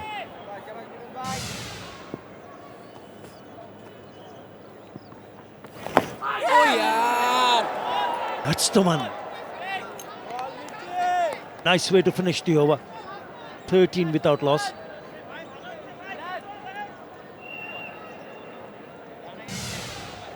This is the last ball of the last over. Just falling short. Again on a shorter side. So once you pitch it short, it's easy pickings for the batters. That's why it's important.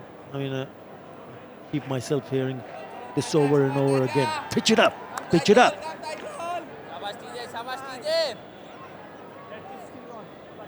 While it's still friendly to bowl on, we certainly saw an improvement.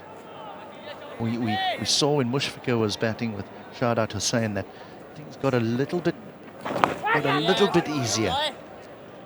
Still bowling friendly conditions, but if batters had a method, they could accumulate runs. Yeah, that partnership that you're talking about was worth 57 runs. But what was also more important to take note was the number of deliveries that they faced. 144. Beg your pardon. 154 deliveries for partnership. 57. That's exactly what HD is trying to say. There will be opportunities. That's the biggest partnership. 57. 154 deliveries. They were there. So you got to make sure that you make the right call. Take the right decision in terms of what you want to do. Rotate strike. He's already gone down the wicket once and it paid him high dividends. It was a 6. Tries to play a sweep and it's fine. Nicely played. It's just a dab and it goes to the boundary. This is a controlled stroke by Conway. Gets down low, but he almost hits the ball on top, on its head. Bang! And it just runs away. It's a very good shot. He's played 2 very good shots. One was down the wicket, which went for a 6, and this sweep, which fetched him 4 more. And plays a defensive shot to finish the over. New Zealand 19 without loss.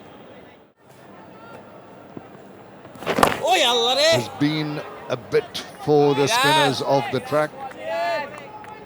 Maybe Hassan Miraj making that ball go on with the arm. Kept a tad low also. Latham having to hurry down on that one. That's going to put the seed of doubt. Now he uses his feet, trying to get to the pitch of the ball, trying to smother any spin that might be happening. Yeah, tough hour and a bit for the Kiwis to bat on. Afternoon, Grant Elliott. Good afternoon, Shamim. Yeah, they're going nicely here in New Zealand. Tom Latham struggled to get off the mark, but now since he's been off the mark, we're seeing his feet moving. He's going back to deliveries. Trying to get the Bangladesh bowlers off that dangerous length. Just there, and he's got him. The heady Hassan Miraj has broken through with the wicket of Conway. Oh, he's going to rule that leave. He thought that ball's going to turn away. It held its line. Shoulders, arms, and a shake of the head. Look at this. Zip through. did not turn, held its line, and timber. What a strike. Bangladesh needed that wicket. They're back in the game, and a happy Mehdi Hasan Miraj tells his team, we are there. And it's the disconsolate Devon Conway takes the long walk back for 11. It's 20 for 1.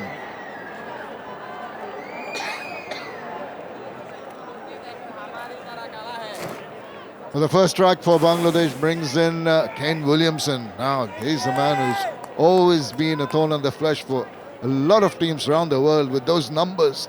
Over 8,000 runs, 29 centuries, and 33 50s. Brilliant. Best of 251. Now, New Zealand need him. Did so very well in the first test match. Has to bring in his wealth of experience. He's in the middle because of this. Did not judge it. Shouldered arm, paid the price. Yeah, he has to play at that, Devon Conway. And the problem is it's the perfect line and the perfect length. It's hitting the top of off stump if it goes on with the arm. But he's scared that if he plays it and it turns, that it brings the slips into play. So it just shows you how precise that Mehdi Hasan was with that delivery. It's a perfectly directed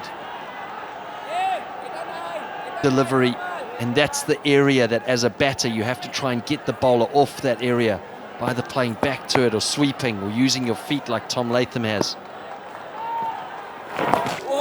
Oh, tentative, almost squared him up there. Even a batter of the caliber of Kane Williamson was not very happy with that. Neither was Conway with this. Saw the ball coming, saw it go past his bat, which was raised and hit timber. Yeah, it's almost hit middle and off that. It's the angle. Very difficult position. He might think maybe I could have played back. Completely missed the trajectory of the ball. I was about to mention Conway. Even on this occasion, even Williamson was not quite sure. Look at this. It's just half back and it spins, just spins past. Very good delivery. New batter coming in. Been a complete turnaround, 12 and 8 in the last 2 overs, and then this wicket and just a couple of runs. Excellent over completed by Mehdi Hasan Miraj. It's 21 for 1. With his career, but Shamim, 99 against Bangladesh, you can't be too happy about that. Well, I tell you what, I like to see the QS put up a fight, show some resilience, and if someone can do that, it will be Kane Williamson. He needs the support from the other end. Tom Latham, 4 of 19, will be under a bit of pressure, but Williamson will try and guide him. It's not that Latham is not experienced, but it's just the situation, scenario of the game, the way the wicket is playing. Oh, that's an edge, you see, they've framed it. And the umpire not too sure whether it's been taken cleanly or not. They feel they've got their man. And it's another one for the umpires to go for a review, maybe an umpire's review. They're discussing.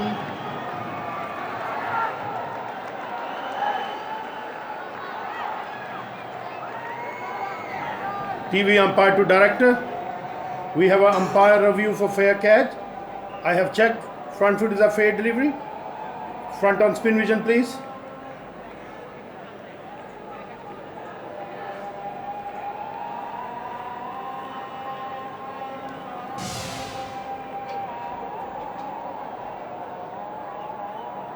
Keep rolling nice and slow. Just want to confirm bat involvement, please. Ultra edge. Yes, keep rolling. Keep running nice and slow. Nice and slow. Yeah, I can see there's a spike when ball is next to the bat. Go for fair catch, please. I can see there is a clear bat involved. Yeah. Yeah, keep rolling. Keep rolling. Yeah, I'm satisfied. Catch has been taken cleanly.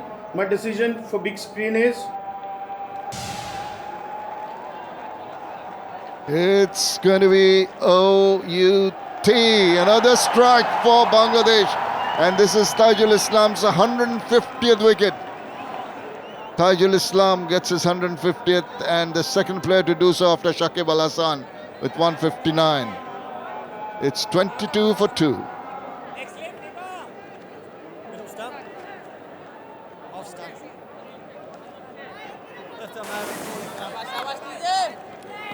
New batter in Henry Nicholls, 32 years old, decent average, 900s under his belt and 12 50s. 200 not out, his best. Oh, he could use those numbers here. New Zealand, after a breezy start, suddenly have lost 2 quick wickets. Just a roll of the wrist and gets him off the mark. But what about the wicket? What about this catch, Grant? Incredible catch. It's kept a little bit low. Tom Latham's probably done everything right, except just got a little toe end on it. You probably feel a little bit unlucky. But Bangladesh, the wicket keeping from Nurul there, it's always tough, but to be able to cope with the variable bounce, also toe end, very, very good work. Handy work. You bet. Yeah, he's lining up very nicely, and it's a good thing it didn't deflect either side of that toe end. It just kept on going into the line of the gloves of Nurul Hassan. We've seen some really decent catches from both Tom Blundell, and because it hasn't been easy in these test matches, we've seen a lot of inside edges, and it's such a difficult art, wicket keeping. Hey, you see that trajectory of the ball, you feel that it's going to turn away, and you saw on that instance that Nurul Hassan was moving to his right towards the leg side, ball eventually ending up on the offside. As you said, quite difficult under the circumstances, also with the awkward twin kind of bounce.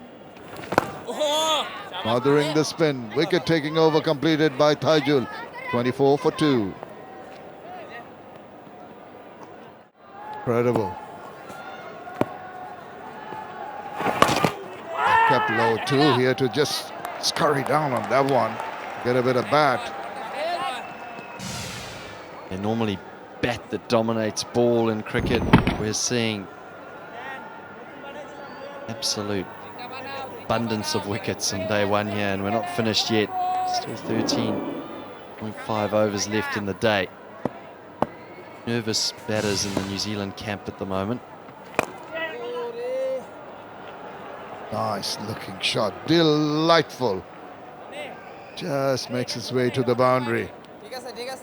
And Williamson will give the bowlers some problems. He will be prepared to take them on when the opportunity arises.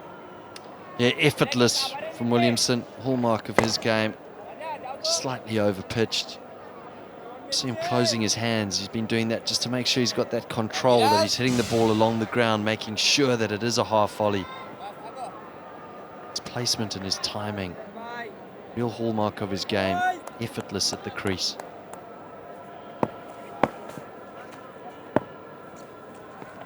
And that's forced Mehdi Hasan Miraj to try and just shorten the length of the ball. It's funny how little shots or little approaches by a batter can change the attitude and the mindset of the bowlers in forcing them to do something a little different when they get hit for a boundary, and saw evidence of that. They need to continue the pressure, and particularly with Nicholls on strike now, bringing in a silly point and a forward short leg. They're just taking a position now. More pressure. The slip also in position. And that short extra cover, just for the check shot, one that might just rear up and get the shoulder of the splice of the bat.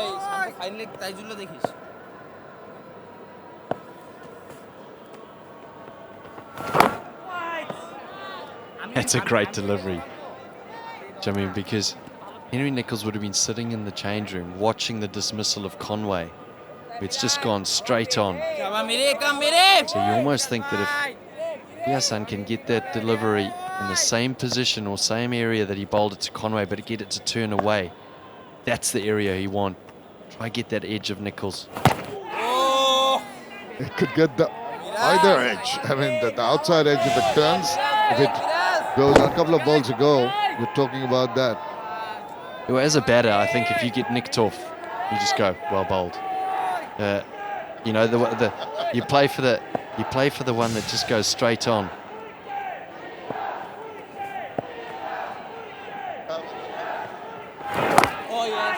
Bowling well here. Mehdi Hassan Miraj, 29 for 2. Quite a confident looking start by the New Zealand openers. 2 quick wickets and it's up to Ken Williamson to mix it up a little bit. I think he won't hang back and allow the bowlers to dominate every opportunity he has, or even create the opportunities to take the attack back to the bowlers, upset their rhythms. That'll be on the card. I think Nichols a little more circumspect in his approach. We'll try and give him all the help that's required in building up this partnership. He likes sweeping Nichols, he really does. They've got a man out there at square leg for the sweep. Or bowled. I think someone like Kane Williamson, you know, he can bat time and he trusts his defence. Okay, this is how Mushfiqur Rahim got out. Just handling the ball, we're obstructing the field. Just said, just a short while back, he said, I should have done this. And instead of my hand, should have used my feet to put it away. That would have meant that he would still be batting there. Well, for the timing at that point in time anyway. It's tough for a wicket keeper, isn't it? Wicket keeper always wants to use his hands. But yeah, it was a bizarre chain of events that, I mean, still trying to work out exactly what was going through his mind, because he attempted it, you know, previously, and luckily he didn't touch it with his hand. And Tom Latham's expression as he walked past him on the dismissal was, he thought it was hilarious. I don't think Mushfiqur thought it was funny. Catch for it! Catches the call. As it break it in, he's claiming it. That's a super catch. He tried to throw caution to the wind, took a chance, and a spectacular catch taken.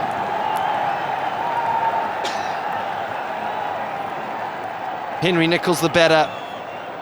He's come out, he's tried to be aggressive, tried to spread the field. Tajo Islam, his 151st wicket on the inside half of the bat. And the big fast bowler, Shariful Islam, does the rest. An excellent catch from him. Bangladesh are flying now. They've got their 3rd wicket. It's that of Henry Nichols. He goes for 1, 30 for 3.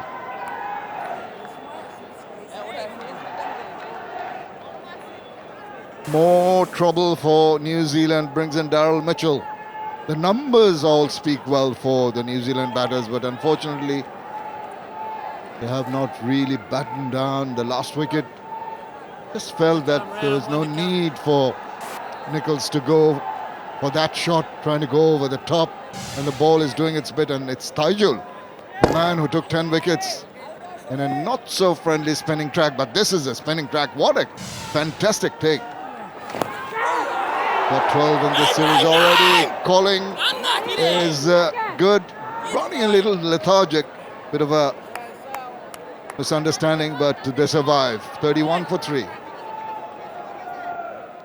Written earlier did not say that 13 wickets already would fall on the first day. Come on, Shane, they're just 3 down. No, he's not running out of partners yet. It's run out of 3 partners for the moment. Hello. Trying the reverse.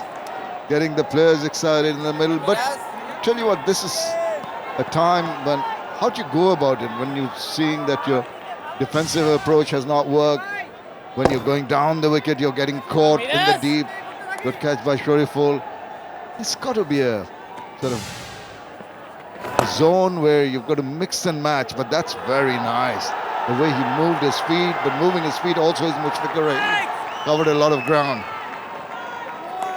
It's a good question, and that's the question that the batters will have. in their own minds, sitting in the change room, thinking about their strategy of how to play. And there's nothing wrong with that shot that Henry Nicholls played. It was the right idea, because if he got that player back, he was taking it, you know, what Tamim called a calculated risk. And it was just that he didn't execute it as well as he wanted to. Unfortunately, got out, and now New Zealand are 3 down. But Daryl Mitchell, they're using his feet, so that's going to be his strategy. More shots of catch it, even when the ball is sort of going along the ground. Let's see the exuberance of the Bangladesh team. Have a look at that wicket. He's shimming down the wicket. Doesn't quite get to the pitch. What he does is just get the lower part of the bat. That's why he couldn't get underneath that, and charged up. Tajul Islam claims another one. He was maybe just a touch too full to go over. Maybe he should have gone along the ground, Henry Nicholls. But it just comes down to that execution. It's not a wrong idea. He's trying to be aggressive, trying to spread the field to take pressure off. Edge! Oh. This will be runs, I think. It's gone with the arm. Kane Williamson, he gets 4 of them. An opportunity. Opportunity goes the begging in the slips. He was tentative. He was sort of not there. He wanted to, I think at the last moment, he wanted to abort and stop playing. Just had that little tentative push. Oh, deflection off, and just went quickly, very quickly. It almost looked like if it was off the glove. His hands were very low, either off the glove or the shoulder of the bat. But Williamson just struggling here with the ball going on. He's obviously covering for spin, and if it does go straight on, slips are waiting. And then one turns and goes past his leg side. As a batter, what do? You're never sure. You see the similar kind of release from the bowler, and this could go either way. This is going down leg side with a little bit of turn. Could always have held its line. You have to be aggressive. You have to look for the aggressive options. But it doesn't mean playing a shot of ball. You limit those options to either a sweep or coming down the wicket. It's maybe 1 or 2 boundary options. Someone like Williamson, though, can trust his defence. 38 for 3. Disappointed with the performance of Bangladesh, who bowled out for 172, but New Zealand have lost 3 now. These are the field placings. Just another one taking a position at forward short. There's a silly point and a slip in position. Short extra cover.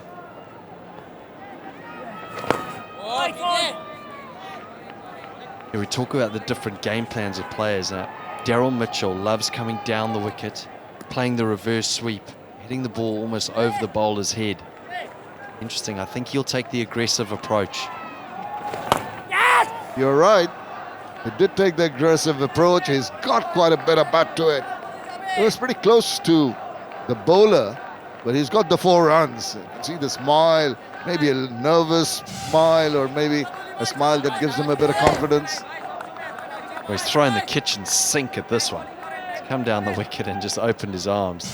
That's what he does. He normally hits that about 20 rows back, but once again, the inside half of the bat. There's that bit of variation on the pitch. The batters are finding it tough here, and it's a difficult period with just 10 overs left in the day. Reverse. Didn't get... Oh, I can see his approach. You're right. You read his mindset quite well. But I still feel, because of what's been happening all day long, because of the trust you may not have on the wicket, don't want to keep on doing it on a regular basis. To be a little more selective. What is it? I think the message is that if you just stand there and you allow the bowler to bowl to you, then eventually one will have your name on it.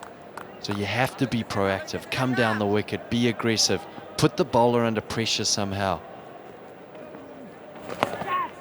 Well played, soft hands from Daryl Mitchell. There's an opportunity in square leg here. There's only 3 players. There's only 3 players on the leg side, Shamim. So there's a massive gap there. If he just sweeps it, which is what Shanto and Mushfiqur did well, if he's prepared to play the square sweep, it's not really Daryl Mitchell's shot. He's more down the ground and reverse sweep. It talked about that sweep, and he's employed it to perfection. Well read by Grant Elliott, and they finished the over with the boundary. It's 46 for 3. New Zealand now 46 for 3 after batting for 11 overs. It's a good start for Bangladesh, but Daryl Mitchell has other ideas, taking the aggressive approach, and as Grant Elliott called it, he's going for the sweep. Rightly applauded by Shanto.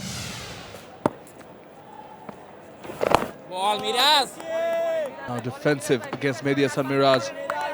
This Kane Williamson dropped earlier when he was on 11. It was a tough chance in the slip cotton against the same bowler.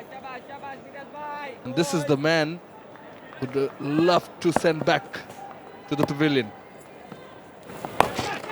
Oh, that an opportunity. And they've got the catch. They've got the man. They've got Kane Williamson. It is Mehdi Hasan Miraj. And a very well taken catch at short leg by, guess who? Shahzad Hussain Deepu. He's done it in Sylhet. He does it again as I welcome HD Ackerman.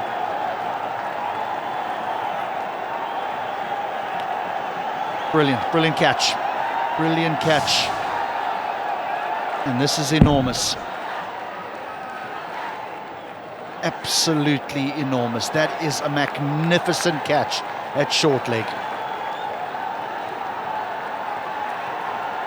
Mahedi's in on the action. This is a spinner's paradise here in Mirpur. As the big one for New Zealand goes, Williamson for 13. New Zealand, now they in a spot of bother. 46 for 4.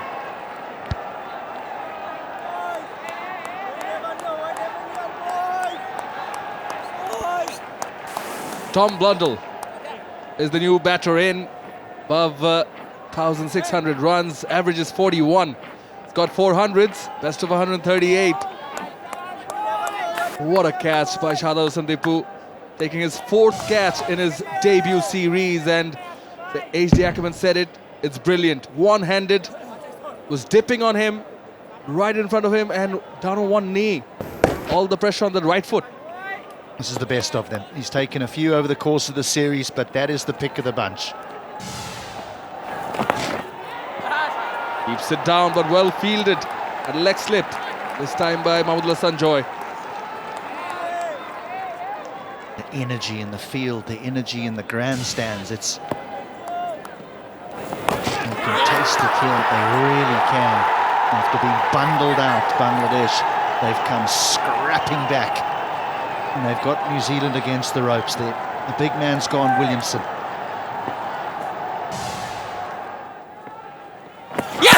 Oh, that's close. That is given by Paul Rifle. Mehdi Hasan Miraj, he's on a roll. He takes his 3rd. And Tom Blundell, he has to go for naught. Discussing with Daryl Mitchell, does he want to go up? Yeah, looks pretty plumb. He has to take the long walk back. Just a little bit of turn, and that is clattering into middle and leg stump. They knew straight away. Umpire Rifle just blinked once and then lifted the dreaded finger. The New Zealand wicketkeeper, Tom Blundell, goes without scoring. New Zealand 46 for 5.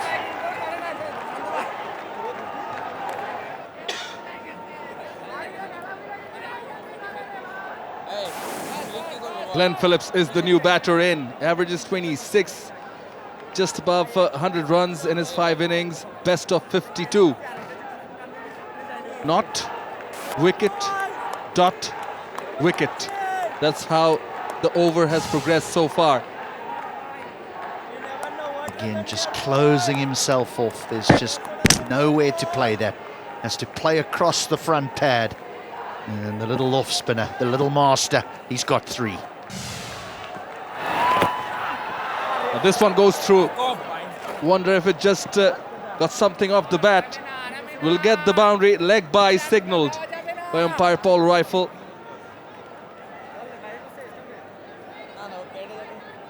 Well, I know an esteemed colleague of ours would be talking about being responsible and accountable. I'd be on the flip side here. If I was a New Zealander, I'd be playing as many shots as I can, because if you're going to stand there and defend, you're going to get bundled out on this surface, because there is a ball with your name on it.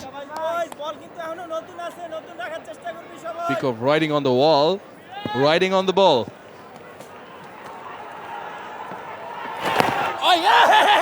Played with the turn, will get another single. By the way, that boundary in the previous delivery, the 50 is up for New Zealand, so 51 for 5. Well, it's just everyone who suffered, to be fair, but just to get back to the bowler. Just want to go back to the energy you mentioned, HD. And as we were looking at the Bangladesh side, the young ones all geared up, with sense that energy that they were itching to come on and have a ball that was hit hard. Well, I think after being bowled out for 170, you're a bit flat, and you're probably starting to think, what do the people think of us? You know, the Bangladesh cricket team it's a very impressionable team. You know, the public are very close to them, and they'd probably be thinking, we've let people down. There'd be some criticism leveled at them, but now they've shown that, hang on, this is not an easy pitch to bat on. We've given it our all here, and yes, you might think that we've played some, you know, some audacious strokes, but this is not an easy surface to bat on. This time off the back foot, much squarer, finds the gap, well played, and will find the boundary too. Just short enough to cut. This is a dynamic white ball player, Glenn Phillips, so he's going to look to score here. Nicely placed. Both these batters, both are attacking players. New Zealand will be well served if they go to their natural game here.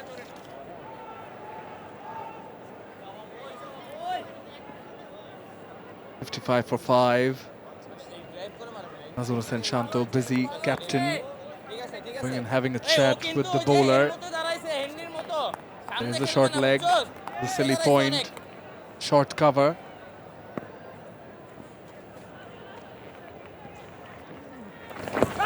Oh! Umpire perhaps thinks it's going down the leg. Only just, only just. Two umpires are coming together here. About what, though? I'm not quite sure.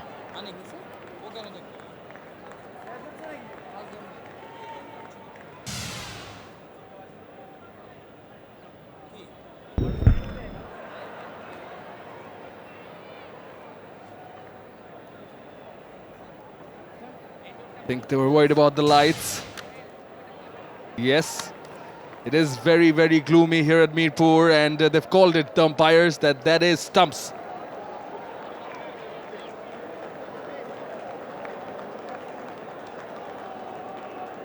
Just waiting for confirmation if it is stumps for the day, or so they're just pausing for bad light. Still a fair amount of overs to go in the day. 21 overs bowled in this session, the third one. He's got 7 wickets in this session. 2 wickets of Bangladesh and the 5 of New Zealand. 4 wickets apiece in the other 2 sessions before this. Now New Zealand are 55 for 5. After having batted for 12.4 overs, they're still trailing by 117 runs. 117 is what they trail by, and before that Bangladesh had batted and scored 172 before they were all out.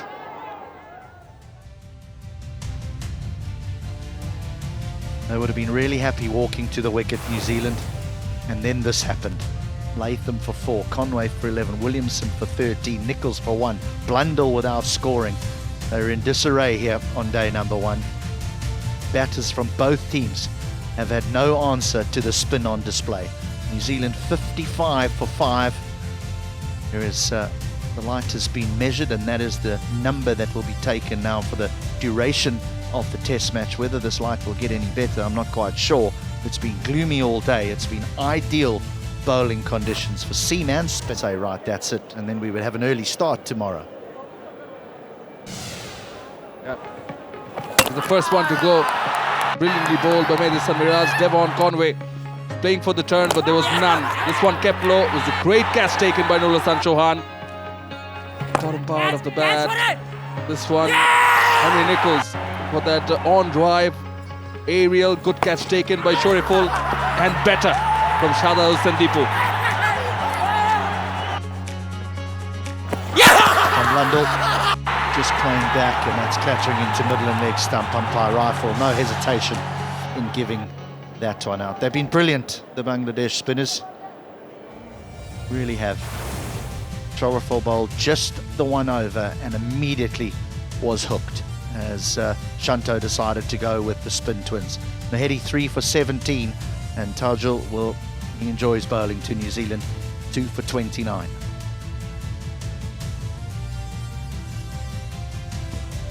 Bangladesh having won the toss, batted first, all out for 172, courtesy of the 230s between by Mushfiqur and Shahzad. 3 for Phillips, 3 for Santner, and 2 for Ajaz. And in response, New Zealand are 55 for 5. Mehdi Hasan Miraj 3 for 17. Taijul Islam 2 for 29. The batters are yet to cross 20. Well, they've got 5 wickets in hand. New Zealand still trail by 117 runs. Goes on to show it hasn't been easy to bat. Is the schedule for the next tour. Bangladesh's tour of New Zealand. Well, they play 3 ODIs, firstly in Dunedin, then Nelson and then Napier. And then to follow are the 3 T20 internationals. First one on the 27th of December in Napier, 29th of December at Mount Maunganui, and the final one, the 31st of December, final day of the year, same venue. The white ball series coming up right after the red ball one. And this is the ODI squad. It's going to be led by Nazmul Hussain Shanto again, Tanzil Tamim, Anamul Haq Bijoy, Tawhid Ridoy comes back in, Mushfiqur Rahim, the experienced Leighton Dash will be back, and Afif Hussain, many will be happy to see him back also. Shomo Sharkar after a while makes it back to the white ball side. Mehdi Hasan Miraj, the usual suspects, Mustafizur Rahman, Shoriful Islam, Hassan Mahmood, Rishad Hussain makes it. The leg spinner, the tall leg spinner, makes the cut, along with Rakibul Hassan, the left arm spinner, along with Hassan Mahmood and Tanzim Hassan Sakib, the 2 seamers, make the cut for the white ball series in New Zealand. And breaking news is that it has been called a day by the officials. Going to be the end of day 1 here of the second test match, Bangladesh versus New Zealand. Fires on field, Paul Rifle and Rod Tucker. It's taking into account the conditions, the light available, and deciding that it's safe to call it a day. So Nazmul Hussain Shanto again winning the toss like he did in Sylhet and deciding to do the same, deciding to bat first. And Bangladesh were bowled out for 172, Mushfiqur Rahim 35, Shahzad 31, followed by Mehdi Hasan Miraj's 20, Glenn Phillips and Santner. 3 wickets each, 3 for 31 for Phillips and 3 for 65 for Santner, 2 for 55 for Ajaz Patel. And in reply, New Zealand are 55 for 5, Mehdi Hasan Miraj and Taijul Islam. Mehdi Hasan Miraj 3 for 17 off his 6 overs, and Taijul 2 for 29 off his 5.4. So the spinners doing almost all the damage throughout the day for both the teams. New Zealand trail by 117 runs. Just the end of day 1. We're going to have an early start tomorrow for day 2 of the second test match of the Dutch Bangla Bank series. We're going to be on air at 9 a.m. local time, live from the Sher-e-Bangla National Cricket Stadium, Mirpur. And we hope you're going to join us. Thank you very much. It's a good night from here at Mirpur. For more updates, subscribe to our YouTube channel and click on the bell icon. Follow us on Facebook and Instagram. Download T Sports app to enjoy exciting games and highlights. Visit tsports.com.